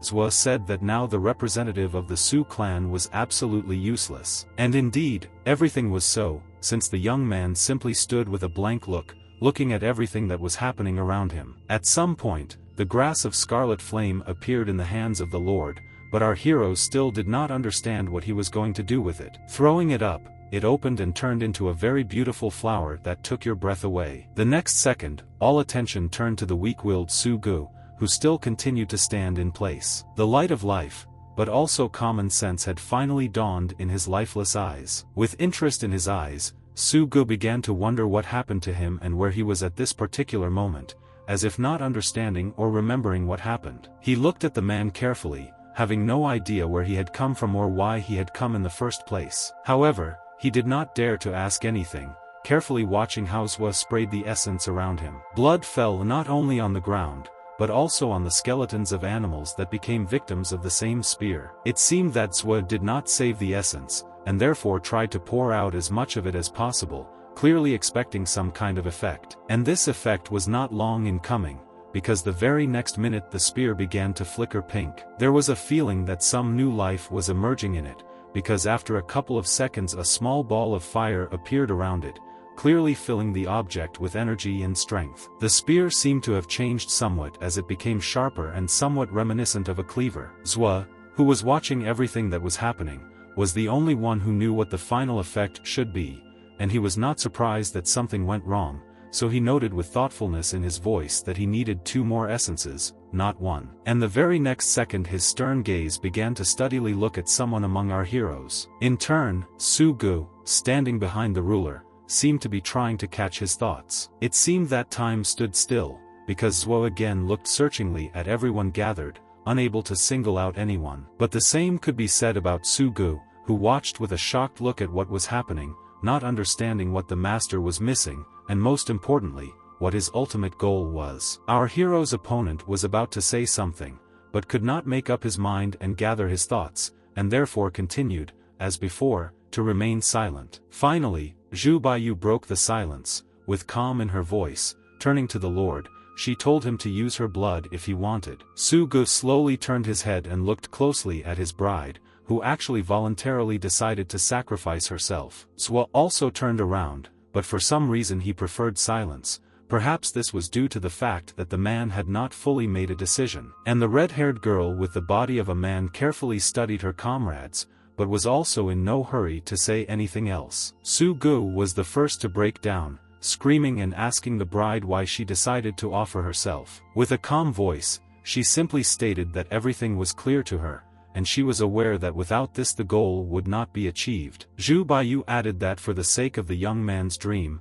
her blood essence is nothing, even if she has to sacrifice her own life, she is ready for it. The guy looked at the girl carefully, and it seemed that he still did not fully understand the seriousness of the situation into which they had driven themselves. Although the very next moment, with his head down and with sadness in his eyes, the young man began to ask the bride for forgiveness. She smiled and quickly interrupted him, saying that she had always asked him not to ask her for forgiveness for anything. The green essence bottle was already standing in front of Zhu Baiyu, clearly making it clear that she should use it, or rather, fill it and do so without delay. And the girl really wasn't going to hesitate, because a moment later she brought her index finger to her mouth and bit it very hard. This was enough to puncture it and collect much needed blood. To Miss Zhu's own amazement, the liquid rushed into the vial at incredible speed, and it seemed that soon there would not be a drop of blood left in her body. She looked at everything that was happening with horror and did not fully understand what was about to happen. After a short period of time, the bottle was filled almost to the top. Zhu Baiyu, who had been so cheerful just a couple of minutes ago, seemed to begin to weaken sharply, because weakness and powerlessness were visible in her gaze. Sitting on her knees and holding her bloody finger raised, she continued to carefully look at the bottle. However, the very next moment the situation changed dramatically, because the girl, closing her eyes, began to fall somewhere. Everyone gathered carefully examined the small container, which was filled to the brim with blood, which indicated how bloodless Miss Zhu was. Realizing this, Su Gu immediately ran up to her, grabbed her by the shoulders and, placing her in his arms, asked his beloved to wake up and tell him something. Opening her eyes slightly, she only whispered that all the past years the young man had protected her and did everything possible for her, and what she had done now was only a small contribution to the common cause. Su Gu looked at his bride in horror, not understanding how he could help her and how he could influence everything that was happening.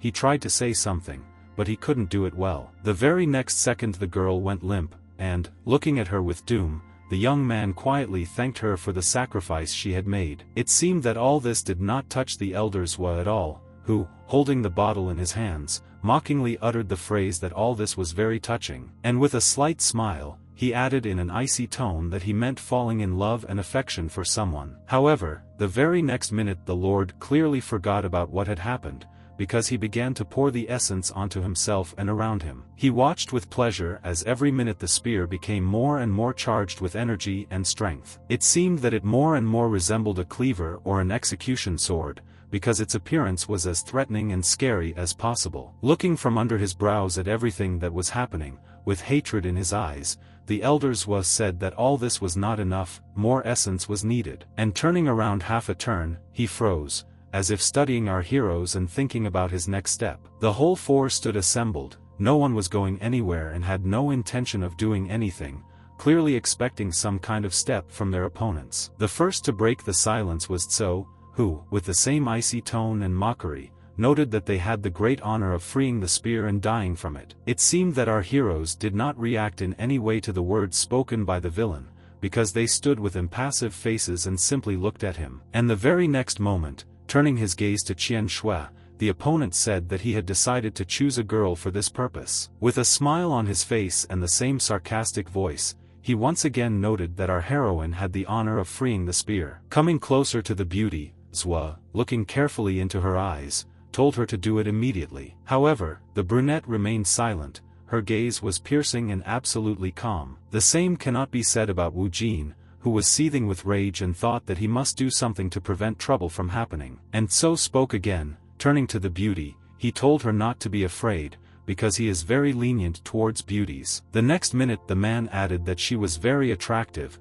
especially when she was angry. And after a moment he began to extend his hand to her face, noting that her makeup was beautifully smudged and needed to be corrected, which he would be happy to help with. Seeing such a frivolous attitude, Wu Jin suddenly jumped up from his seat and headed towards the enemy, shouting for him to move away from his sister, calling him the rudest words. Looking contemptuously at our heroes, the villain did not utter a word. And a minute later our hero directed a stream of his fiery power in the direction where the villain stood. The young man clearly did not understand what had happened, noticing that the enemy simply took and parried his blow in one movement. Before he had time to say anything, the strong hand of the villain instantly grabbed him by the neck and began to choke him. Raising our hero above the ground, Zhua asked in a malicious tone what he had forgotten in this valley, noting that the guy only imagined himself to be a hero, although in reality he was pitiful and insignificant. Looking at everything that was happening, Qian Shui screamed loudly, turning to Wu Jin,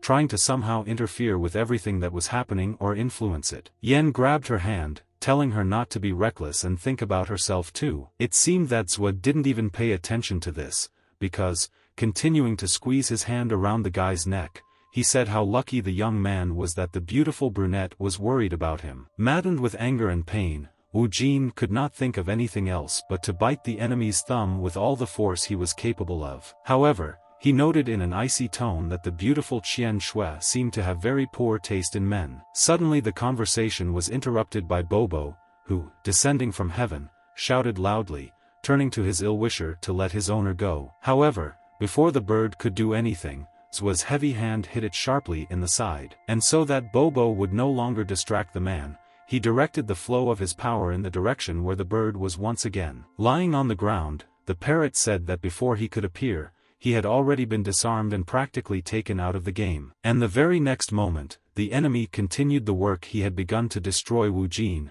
saying that he has many friends, but, unfortunately, they are all losers. And again, squeezing our hero more and more, he added that no one would come to the young man's aid, because there was simply no one to come. From the expression on the young man's face one could understand that his strength was running out, and that the villain was about to get the better of our hero. He turned pale, lost strength, but could not resist Zhua, who was much stronger than the young man. Unlike everyone else, Qian Shui clearly did not intend to give up, and therefore abruptly took off and ran towards the young man. She ran and screamed, while the villain with a malicious grin, looking at the guys, called them all trash. And after a minute he let go of our hero and forcefully threw him in the opposite direction, looking carefully at the brunette. And she, in turn, could not take her eyes off Wu Jin's weak and exhausted body, which was still in flight. He was closely watched by Brother Lu, as well as Qin Yan, who stood a little to the side unable to do anything. However, the very next second Zhua spoke again and continued the phrase he had started earlier,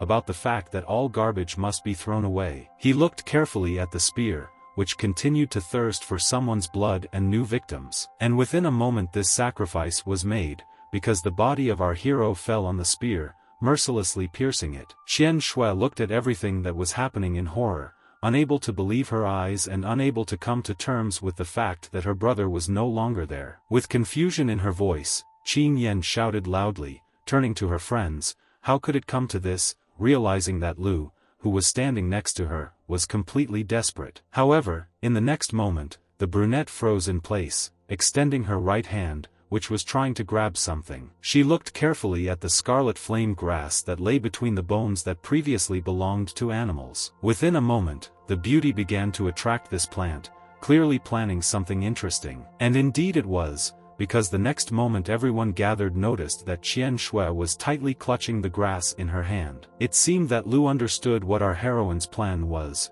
and therefore he shouted loudly, warning her that the girl should not do what she was about to do. True, the beauty did not hear him or did not want to do this, because she brought the plant to her mouth, clearly intending to eat it. Carefully watching Qian Shui, his comrades, a guy and a girl, suddenly shouted about some kind of breakthrough. They carefully examined the girl, who had noticeably changed. Her posture showed strength and confidence that was not there before. The eyes also changed, now they became dispassionate and fearless. Emotions of pity or sadness were not read in them. It seemed that the girl was placed in some kind of greenish slab of strength, but at the same time frosty cold, as evidenced by the ice and snowflakes flying around. Zhua, who was carefully watching the beauty, smiled maliciously and wanted to say something, but he hesitated for a moment. Within a minute, he asked the girl why she was making a breakthrough. Was it really all for the sake of some kind of garbage? However, the beauty, full of courage and strength, stood silently and looked searchingly at her opponent, not intending to initiate him into her own plans. And the villain spoke again, who, with the same icy tone, noted that the girl was very stupid, because she was ready to sacrifice thousands, so that tens of thousands would be destroyed later. But the beauty was no longer affected by his words. In a dispassionate tone, she declared that she would kill the enemy even at the cost of her own life. It seemed that Zhua either misunderstood everything the brunette said, or continued to play with her, because, smiling, he again said that he liked how angry she was, and therefore wanted to enjoy it again and again. But a minute later, something happened that the villain hardly expected.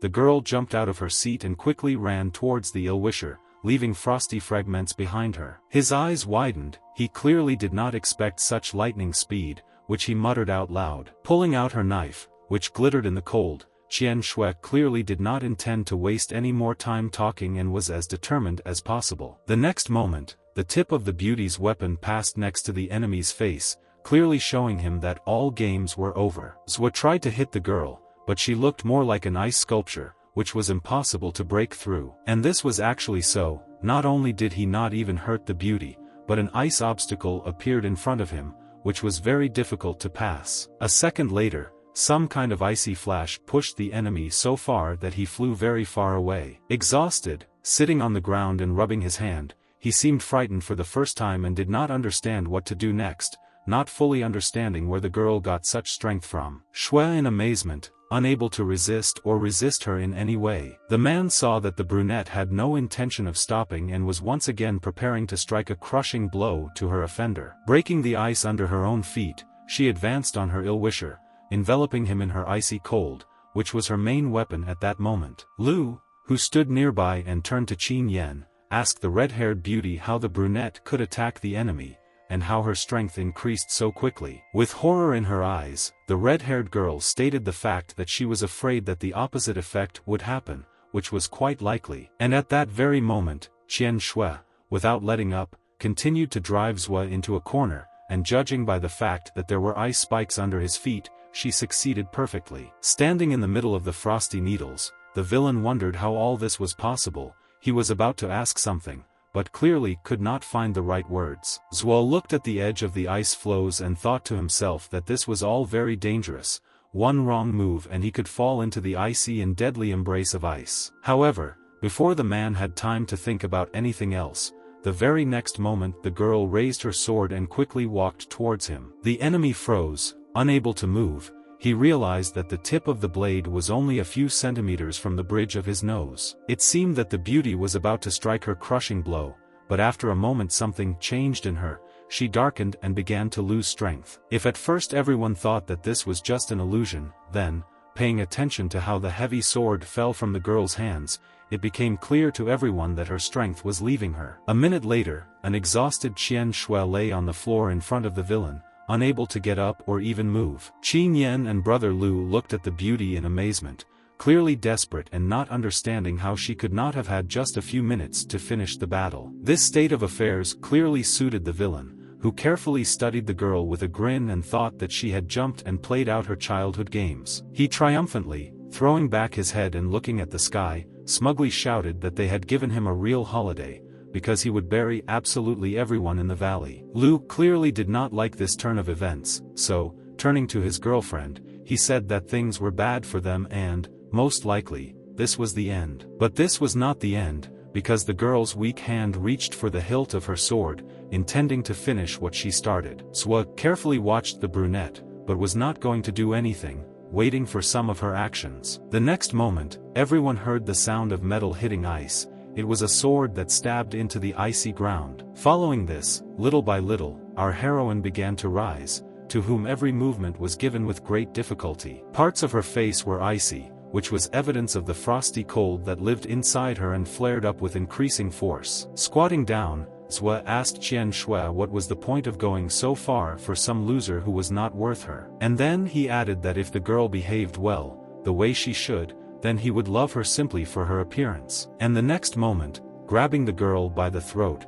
he lifted her above the ground, angrily informing her that those who go against his will always die at his own hands. Closing her eyes, the beauty thought with horror that, probably, this would all really end for her. Mentally, she turned to Wu Jin, wanting some miracle to happen and for the young man to hear her. However, he did not hear this, but everything that was happening was seen by two of the girl's comrades, who rushed to the enemy with lightning speed, shouting to leave her alone. Perhaps the guys would have succeeded, but the humble servants will block their path and threw the guys back. And raising his hand, not at all with a man's manicure, with anger in his voice he asked where the young people were heading so quickly. The next second, Zhua spoke, addressing the girl. He noted that her spiritual blood looked delicious, and he hoped that the demonic spear would certainly like it. However, having grabbed the girl by the throat again, the enemy suddenly heard a strange voice, which said that he had previously asked to take his hands off Qian Shui and not touch her anymore.